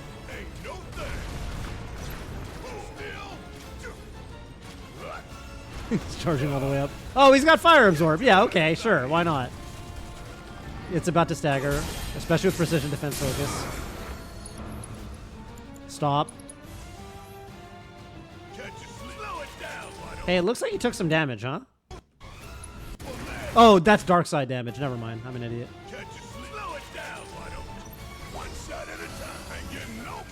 All the buffs. All the buffs go up. Point blank. He's going to do 20k. He's going to get another point blank off pretty soon. God damn. God damn.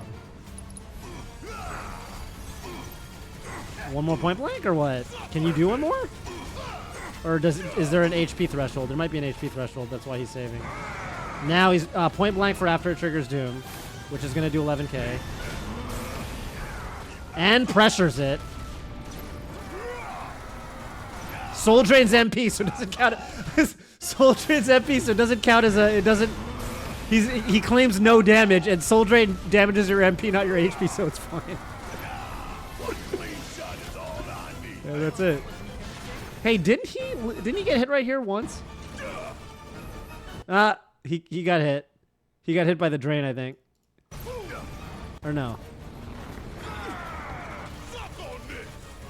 Oh, I'm an idiot. No, he didn't get hit. Wait, what was that? It looked like he got hit.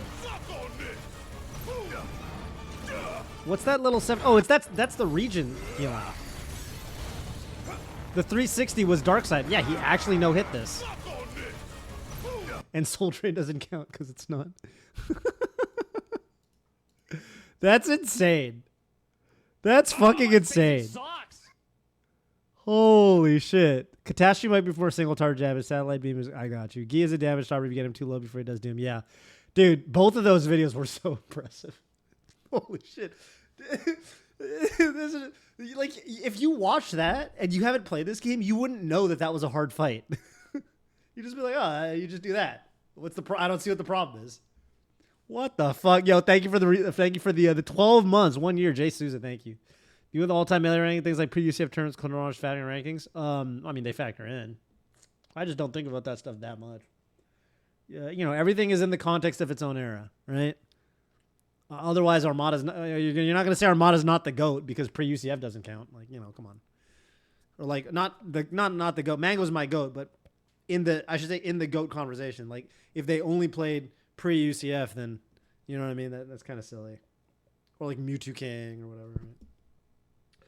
Right? Gi is a damage stopper if you get him too low because he does Doom.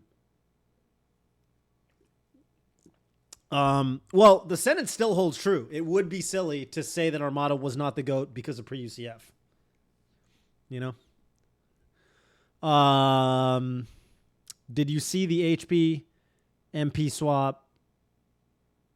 Rulers of the Outer World Clouds. I've seen, yeah. You know what's funny about that, Wolfenstorm, is the easiest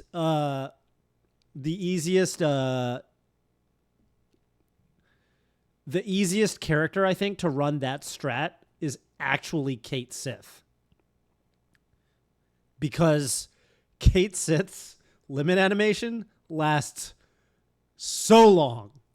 And it's actually, you can be really sloppy with your limit break timing because you are almost definitely going to get hit by another move or another couple moves during the usage of Giga Magic Mogbox in a way that is not necessarily the case for some of the other characters. And so I watched the Kate Sith one too, and I was like, oh my God, that sounds really impressive. And I realized like, oh, this actually looked easier. This is like the easiest one. That's why I was kind of thinking like, you know, when I was struggling with Kate Sith versus the Abominable or whatever, I keep wanting to say Kate Sith versus the abdominals, but that's the muscles in your stomach.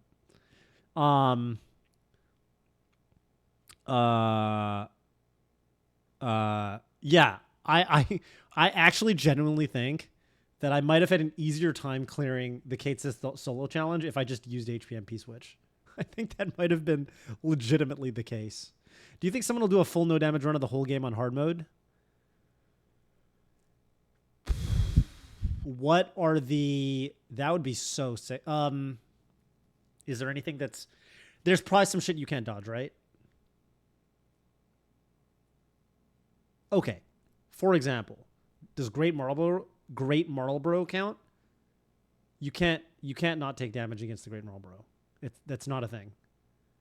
That doesn't count, right? No hit. You could say no hit then. No hit, not no damage. Well, even that video we just watched was technically no hit, not no damage, because he had Dark Side equipped. Dark Side, you take damage. So, Lifeblood Cannon, you take damage. So,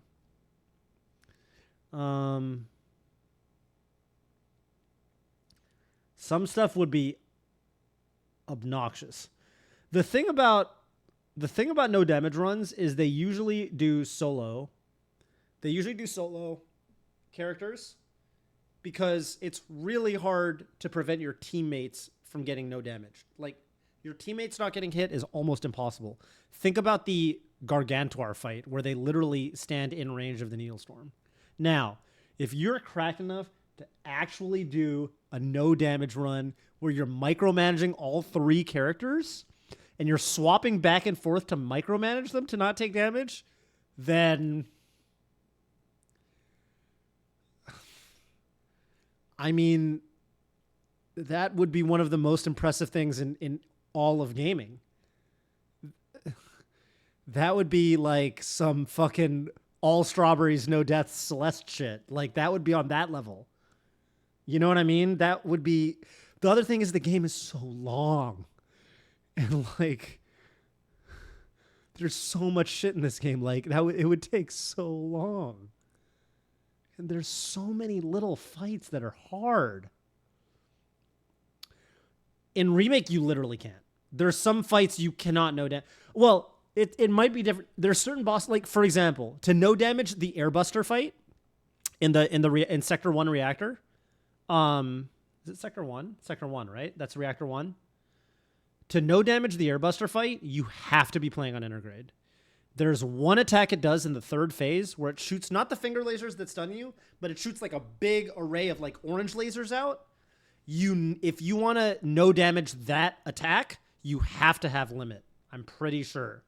If you watch any Airbuster no damage solo whatever video on YouTube, it's always Intergrade, and they have to limit break through that attack. That's the only way, because only in Intergrade can you actually get invulnerability using a limit break. Pre-Intergrade, that didn't exist. You could get hit doing a limit break. So that's a completely new thing. That's a completely new thing.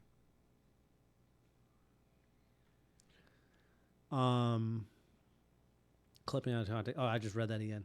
Yeah, please don't actually send that to Mang. I feel like for some reason Mango gets very upset when he gets really into the weeds when it comes to GOAT discussions. I feel like him and Armada both do. They get really, really upset about it. So like there's very few things that would actually make him upset, but that actually would, I feel. For whatever reason. And then you got Chad HBox over here who doesn't give a fuck. Although I'm sure he actually does deep down, to be perfectly honest with you. Guys, I just got hit by the craziest craving. I got hit by a craving so out of left field, you're not even going to believe me. If anyone can guess what food I just got hit by a craving of, I'll Venmo you $1,000 straight up because no one can guess it. Everyone gets one guess. $1,000. No one's gonna get it.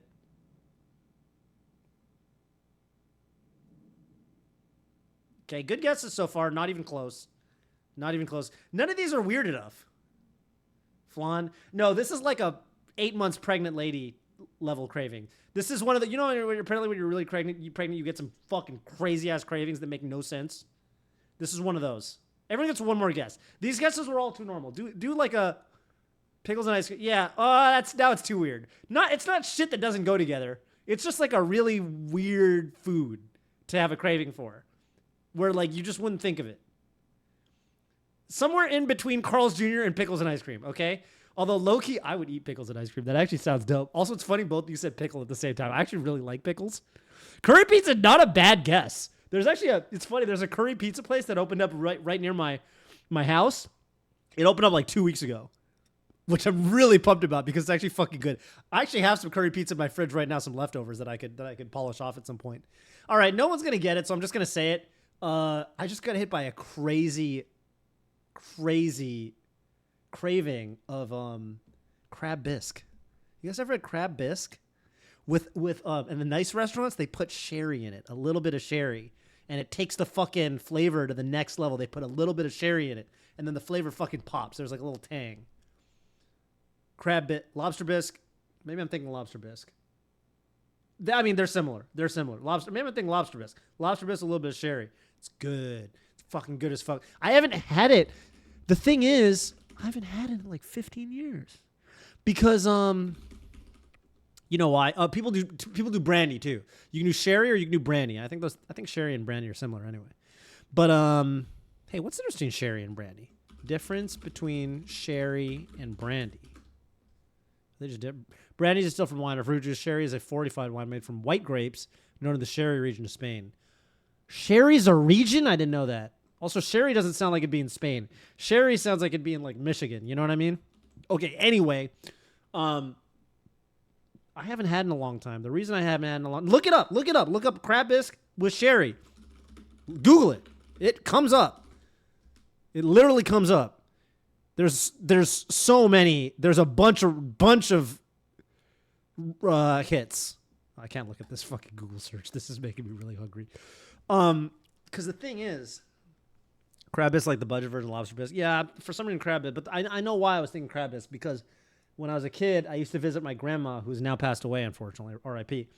But I used to visit her. She lived in Virginia, and if you guys know, if you in the sort of MDVA area, there's a lot of crab. Crab is a very plentiful, ingredient in Maryland, and so we would go to seafood restaurants a lot when we visited my grandma, and I'd always get the crab bisque and crab cakes, and now that I think about it, it's a lot harder to find good crab cakes in California. I feel like it's not that common. I don't know. Are we still talking about the solid four? What do you mean by solid four? Solid four? You guys gotta Google it. I don't know why you guys are saying this is some shit. Use your homo. Just Google it. It's a thing. It's 100% a thing. It's 100% a thing. Man, I just got hit by that craving so hard. That's, I'm hungry. All right, let's finish up the chapter so that I can eat, because it's getting late. I'm sure you guys got to go to bed at some point, too.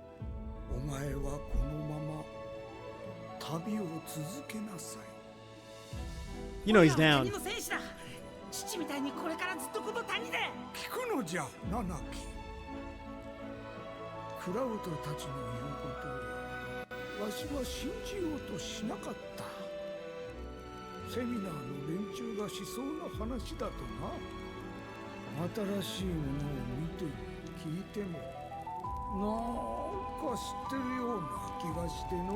Bugenhagen should personally apologize to Tifa.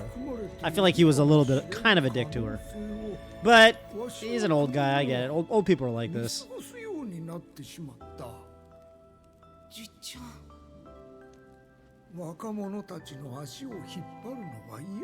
Thanks for streaming. Good night. Good night. Yeah, I mean, we got past the boss fight, so we finished the chapter, basically. We didn't completely finish the chapter, though. Next stream, which will be tomorrow, I will. We're gonna do the Cosmo Canyon side quests and all that stuff,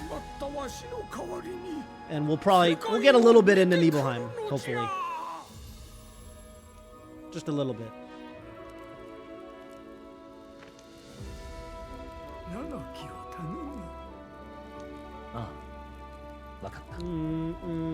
There's actually a couple more fights in the chapter though. There's a couple more fights. You know what's really funny? I think in my normal mode playthrough, I don't think I game overed on any of the Gi fights in the cave. And then when I was controlling literally Cloud Tifa Aerith, I think I game overed on one of the Gi fights in the Gi village because I wasn't taking it seriously enough. And I forgot, like, wait, these guys are actually, they're petrifying me and they're doing shit that I don't like. And then I died.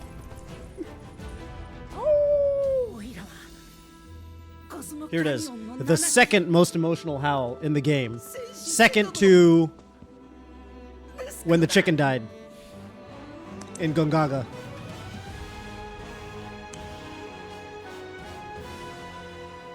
Yo, someone use a gold needle on him.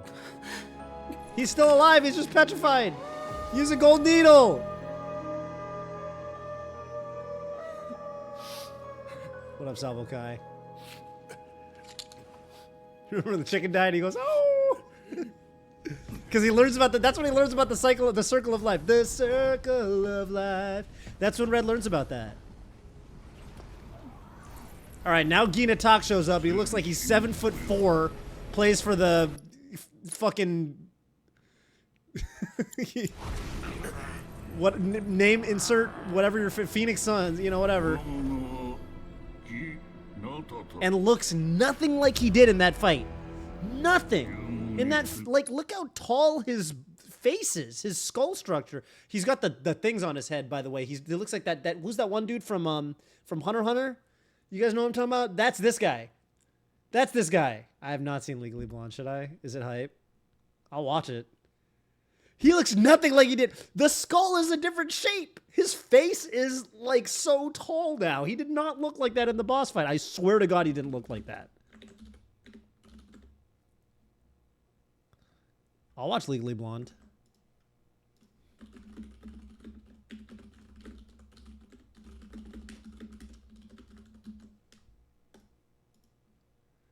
Illumi's disguise, yes. But you know, there's other characters in, I am thinking of Illumi's disguise. There's other characters in anime and stuff that look like that. If I remember correctly.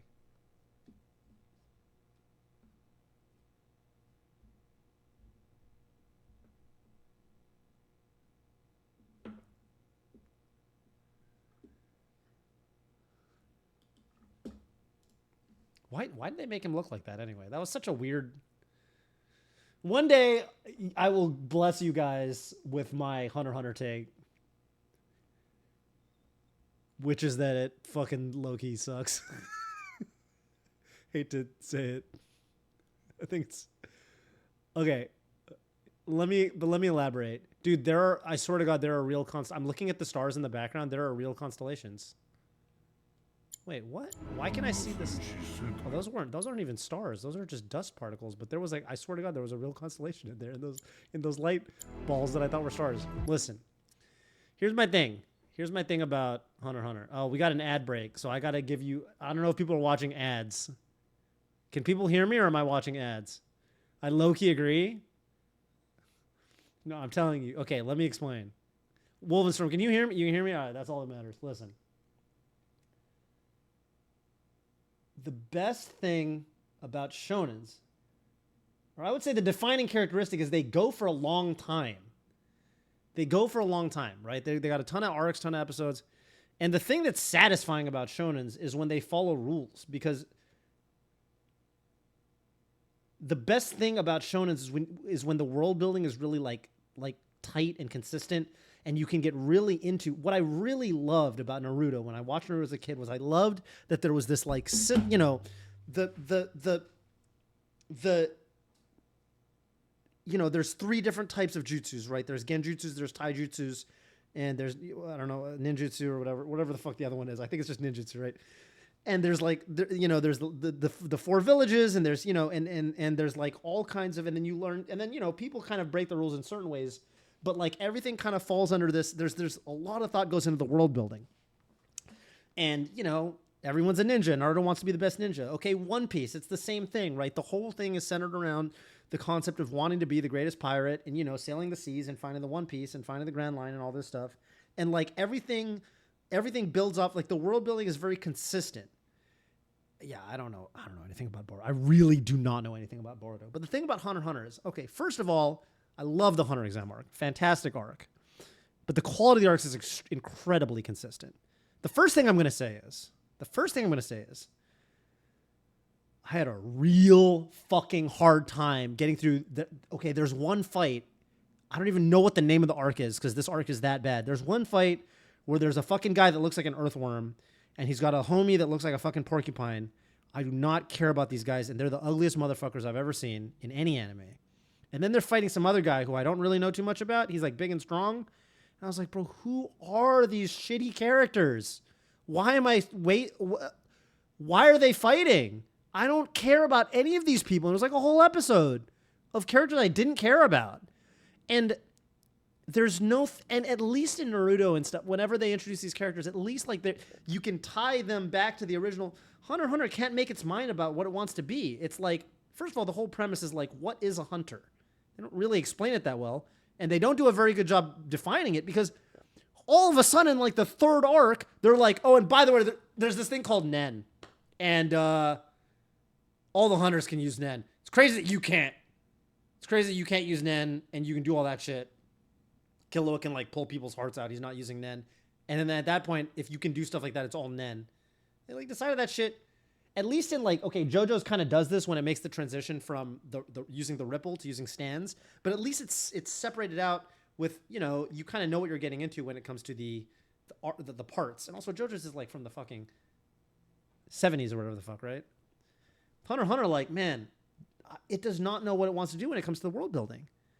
And there's the battle tower arc where they're having a tournament in the tower. And all I can say is there's so many instances where the writer in Hunter x Hunter, you can tell he got bored of doing what he was doing. He's like doing this tournament arc, and then out of nowhere, Gon's like, actually, I think I'm done. It's kind of whatever. We don't need to fight anymore. And like Hunter x Hunter enjoyers will tell you that the whole thing with Gon is like, oh, he's a kid. He's like fickle. That's how kids are. But like, it's not satisfying. And it's not like no other shonen that's big has this problem to the degree that Hunter x Hunter has. Hunter x Hunter cannot make its mind up about what the fuck it wants to do at all. The writer constantly gets bored and has to like come up with new mechanics, redefines what a hunter is. No one knows what the fuck a hunter is. No one can tell me. I know what a ninja is. I know what a pirate is. I don't know what the fuck a hunter is. The whole thing is that the hunter exam isn't truly hunter until you learn. Look, if you can look me in the fucking eye and tell me that you believe the writer thought that from the very beginning, because you can't. You know that was an ass pull. You know that was some shit he decided in the moment. He keeps doing it. He does it every fucking arc. There's some new shit where like he drops some shit halfway. There's like one part where they're like, I can't even tell what the fuck, like Gon and Killua are like trying to gain money because they need a bunch of money to buy the Greed Island game, I think. And they're doing it in all these different ways. I don't think they even end up fucking making all the money. Like they're doing all these different things, and it's just kind of incoherent. And the thing is,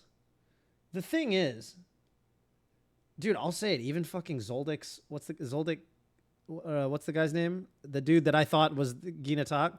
Great example of this, dude. I swear to God, I do not believe, Illumi, I don't think that when he first drew that character, I do not think his goal was to change the character design and make him, the long hair be shonen. I do not think that was what was going to originally happen with him. I think that was made up on the spot, just like everything fucking else.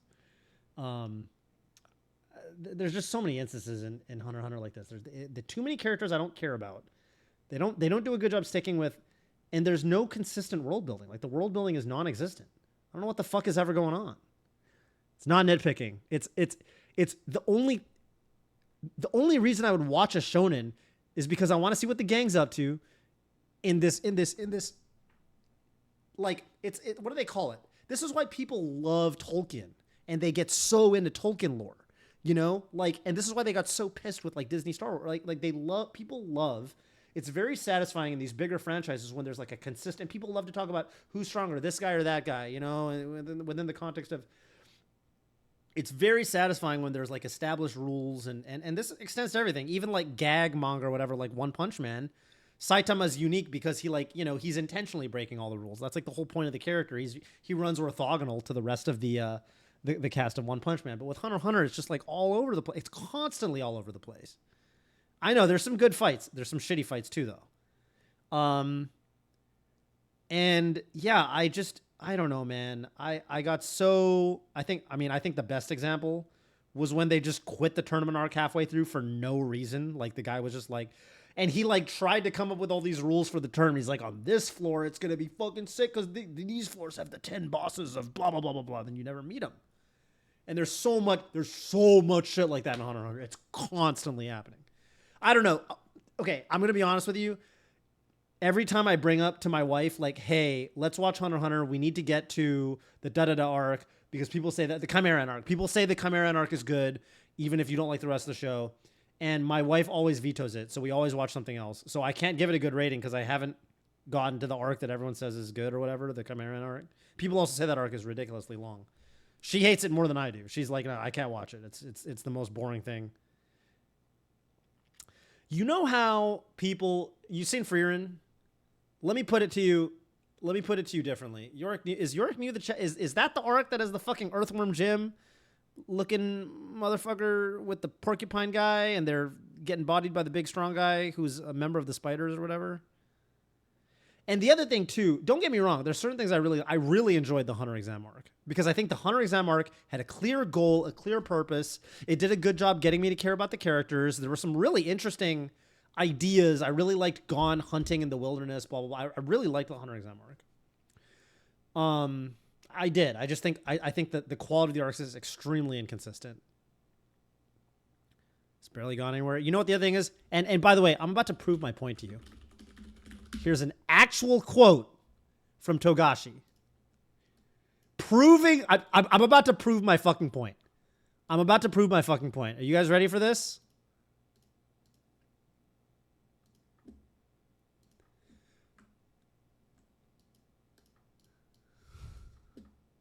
When I read this, my camera's in the way.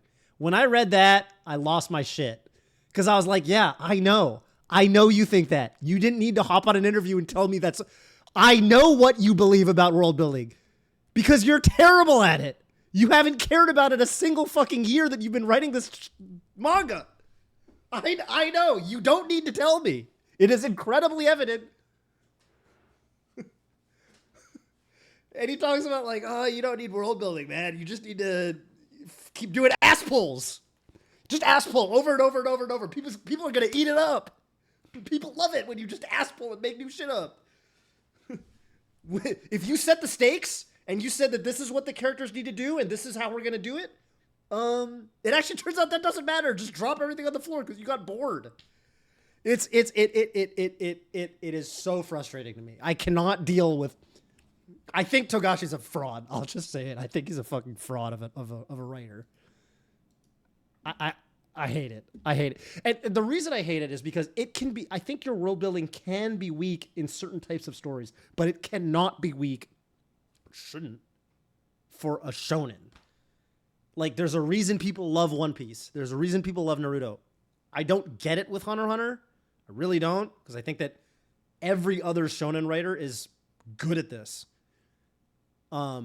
Every other shonen writer, when they write shonens, you get the sense that they've been dreaming about this world since they were a little child, and they've been putting all these ideas together, and they dreamed this world up, and they put so much love and thought into it, and then it's spilling out on the page.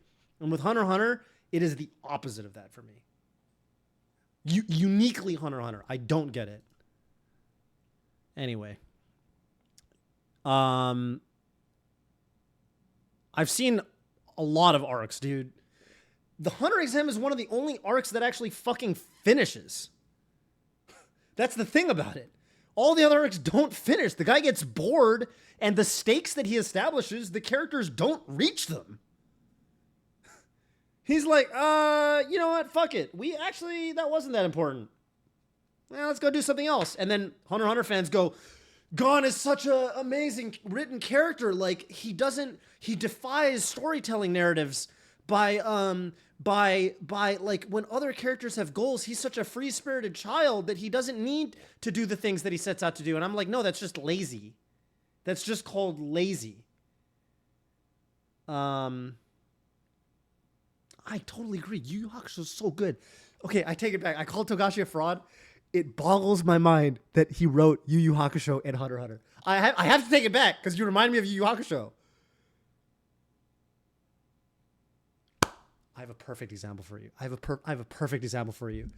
I was literally okay. The fight where Kurama I swear to God, I fucking called this shit because Kurama was fighting that one guy. I don't remember anyone's fucking name besides, the main characters. I remember, Hiei and Kurama. I remembered,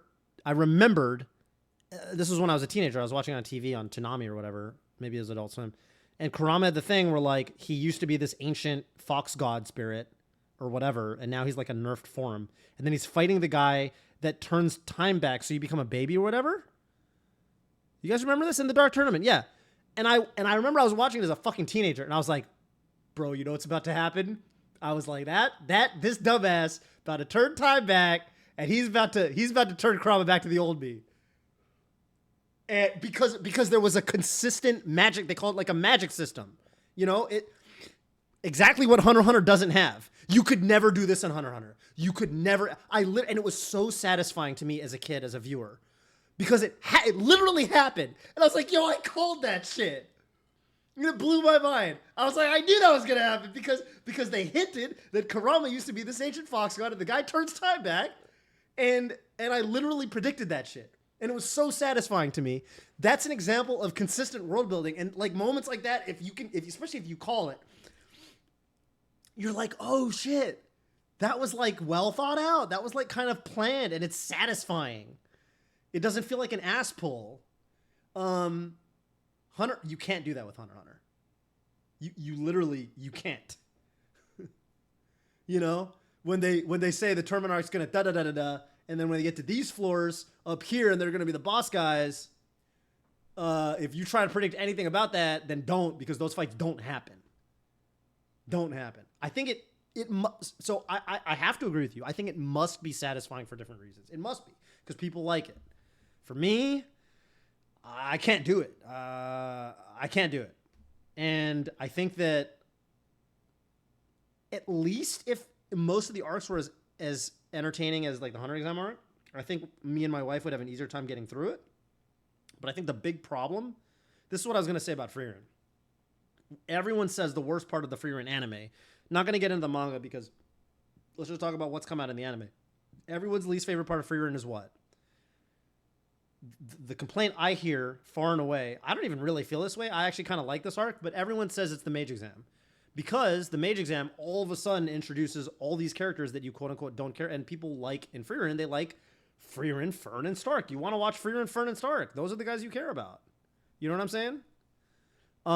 That is my hottest popular anime take. Yeah, probably. I mean, it shouldn't be, because I mean it's like a fucking but it's the most mainstream anime that I hate. Listen, everyone complains that with Frieren and the mage exam arc, there's this problem where all of a sudden there's all these characters that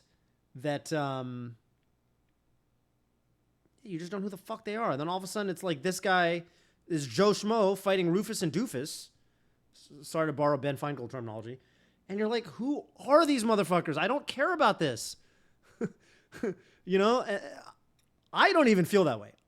Yeah, I watched Frieren with like 5. I did a group watch with a bunch of my friends, and including my wife, because we do anime night every Thursday. Everyone had that qualm with the mage exam except for me. I didn't mind it that much. I think the reason I didn't mind it that much is because I've seen what it's like when... I was going to say bad anime. Okay, I've seen what it's like when Hunter x Hunter has this problem. And at least in Frieren, the characters look kind of good. In Hunter x Hunter, dude, okay.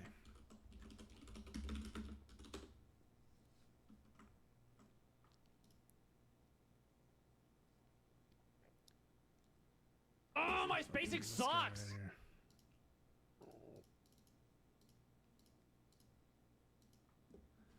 Dude, who the fuck is this guy? What is this? Why is this a character that I have to watch for an episode? He isn't even the most offensive out of all of them. This guy is. Who the fuck is this idiot? Look at his character design. What is this shit? This is I was offended that my time was being wasted in the manner that it was being wasted. I was offended. I was like insulted. I had to watch this guy fight or exist. It was awful. It was awful. I hated every moment. And this is the level of character. Like, look at his. What are these? Look at what is it? What is it? It's somebody else. These guys, man, don't like what, dude. Fucking Earthworm's guy, his ass is out, and these guys look like the fucking. I mean, what is this? This guy looks like fucking.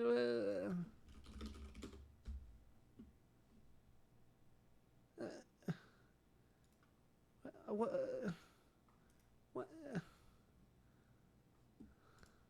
It's offensive, right? And then don't make me pull up fucking what like Naruto side characters look like. They look fucking sick. They look cool. That was Hank Hill.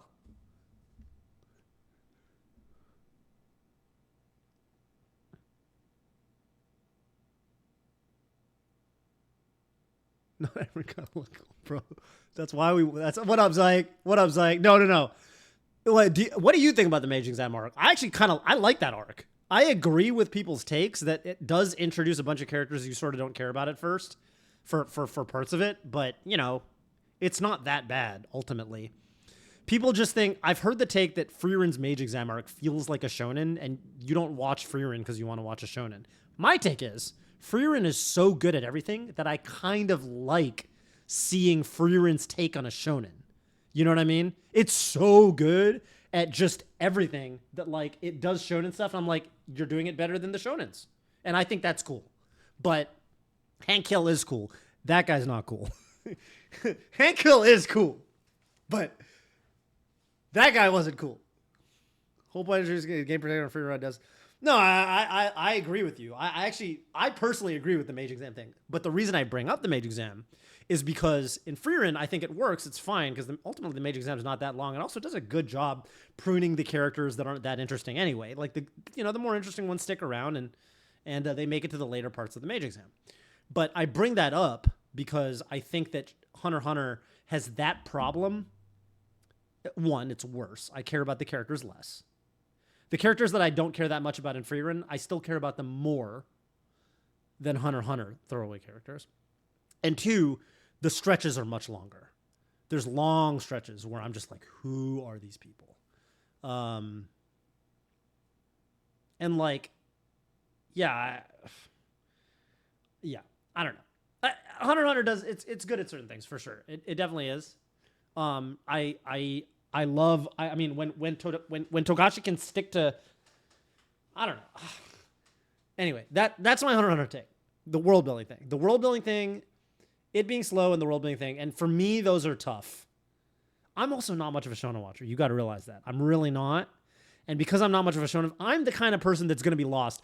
Because I'm 20 episodes into some bullshit, and I'm like, I could have watched a whole show that people love. You know what I mean? I could watch a season of The Wire. You know how good The Wire is? You know what I'm saying? Like, yeah, but not everything can be fucking NHK. Yeah, but I can watch things that are only NHK. I can do that. I can just go watch something better. And I frequently do. I got so many shows I need to watch that I know are good. That was the thing I realized with my anime list. I'm like, damn, I'm kind of not that discerning of a critic. I tend to give shows pretty high scores. I had this thought. And I realized, wait, no, that's just because I filter for shows I think I'm gonna enjoy. You know? Yeah, okay, but there's a lot of good shows and they're all very different, right? There's a lot of good shows that are all very different. You know, there's FMA Brotherhood. Not a fan of that artist. World building logic and contract the world building, which would be good. It's like so perfect that you came in and said that, because if you caught the beginning of the rant was how I think the world building is incredibly inconsistent. The world building is so inconsistent, Hunter x Hunter. It drives me up the fucking wall. I hate how inconsistent it is. So thank you for saying that, because that is by far and away most. Did you hear my thing about Kurama in Yu Yu Hakusho, which is important because Kurama in Hakusho, yeah, we've been saying this making a turn for turn. Did you hear my thing about Kurama in Yu Yu Hakusho and why I was so satisfied with that with him in the Dark Tournament of Yu Yu Hakusho and how Hunter x Hunter will never have moments like that. So, dude, it's important because it's pertinent because it's Togashi. It's the same writer, which blows my mind because I was watching it as a kid, Yu Yu Hakusho, on TV, on Toonami or whatever, and there's a moment where he's in the Dark Tournament, he's fighting some guy, I don't remember too well because this was 20 years ago, and I don't remember anyone's name except the main characters, but I remember Kurama, and I remember that he was they said that he was descended from some ancient fox god, but he's like the reincarnation of that, so he's like a nerfed version, and he's fighting some guy that can turn you into a baby.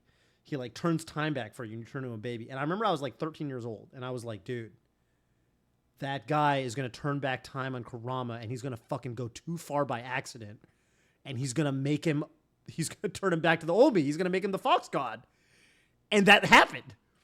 That literally happened. And I remember that was as a viewer, predicting that as a teenager and as a anime fan, that was so satisfying. That's consistent world building. That's tight world building. I was able to make that prediction and seeing it pay off. I was just like, bro, that's sick. What the fuck? I called that shit. That's a satisfying moment as a viewer. You can't have moments like that in Hunter x Hunter. They don't exist. To this day, I don't know what a fucking hunter is. What's a hunter? Oh, it's somebody who can use Nen. Well, they decided that in the third arc.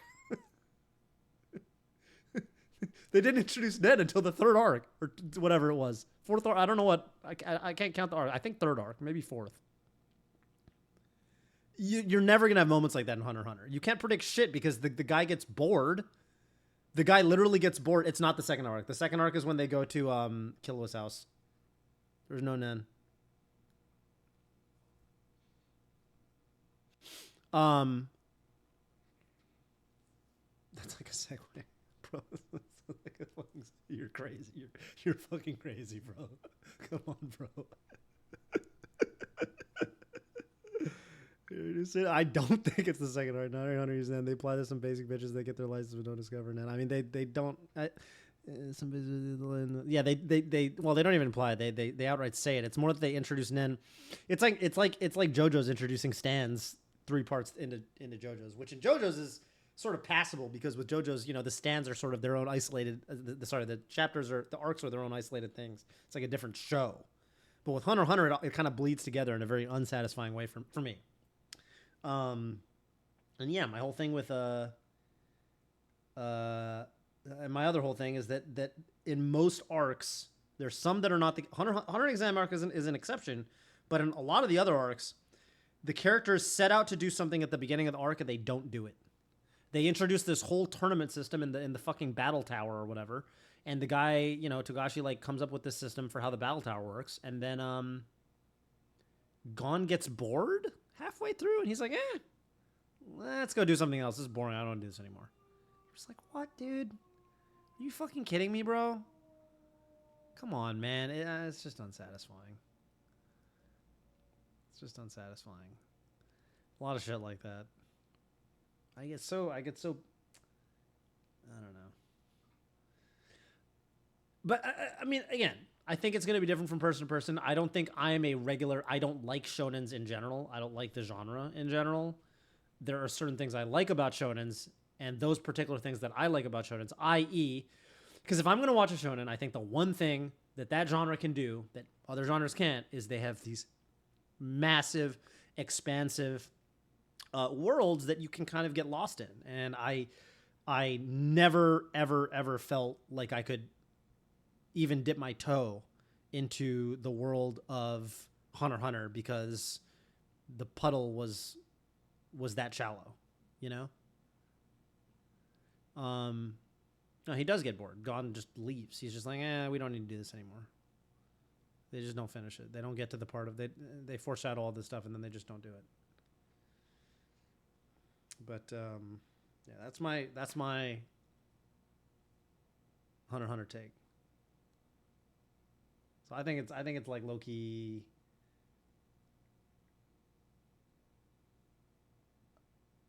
I mean, I think it's. I don't have Naruto as sitting at a particularly high score, but I have to acknowledge that Naruto does things that I think are important in the genre.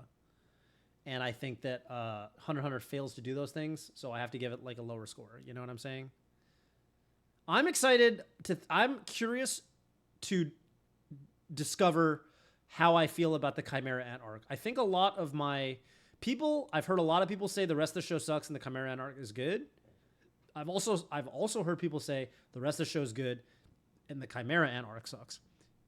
There actually seems to be a common theme among all my friends that the people that don't like Hunter x Hunter like the Chimera Ant arc, and the people that like it don't like the Chimera Ant arc. It's kind of interesting. Since I don't seem to like Hunter x Hunter, I might end up liking the Chimera Ant arc. There are two things that I think might end up being satisfying for me personally. One, it seems like the Chimera Ant arc might have stronger and tighter world building than the rest of Hunter x Hunter. Two, it seems like the character design issue that I have with a lot of Hunter x Hunter is going to be better in the Chimera Ant arc. It seems like there are some interesting character designs. That's the definition of power level scaling out of control. I don't really mind power level scaling in that sense. That's not one of the things that irritates me, because I don't think that's like a literary feature in the way that like bad world building, bad world building, especially in a shonen, to me sticks out like a fucking sore thumb. You know? I get people to the first introduction and then skip them all the way to Chimera. Yeah, see what I'm saying? Your username's Straw Hat Shinobi, so I know you're a shonen fan. Because you got a username Straw Hat Shinobi, so I know you fucking know what you're talking about when it comes to shonens. You can't be angry because I know you know what I'm talking about. I know you know what I'm saying. I know you know my points make sense. So all you can say at the end of the day is that we value different things in fiction. I mean, we value different things in fiction. Oh, my spacing sucks. Hey, what up, Tim? Thank you for the 14 months. I appreciate that. I think to me in a shonen, world building is super important. And I know I'm not alone in this too, because I think, again, coming back to like the MCU, Star Wars, Tolkien, fantastic example. People get so into the nitty gritty, into the weeds when it comes to these expansive works. People love to like, I think what a fan base really appreciates is when they can really get in and like explore and almost come up with like, how would this work in this universe? How would this work in this universe? People love to talk about that stuff. And you can't do that in Hunter x Hunter. You just can't, you know? So, power levels going to back world building. Yeah. True. That can shatter the... Yes, I agree with that, Zyke. I should say that inherent power... For example, if they just drop in... I don't know anything about fucking... But for example, let's say... I don't know, man. I didn't watch the end of Naruto. Okay, who's the final guy in Naruto? Fucking whatever. Okay, final guy shows up and he's like 5 times as strong as everybody because it's the final boss. Or like Evan May or whatever. Let's say Full Metal Alchemist. And so the fucking homunculus guy gets the father or whatever shows up and he's way stronger than everybody. And you'd be like, oh shit, that's bad power scaling. But I'd be like, yeah, well, I don't know. In the universe, it sort of makes sense. You know, it makes sense that he's super duper strong because, you know, they've been building this guy up for the whole...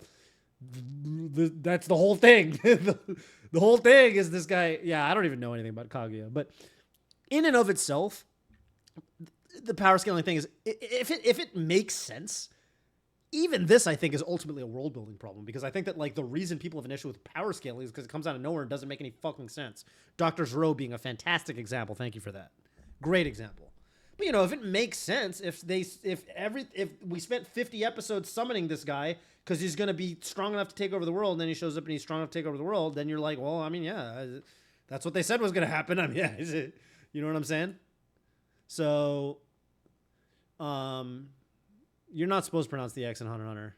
It's apparently the X is silent. People love getting it, man. Like, yeah, Tolkien fans, man. People love talking about, you know, all the what's the thing? There's like a long word. It's like the hammer look come. You know what I'm talking about? What's that thing? It's like the Tolkien thing.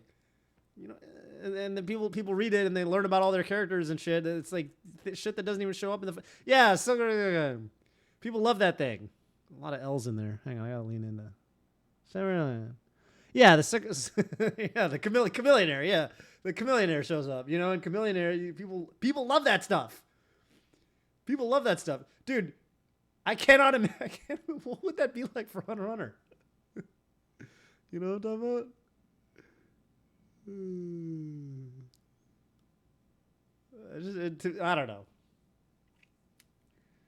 I don't know.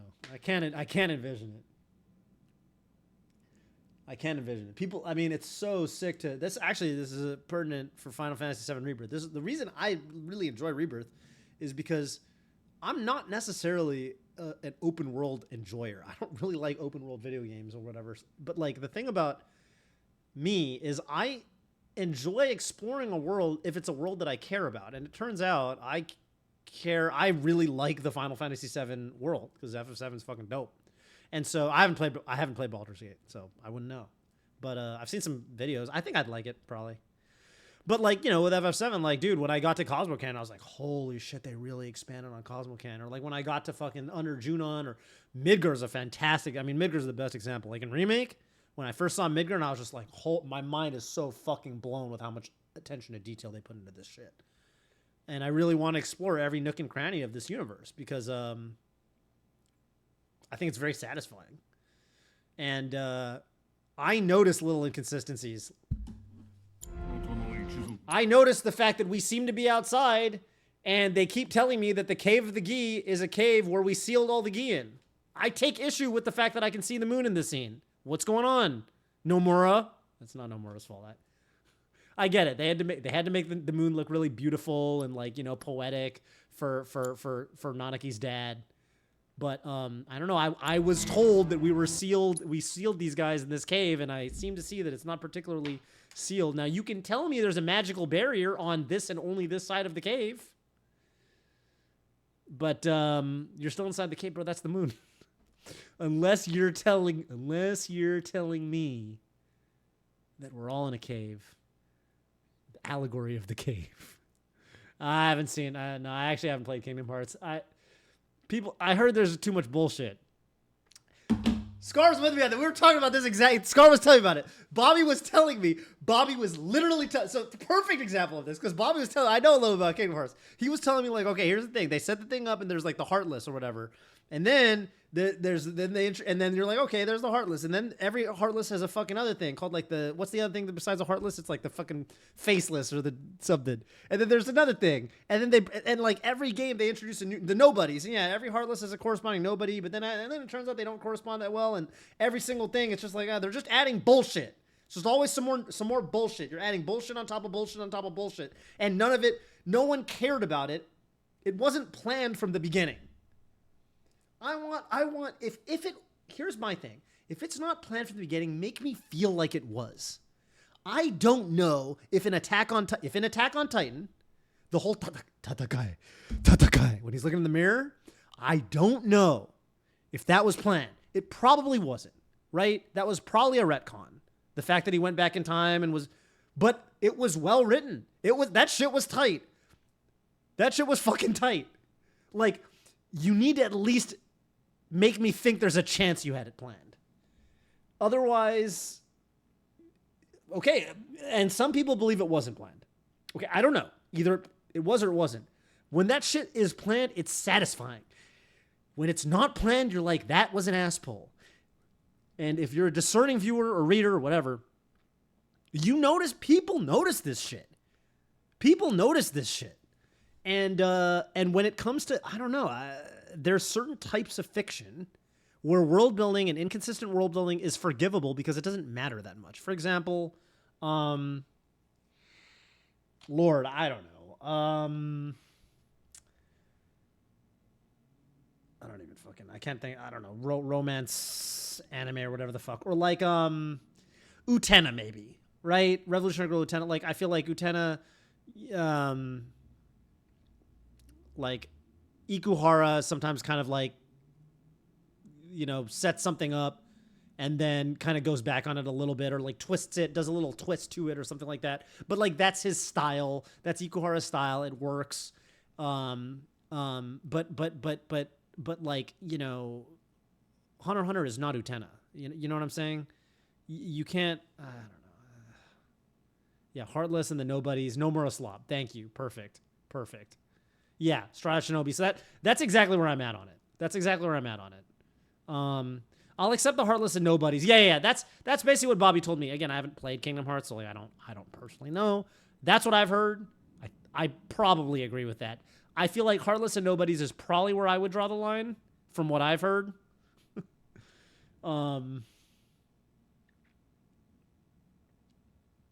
Fate, man. Fate Stay Night, Fate Zero. That's why people like that shit. That's why Leffen gave Fate Zero a 10. I don't think Fate Zero is a 10. I think Leffen's cap for giving Fate Zero a 10. But I get why people love that shit. Because of power creep? Just power creep? Again, it's power creep in the context of making the world building. I would say no. There's not a series I've dropped solely because of power creep. Maybe The Wire. No, I'm just kidding.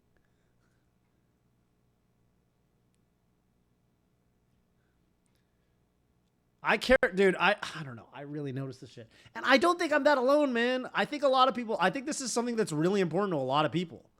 I think that the reason the MCU was like the fucking film franchise was the world building and the characters.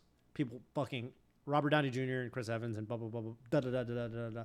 Some of those movies, though, the movies themselves are incredibly formulaic and pretty boring, but people would go and fucking watch them because they need to see what happened. Because they're like, bro, if I don't watch this fucking movie, and I know this movie's about to be ass, Doctor Strange and the fucking labyrinth of da da da da da, but I know if I don't watch that, then there's gonna be some shit I don't catch, and then when I go and watch Avengers, da da da, Endgame later, then it's not Infinity War. It's not gonna make sense to me. People showed up to the fucking movie theaters in droves, and that was the fucking film franchise for like a decade, maybe more. So I think casual audiences do care about that. I don't think I'm like some like, hootin' tootin' fucking snooty. I don't think I'm particularly, I think that a lot of people really care about this sort of thing. I think it's like one of the things that people really latch onto. It like the most casual of viewers. This is the sort of thing that the most casual of viewers, I think, really latches onto. You know what I'm saying? Yeah, no, dude, it was popular for a lot of fucking reasons. Don't get me wrong. Yes, absolutely those things. The actors, I mean, they're well produced movies for sure. And yes, nostalgia and all that stuff. But like, yeah, people care about this sort of thing. Just trust me on that. Anyway. All right, back to the Cave of the Gi. It's going to be 4 a.m. on the East Coast soon. We got to get through this chapter. So I can eat dinner. But keep talking. We can keep talking about it. I'm just going to let the cutscenes play, okay? We will get more traditional Weeb Wednesdays. I'll be back. No, I'm West Coast. I'm just saying some people might be East Coast. I don't know. They gotta go to bed.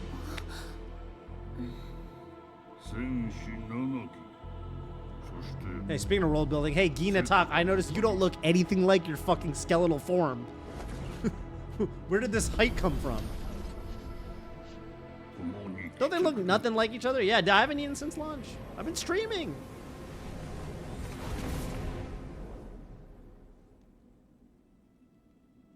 Why are you doing cutscenes? Because one time there was that one guy that was like, Toph, I've got an eating disorder. Stop crunching into the mic. He made me feel really bad about it. And then when I stopped, he gave me a prime. This is for that guy. He's probably not even here right now. Also, dude, I don't want food. I don't like having food around my computer constantly. I don't like getting grease on my... I was gonna make a sandwich. I don't want to get, you know, my hands got food on them, and then I'm holding my controller thing, you know. All right, the realm of the dead. Motherfucking sound. This is how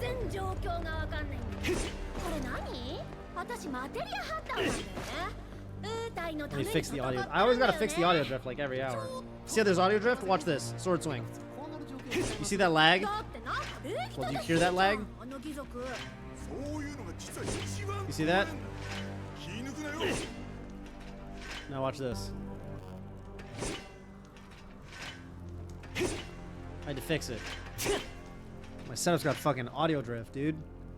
This is why my first couple streams when I was trying to do the piano game, not grease, but like, you know, you're holding the bread and there's like bread stuff. Grease is the wrong, whatever, dude. Anyway, this is why the first couple streams I was having such a hard time with the piano minigame. And then I realized I could do that and fix it. And now I'm fucking acing songs like that. You guys didn't catch it because people weren't tuning into the stream at that point because it was the very beginning of the stream. Fucking first try perfect on the 2 feet song. Hard to stand on 2 feet. First try S. You can go back in the VOD. It's at like the first 30 minutes, maybe. 45 minutes, maybe.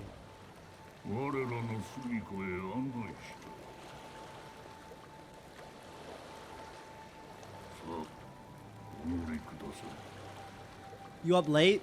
It's 12:40. It's not that late for a gamer. First try S. On stream. Captured on stream. Wait, what do we do this stream? First try S. First try Gita Talk. Kind of second try, but also kind of first try because I reset like the first 10 seconds, you know. Nah, it's second try. We gotta say second try. I got bodied that first try. I got bodied.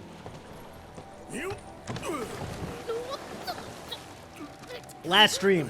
First try on the Mind Flayer in the Kate Sith challenge. First try on the Suavite Disgorgon. You know what I'm saying? This is the one on my 40th attempt. Yeah, I know, I feel that. I do feel that. Dude, the thing about those piano songs is it gets harder the more you they literally get harder and harder and harder. Unless it's like a rhythm problem. If there's some rhythm thing that you don't get, you gotta keep, you know, you gotta crunch it. Wearing a white sailor outfit is crazy. Bro, I'm telling you, man, Barrett, my hard mode Barrett stays drip. You can only change the, you know, you can only change the outfits in every region in hard mode. That's why everyone's dressed the way they are. Oh, I should get Red's fucking, hey, dude. I should have made Red look like Garm for these cutscenes. What am I doing? Oh, I fucked up. This is the chapter to do it. You can get the Garm outfit, right? Can't you equip that in hard mode? Or no? Can you make him look like black fur instead of red fur? Oh, I gotta redo the whole chapter now.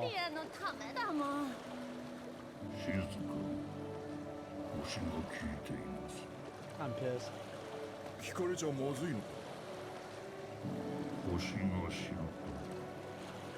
I'm pissed.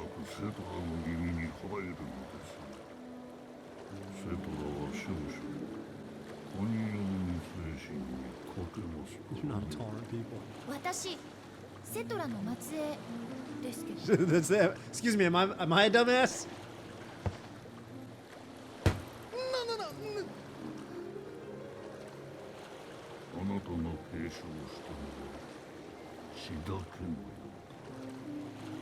It's just me saying whatever.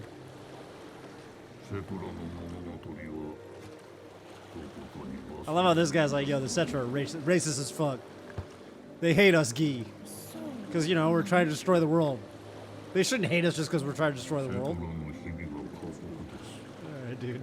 知らない I don't know if that's the Cetra. I feel like this is a little bit of gaslighting going on right now. Little bit of gas. Wait till we get to the Temple of the Ancients, and then we see the Cetra's tank. Why is he so cryptic? He's being a politician, bro. He's cryptic because if he told you the flat out truth, it'd be like, well, we need to destroy the world because we want to pass on in the afterlife.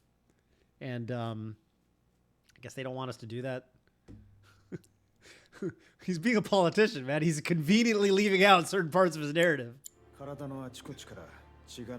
that guy, dude. Fuck Eat Attack. Now, that being said, I really do appreciate his presence in my Queen's Blood deck, so I gotta thank him at the end of the day. でもそうはならなかった強い風が吹いてた気がするんだよなで意識が体から引き剥がされるような気がして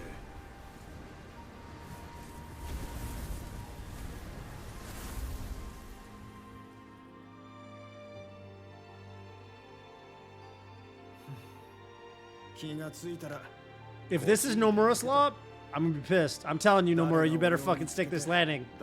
I'm a harsh critic. We don't know until the third game. We don't know. We don't know if all this Zack stuff, I don't know if it's gonna be bullshit or if it's gonna be believable. I would like to think there's signs pointing towards the fact that they put a lot of thought into this game. There's certain things they put a ton of thought into. So I would like to think they've got some sort of plan.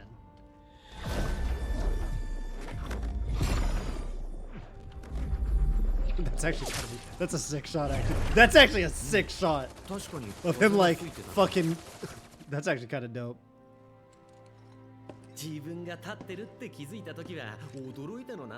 Yeah, well, Zack's cool. It's just these scenes are like, god damn it. Like, I want to see what's happening with Gina talking those guys. Yeah, you know, it just kind of comes at a bad time.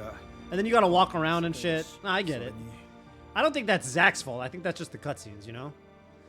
People have the same thing with Chadley. People get annoyed at Chadley. They're like, man, fuck Chadley. Chadley's annoying. I'm like, man, I don't think Chadley's annoying. Maybe you don't like doing all the world intel stuff, or maybe you don't like the fact that he's like, you know, he says some stuff to you when you like close the, you know, close out of his menu or open his menu or whatever. But I don't think that's really his fault. I like Biggs too. Biggs is cool.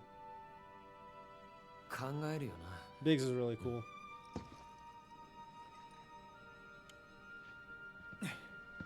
You guys know about Biggs and Wedge, right? You guys know Biggs and Wedge they're named after Star Wars characters, right? And when I don't need to pause on Zack's armpit. And when they first localized Final Fantasy, they didn't know, because it turns out Japanese Final Fantasy developers are better Star Wars fans than American localizers, and they localized it as Vix and Wedge. There's two characters in the Rogue Squadron, and I think, what is it, or Red? Is it Red Squadron or Rogue Squadron? I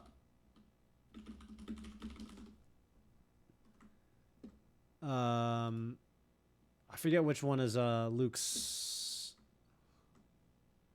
Whatchamacall?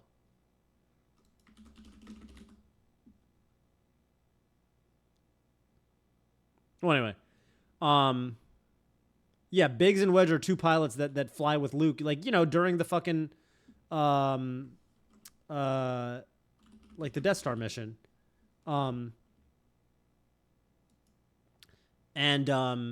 since the Final Fantasy developers were big fans of, I think the first game they show up in is Final Fantasy VI, Vix and Wedge. And then they realize, oh, it's Biggs, like the Star Wars, and then they started. And then ever since then, it's been localized as Biggs and Wedge. But for the first localization of FF6, it's Vix and Wedge from the katakana, which is Red Squadron, which became, thank you, yes. See, we're world building. World building. But yeah, it's cool. It's cool that they're Star Wars fans like that.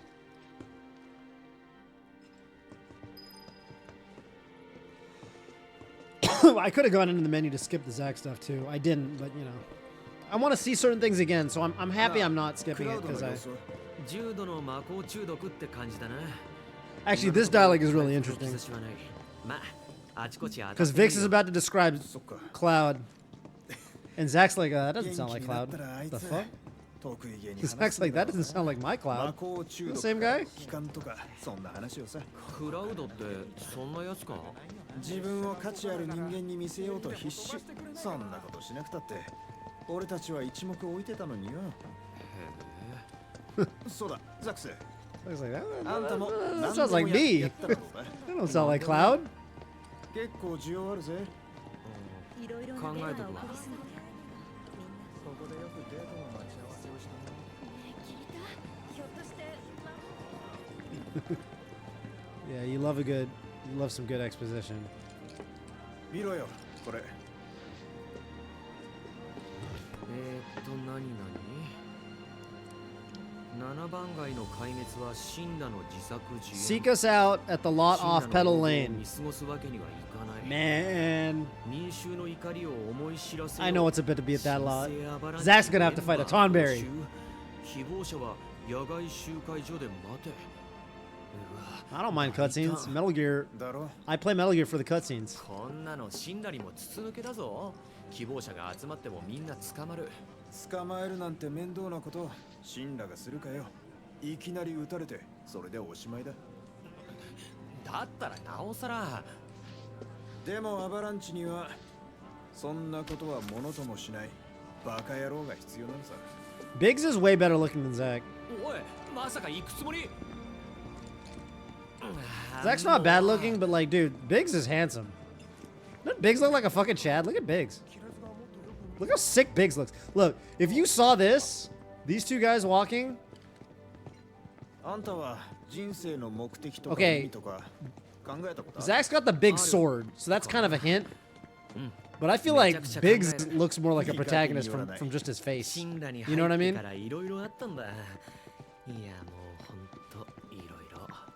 俺も目覚めてからずっと考えてる。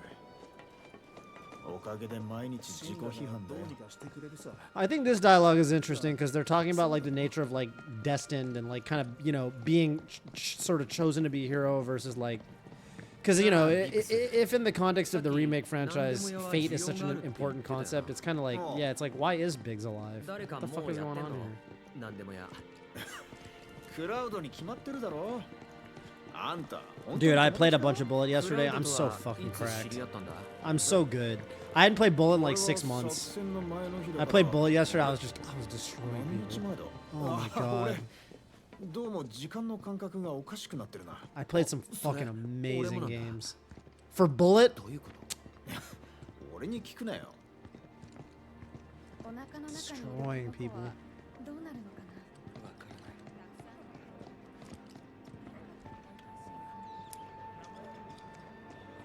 Sometimes I scare myself. 幸せになること間違いなし。俺はさ、お一人様お一つまでね。 2番目か3番目が好きなんだ。居心地が良くてさ。みんなでキャンプにでもやるかやらないかを決めるより、どうやってやるかを考えるのが性に合ってる。いいじゃないの。どうしてそんな俺が残されたのか。話はそこに戻る。 Are they playing Red Light, 必 Green 要 Light? なんだろう。あんたのその勝負。 Oh! 誰が求めてるんだ。 Dharma-sanが転んだ。いた兄ちゃん。風を吹かせたやつ。あの風、誰が吹かせたんだろう Yo, Squid Game. That was a Squid Game reference. これからは好き勝手にやろうぜ。まだ金だ。な。そろそろだ。 It's just up ahead. There's gonna be a Tonberry. Bam, bam, bam. Where's the Tonberry? Bam, bam, bam. 誰もいない。 I was ready to fight a Tonberry. It'd actually be sick to fight a Tonberry as Zack. シンラもいなくてラッキーっと。誰だ？ Tonberry comes out. Bam, dude, imagine hard mode it is a Tonberry. That'd be sick. 俺。 You think you know it's about to come because you've played normal mode? Tonberry just jumps out at you. in hard mode. That would have been fire. Da da da. 当てが外れちゃったみたい。じゃあね、私行くから。俺の使命はこれじゃなかったみたいだ。意味なんてなかった。俺は選ばれたわけじゃ。付き合わせて悪かったな。How do they know they want to recruit? What?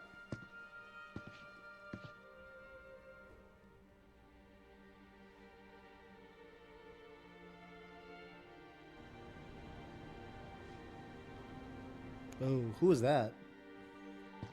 ビグス Was that Denzel or whatever? No, who is that? Who's that kid? なんか見つけようぜ。世界が終わるなんて誰が言い出した？なんか変だろ？どうしてみんなそんなことを受け入れてるんだ？このままじゃダメだって。探そう。なんか見つけよう。なんかってなんだって話だよね。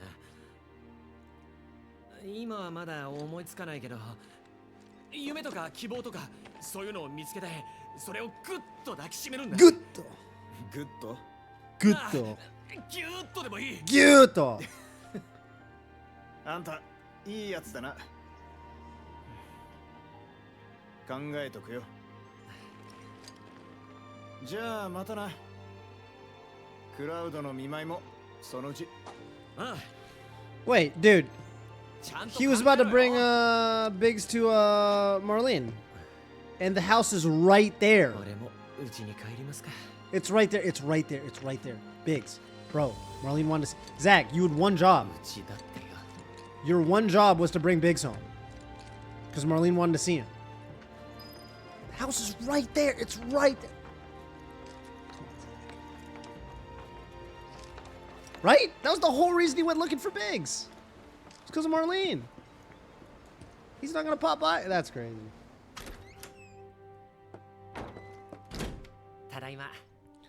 Sure, I'll call this. I'm down to call this narrative. I bet Marlene thinks it's a narrative issue. Really? Wow, where was he? Oh, he was right by the front door and you didn't bring him in? Wow, you're an asshole.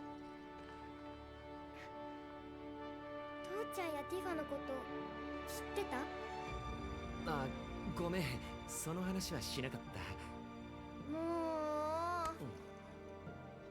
う。ザックス、2階の様子を見てきておくれ。おう。必ず会えるよ。みんな同じ場所を目指しているんだから。That's dark. いつ？そんなに先じゃないと思うよ。That's really dark. But this world doesn't end that fast. You think it's gonna... You think the world's about to end at the end of the game. You think it's getting hit by the meteor or whatever, but it doesn't.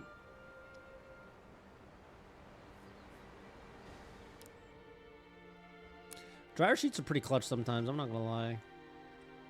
ただいま。風、エアリスだろ。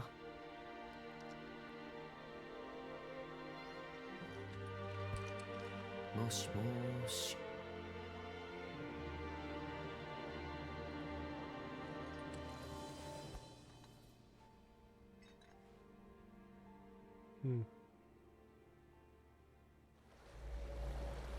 Oh. Oh. Which sort of implies that, like, maybe the live stream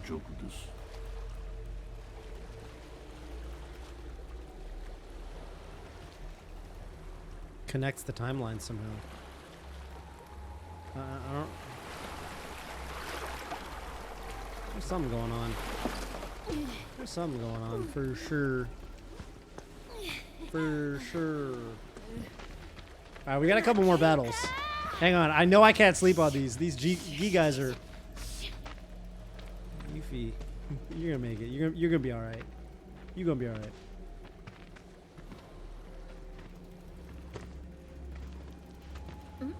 Hmm? Oh. し貴族の里 It's all good. We'll swim back. I'm not gonna skip dinner. I'm gonna make a sandwich.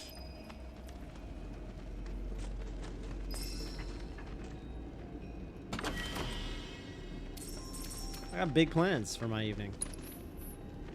Cloud's got 76 MP. Why? Oh, I fought some stuff in the world map. Where am I? Oh, there's a whole map here. Oh shit. Oh.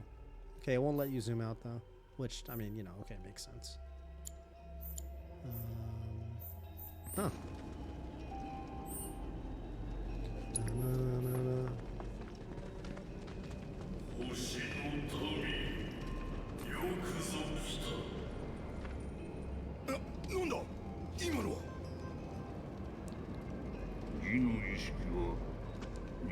Probably pretty basic, Sammy, with some, you know, deli meats. I'm not gonna cook anything up, I don't think.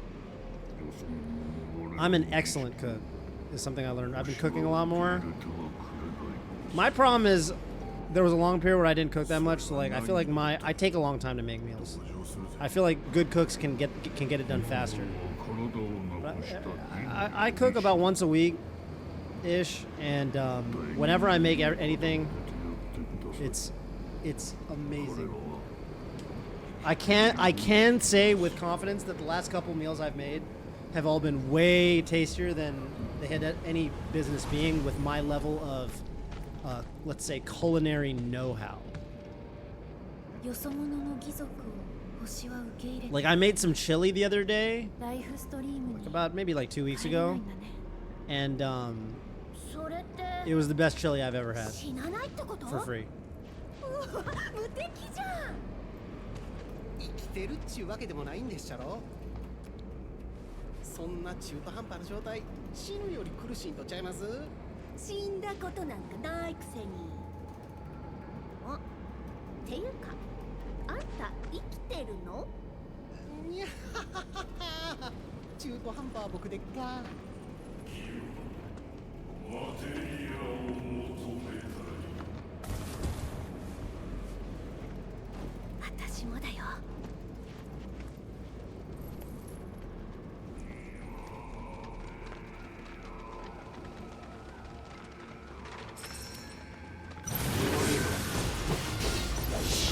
Oh, I meant to do Sonic Boom, not counterattack.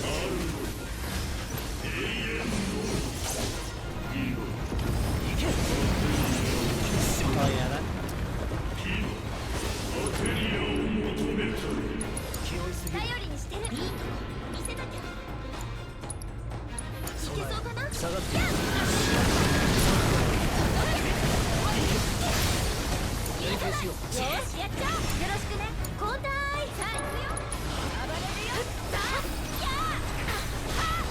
Oh, you missed? Oh, dude. Sad.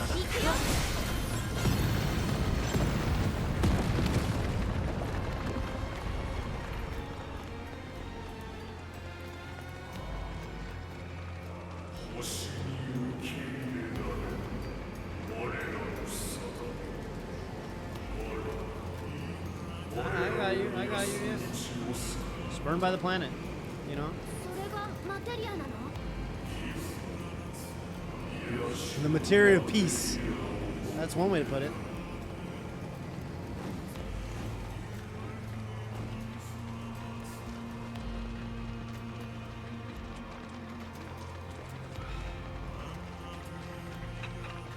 This track is crazy. Some lyrics.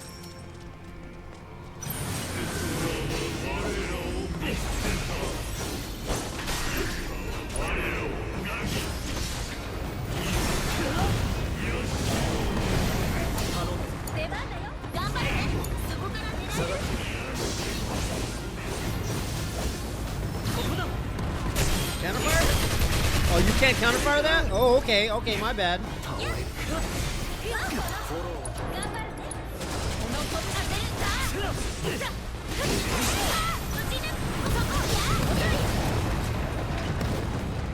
don't know, I thought arrows were long range. You know, I thought you could counterfire long range attacks. My bad, I guess arrows aren't projectiles.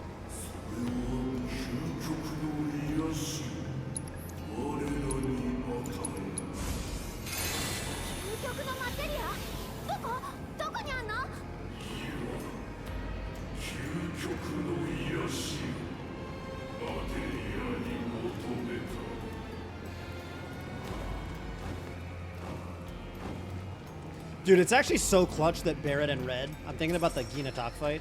It's so clutch that they have united refocus with each other. That's like, it's so nice. Refocus is so good.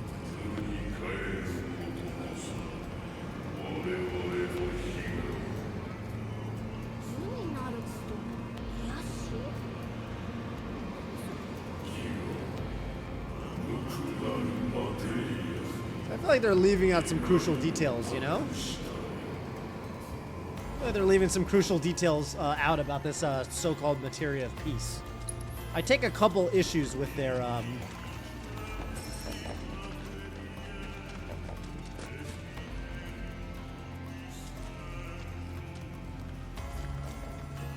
these guys are big, huh? Big guy. They are literally just taller and bigger. This fight is 2 Gi sorcerers, I think. This should be the last fight in the chapter. You know, besides side quests. I think there's one more. Or no, maybe there's no more fights. I don't remember. 貴族にとって癒しは無になること。この星から消えるんが願い。せやなかったら星ごと消す。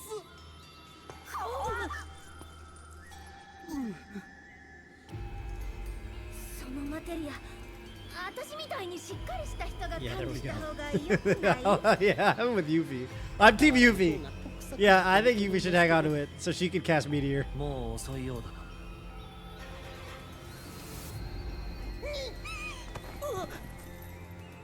A little jump scare right there.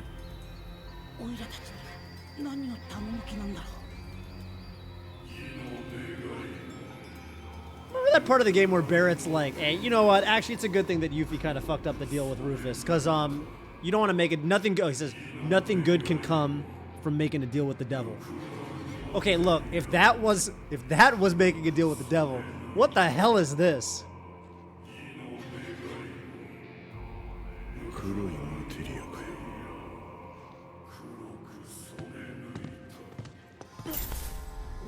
Here we go. Bring Cloud.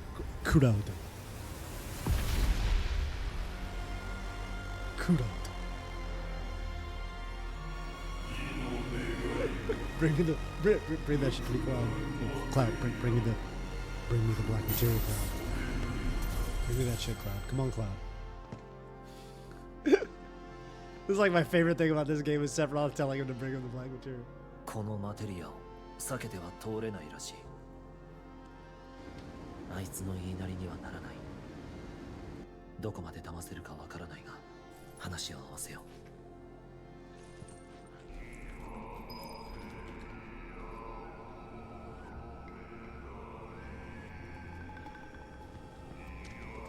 There is a fight here. Yeah. You know what? Sick of you motherfuckers. Let's go.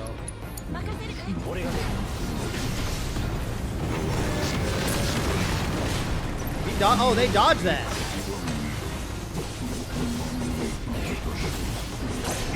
What the fuck was that shit? Oh, that's right. Okay. The layout of this arena is incredibly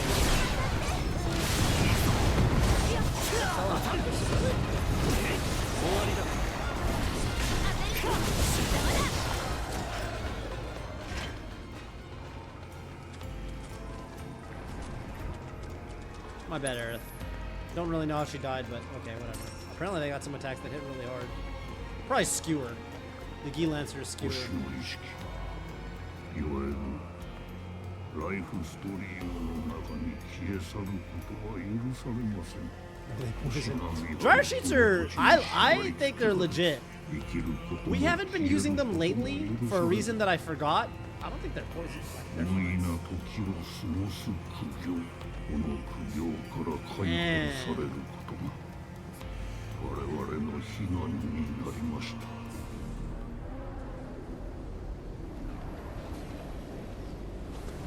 All right, I have a hot take for you guys. A common theme in works of fiction is that immortality would suck. Because if you're fucking immortal and you can't die, eventually you're going to want to die. I'm I'm not sold on that shit. I'm actually not sold on that. I think immortality might be lit. I think there's okay. I'm actually even going to take a step. I'm going to zoom out one because I'm talking about one certain thing. I'm actually going to zoom out one layer.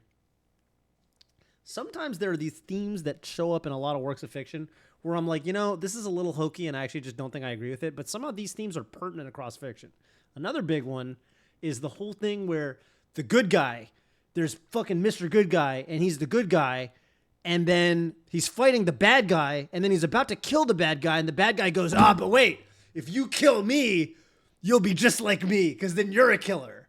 I hate that shit. That shit grinds my gear.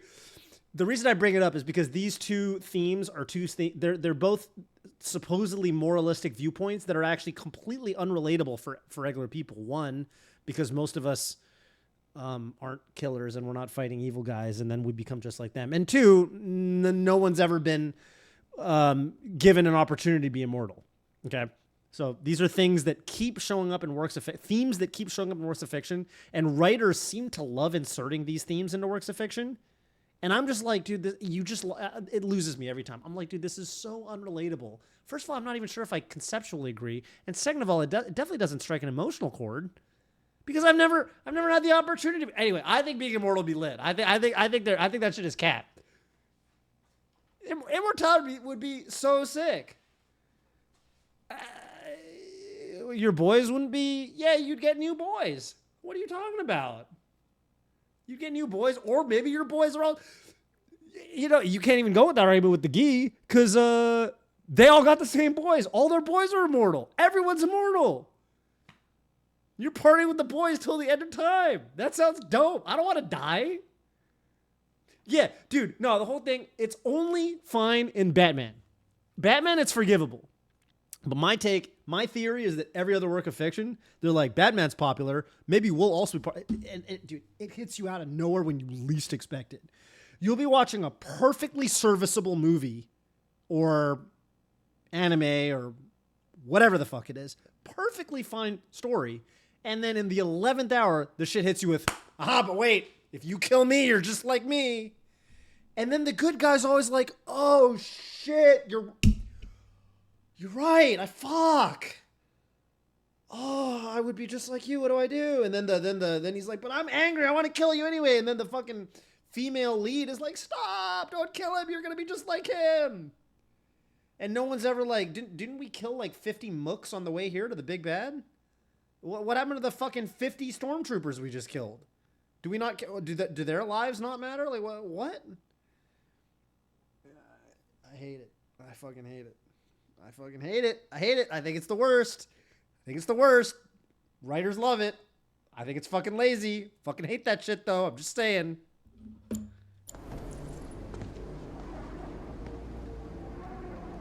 Your boys might become your enemy, and know how to kill you.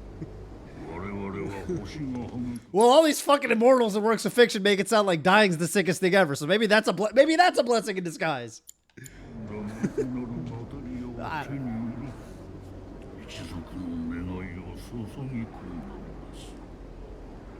Again, I feel like Gina Tak is conveniently leaving out some.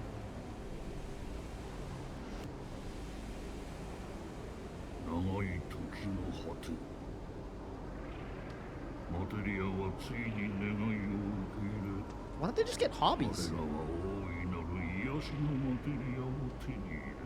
Why don't they play Queen's Blood or something? If they played Queen's Blood, they wouldn't have this problem. I am getting tired of this guy because he doesn't play Queen's Blood. You've lived for an eternity. You haven't even tried Queen's Blood? You're not fucking living. That sounds like no life to me. Anyway, we're going to get the materia and then we're going to give it to Yuffie and she's going to cast Meteor. It's going to be great.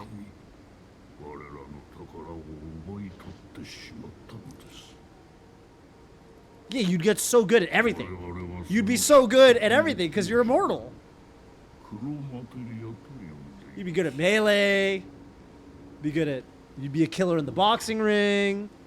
You'd optimize Yoshi. You'd get good at Queen's Blood.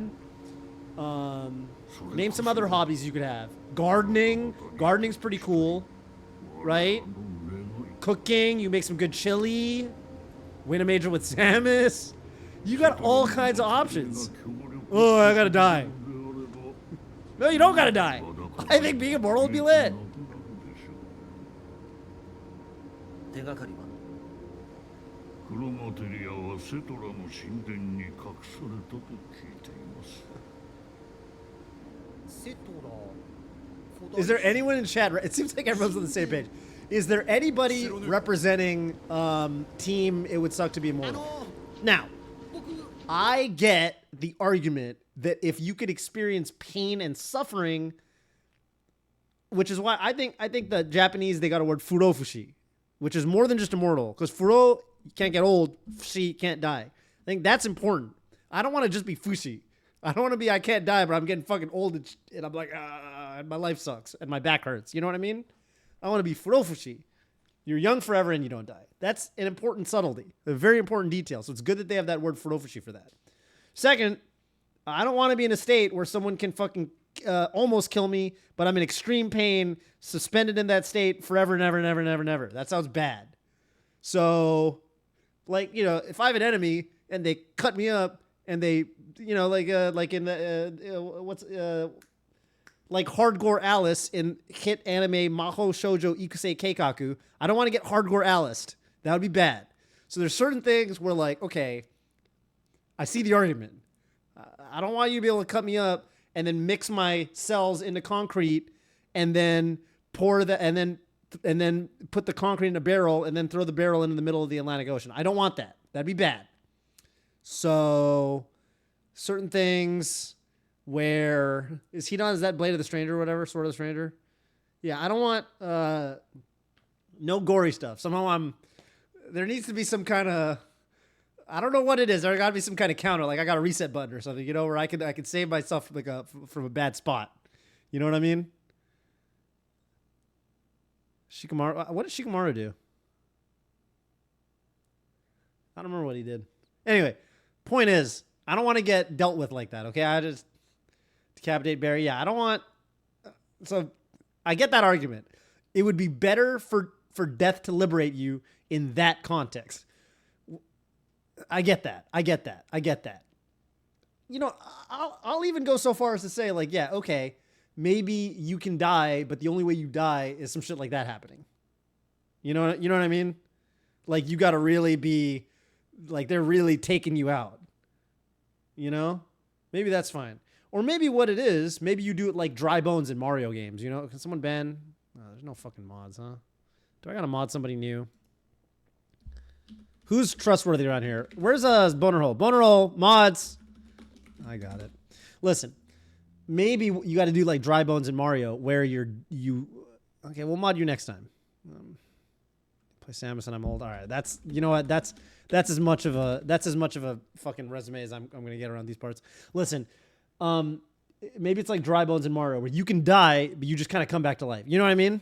So you get taken out. First of all, you don't age, right? You don't age.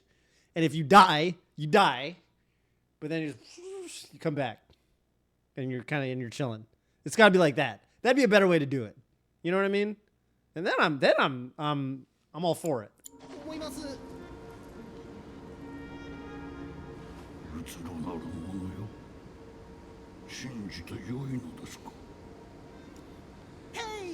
Hey you! I don't even know. Are dry bones, do they even really work for Bowser like that? I don't think they really work for Bowser like that.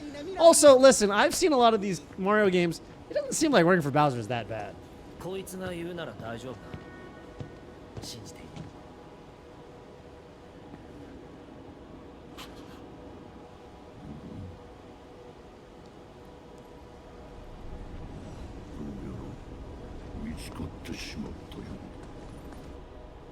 But what do you mean we've been discovered? The live stream was right there. We just sailed across a lake with fucking live stream shit. Okay, whatever.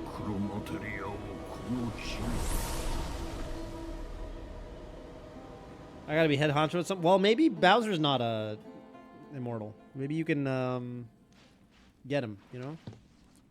Yuffie's funny. Yuffie's. あれ？帰ってきた。うん。Da na na na na. Da na na na na. まず地上に出よう。了解。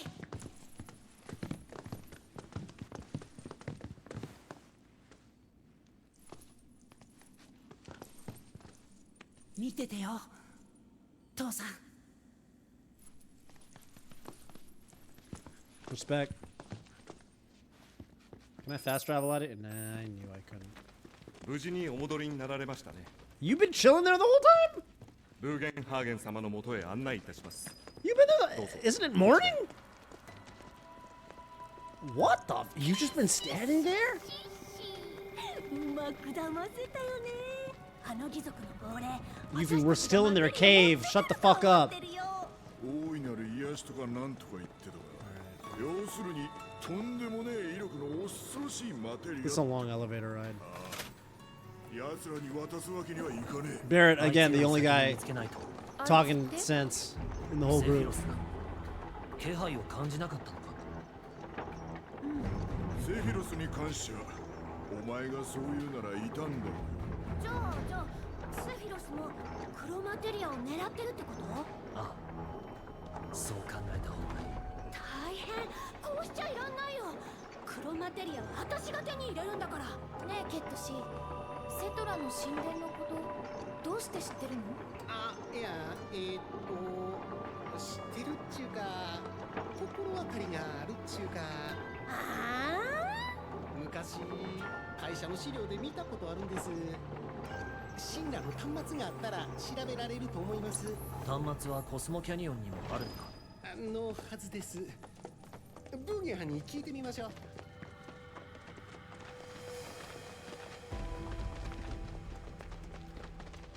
What does ascot mean again? I'll just Google it. Oh my god. Okay, Wolven Hagen. This is all you. This is all you right now. This is your moment. It's slash ban. 戦士セトの息子だからね。 What you want is slash ban. Oh, those things are ascots. Oh, okay, now I learned about ascots. 置かせてもろてるはずなんやけど、どこにあります？ Ooh, tutorial moment. Yeah, yeah, that's a tutorial moment for sure. How come Salvo Kai's not a mod? Shouldn't you be a mod? I'm surprised you're not a mod. 興味深くての分解してほらあの通り I know you know how to do it. You're old and you play Samus. 機として活躍してくれとるわい。 Nah, Salvacar, you mods in any channels? じゃあセトラの神殿は知ってる？神殿とな。セトラは神など必要としない。 Dude, he's old and he plays Samus. What more could I possibly want in a mod? そうなんだ。 That's what we need in mods, right? It's like the main thing. おそらく外の人間。セトラの建造物がどこかに隠されているという伝説は多くの書物に残されておる。さすがはじっちゃん。ほうほうほう。場所は明らかになっとらんがの。セトラは過酷な運命をたどった種族。見つけたところで容易に足を踏み入れられる場所ではなかろう。行くのならば十分に用心せ。 Yo, man, News Falls leader melee content really taking stuff help me a lot. Oh, 見て。 if you got any, I appreciate that. If you got any ideas for other videos or anything you want to see, let me know. I'm always down to make more content like that. I'm just not sure what. I don't know if I got a good finger on the pulse of what the newbies need right now, you know? But if I knew, I would tell them. あの黒いマントが現れまして、いかがいたしましょう。おや、知り合いかな？どこにいるんだ？ I don't pray. I can make a lot of videos on that. 谷の入り口です。 Holy smokes. クラウド。 They need help. Lord knows they need help. There we go. And once you get out of the Cave of the Gi, this is the best version of the song. This is the OG version.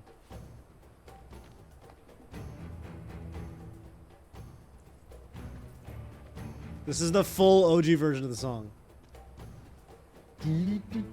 Up tilt's the combo move. You get him in the air, and then you hit him more.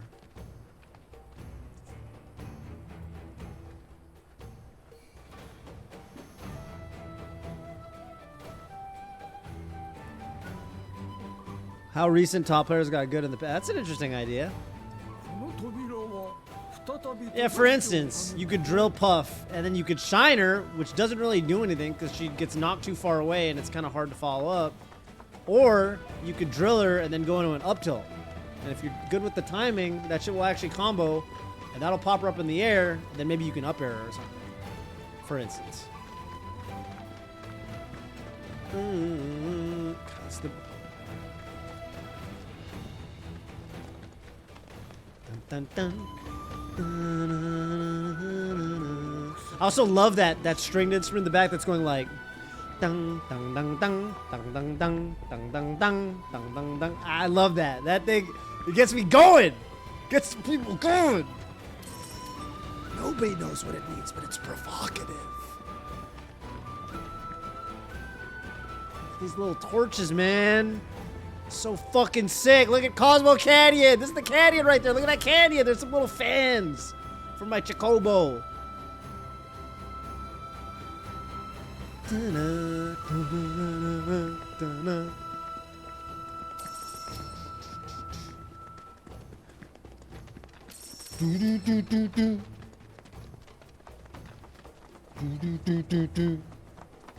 Physics object? Physics object.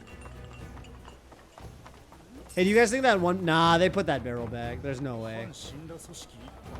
It's not still there.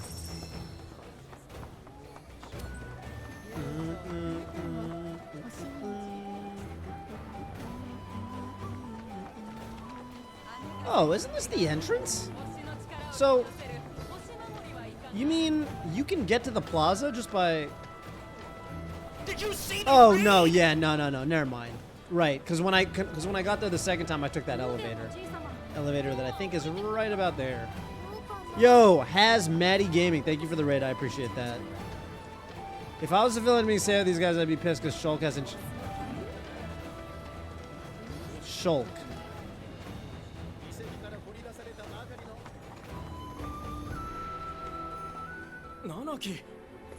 Yeah, and you know what?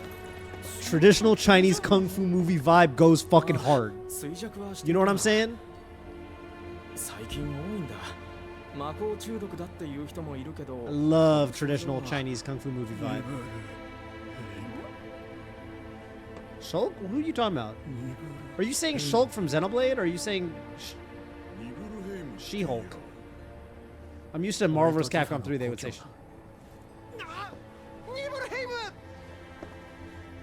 あそこやったら確実に進路の端末があります。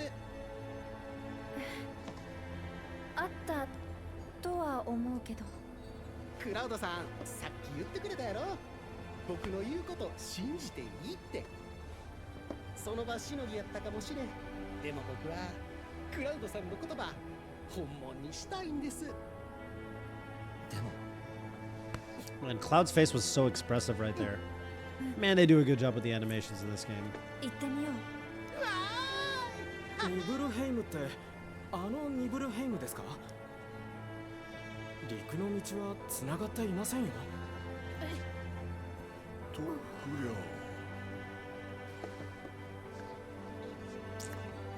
空だ。のろし。だね。Eris learned. Now she knows about smoke signals.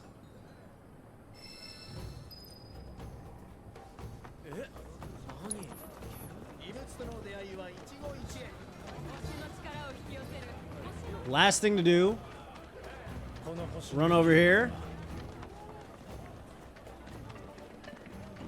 and accept these motherfucking quests.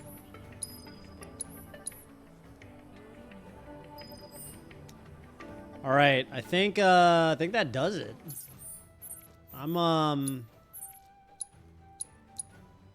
Yeah. Look how much, dude, I loved exploring. This was actually a really fun region to explore for me. You know what I'm saying? Because it gets you primed for next time. I'm going to heal up too so I don't forget, because I feel like I'm going to forget to heal my MP next. Yeah, I'm too hungry to do quests, and it's 1:30 a.m. on the West Coast, so, you know, got to do what you got to do. I love that the little baby bird takes a nap with you. I love that it takes a little nap and just conks out too. It just conks out. It just knocks out. Here's the last thing we're gonna do. Are you ready? Last thing we're gonna do on stream tonight. You ready? Oh, get over here, little guy. Yeah, get on the shit. Yep. Ah, I get the little pig. All right, you be good. I love these little critters. Oh man, and they got little, you know they were serious about it too because they got 3 different petting animations based on which region you're in, which is fucking awesome. Oh, and there's one more thing I need to do. Oh, I love this song, by the way. Bum, bum, bum, bum, bum, bum, bum, bum. I love this version of the song. Bum, bum, bum. That's my favorite part right there. Ah, it goes so hard. I fucking love this song. What up? Ah, that does that little?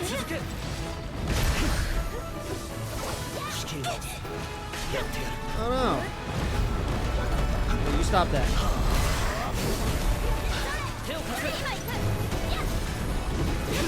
Man, that's resilient enemies, I gotta say.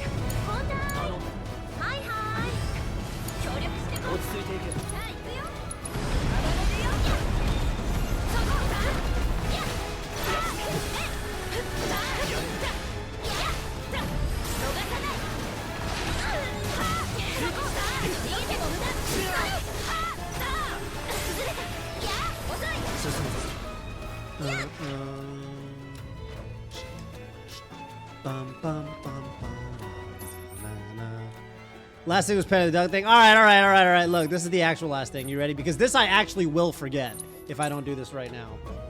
The question is, where do I do it? Oh, not here. Not here. I know where to do it. Here. I know where to do it. Do I know where to do it? I thought I did. Where do I do it?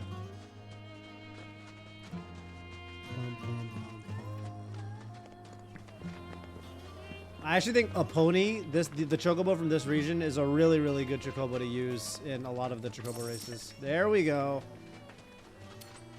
I found you. Bum, bum, bum, bum. This I will forget. Should have done it at the start of this chapter. I'm sad I didn't.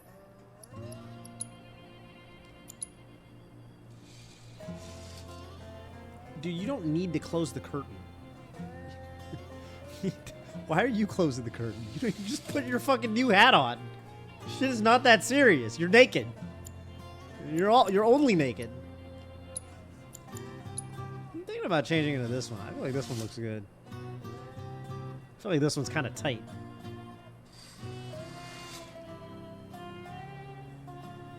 What do we think? Should we wear this for a while?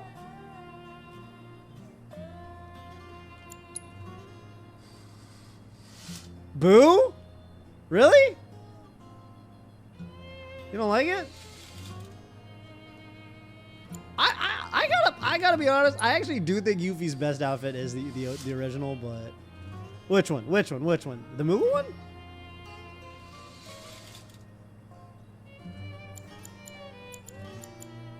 I want to wear one of these two. I'm gonna be real. There's one reason I don't like the Moo one. It's because it kind of looks like she's got a hunchback because of the cloth draped over her shoulder thing. And like once you kind of see it, you kind of can't unsee it. Like look, doesn't it look like she got a fucked up shoulder like the Hunchback of Notre Dame? You know what I'm talking about? That's the one problem with this outfit. If she didn't have that weird looking shoulder thing, I would like it. But unfortunately, all right, let's just stick to, okay, this is gonna be the least controversial then. People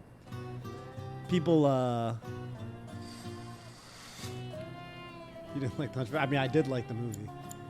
This one's the least controversial somehow, so I'm just gonna stick with this one. How do I get him the? I couldn't find the Varvados, whatever. What about Red? Whoa. Oh, I didn't unlock Reds yet because we got to get hella coins. Okay. Well, then I don't feel so bad for not equipping it.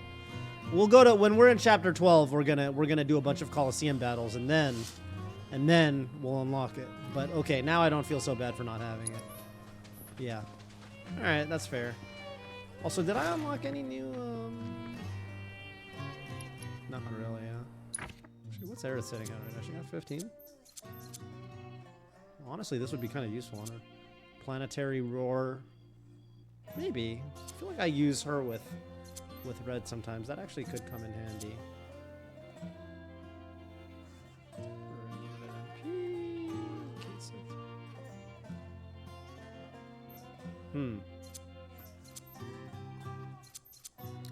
Don't people use Kate Sith for a particular thing in some of the harder VR content? Isn't there one thing Kate Sith does really well? I forget what it is. He's got, I guess maybe it's just distracting the enemies. I know a lot of people will do Cloud Aerith and Kate Sith, and Cloud and Aerith are nuking with magic, and I guess Kate Sith Moogle kind of distract the, yeah, his limit's one thing, but that's more like when you're playing him solo, you know, doing HPMP up, or HPMP swap. I'm talking about playing him in a 3-person team. I feel like people use him because he's good at distracting the enemies. Something like that. I don't know. But okay, I'm actually going to give Aerith HP up because Lord knows she actually does need it. Anything else good that I can unlock real quick? Did I get her HP up? I think I did. Bodyguard is nonsensical on her. I don't understand her having Bodyguard.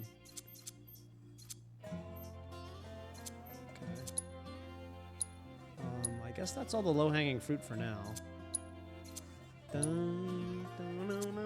We gotta get this next.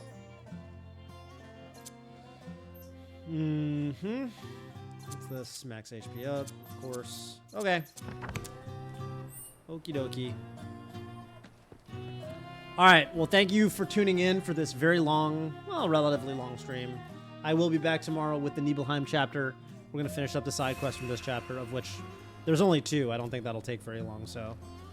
But yeah. Hopefully everyone can pop by tomorrow. I hope Asian Coffee shows up again. If Asian Coffee shows up, maybe I'll do the Intergrade Box Challenge.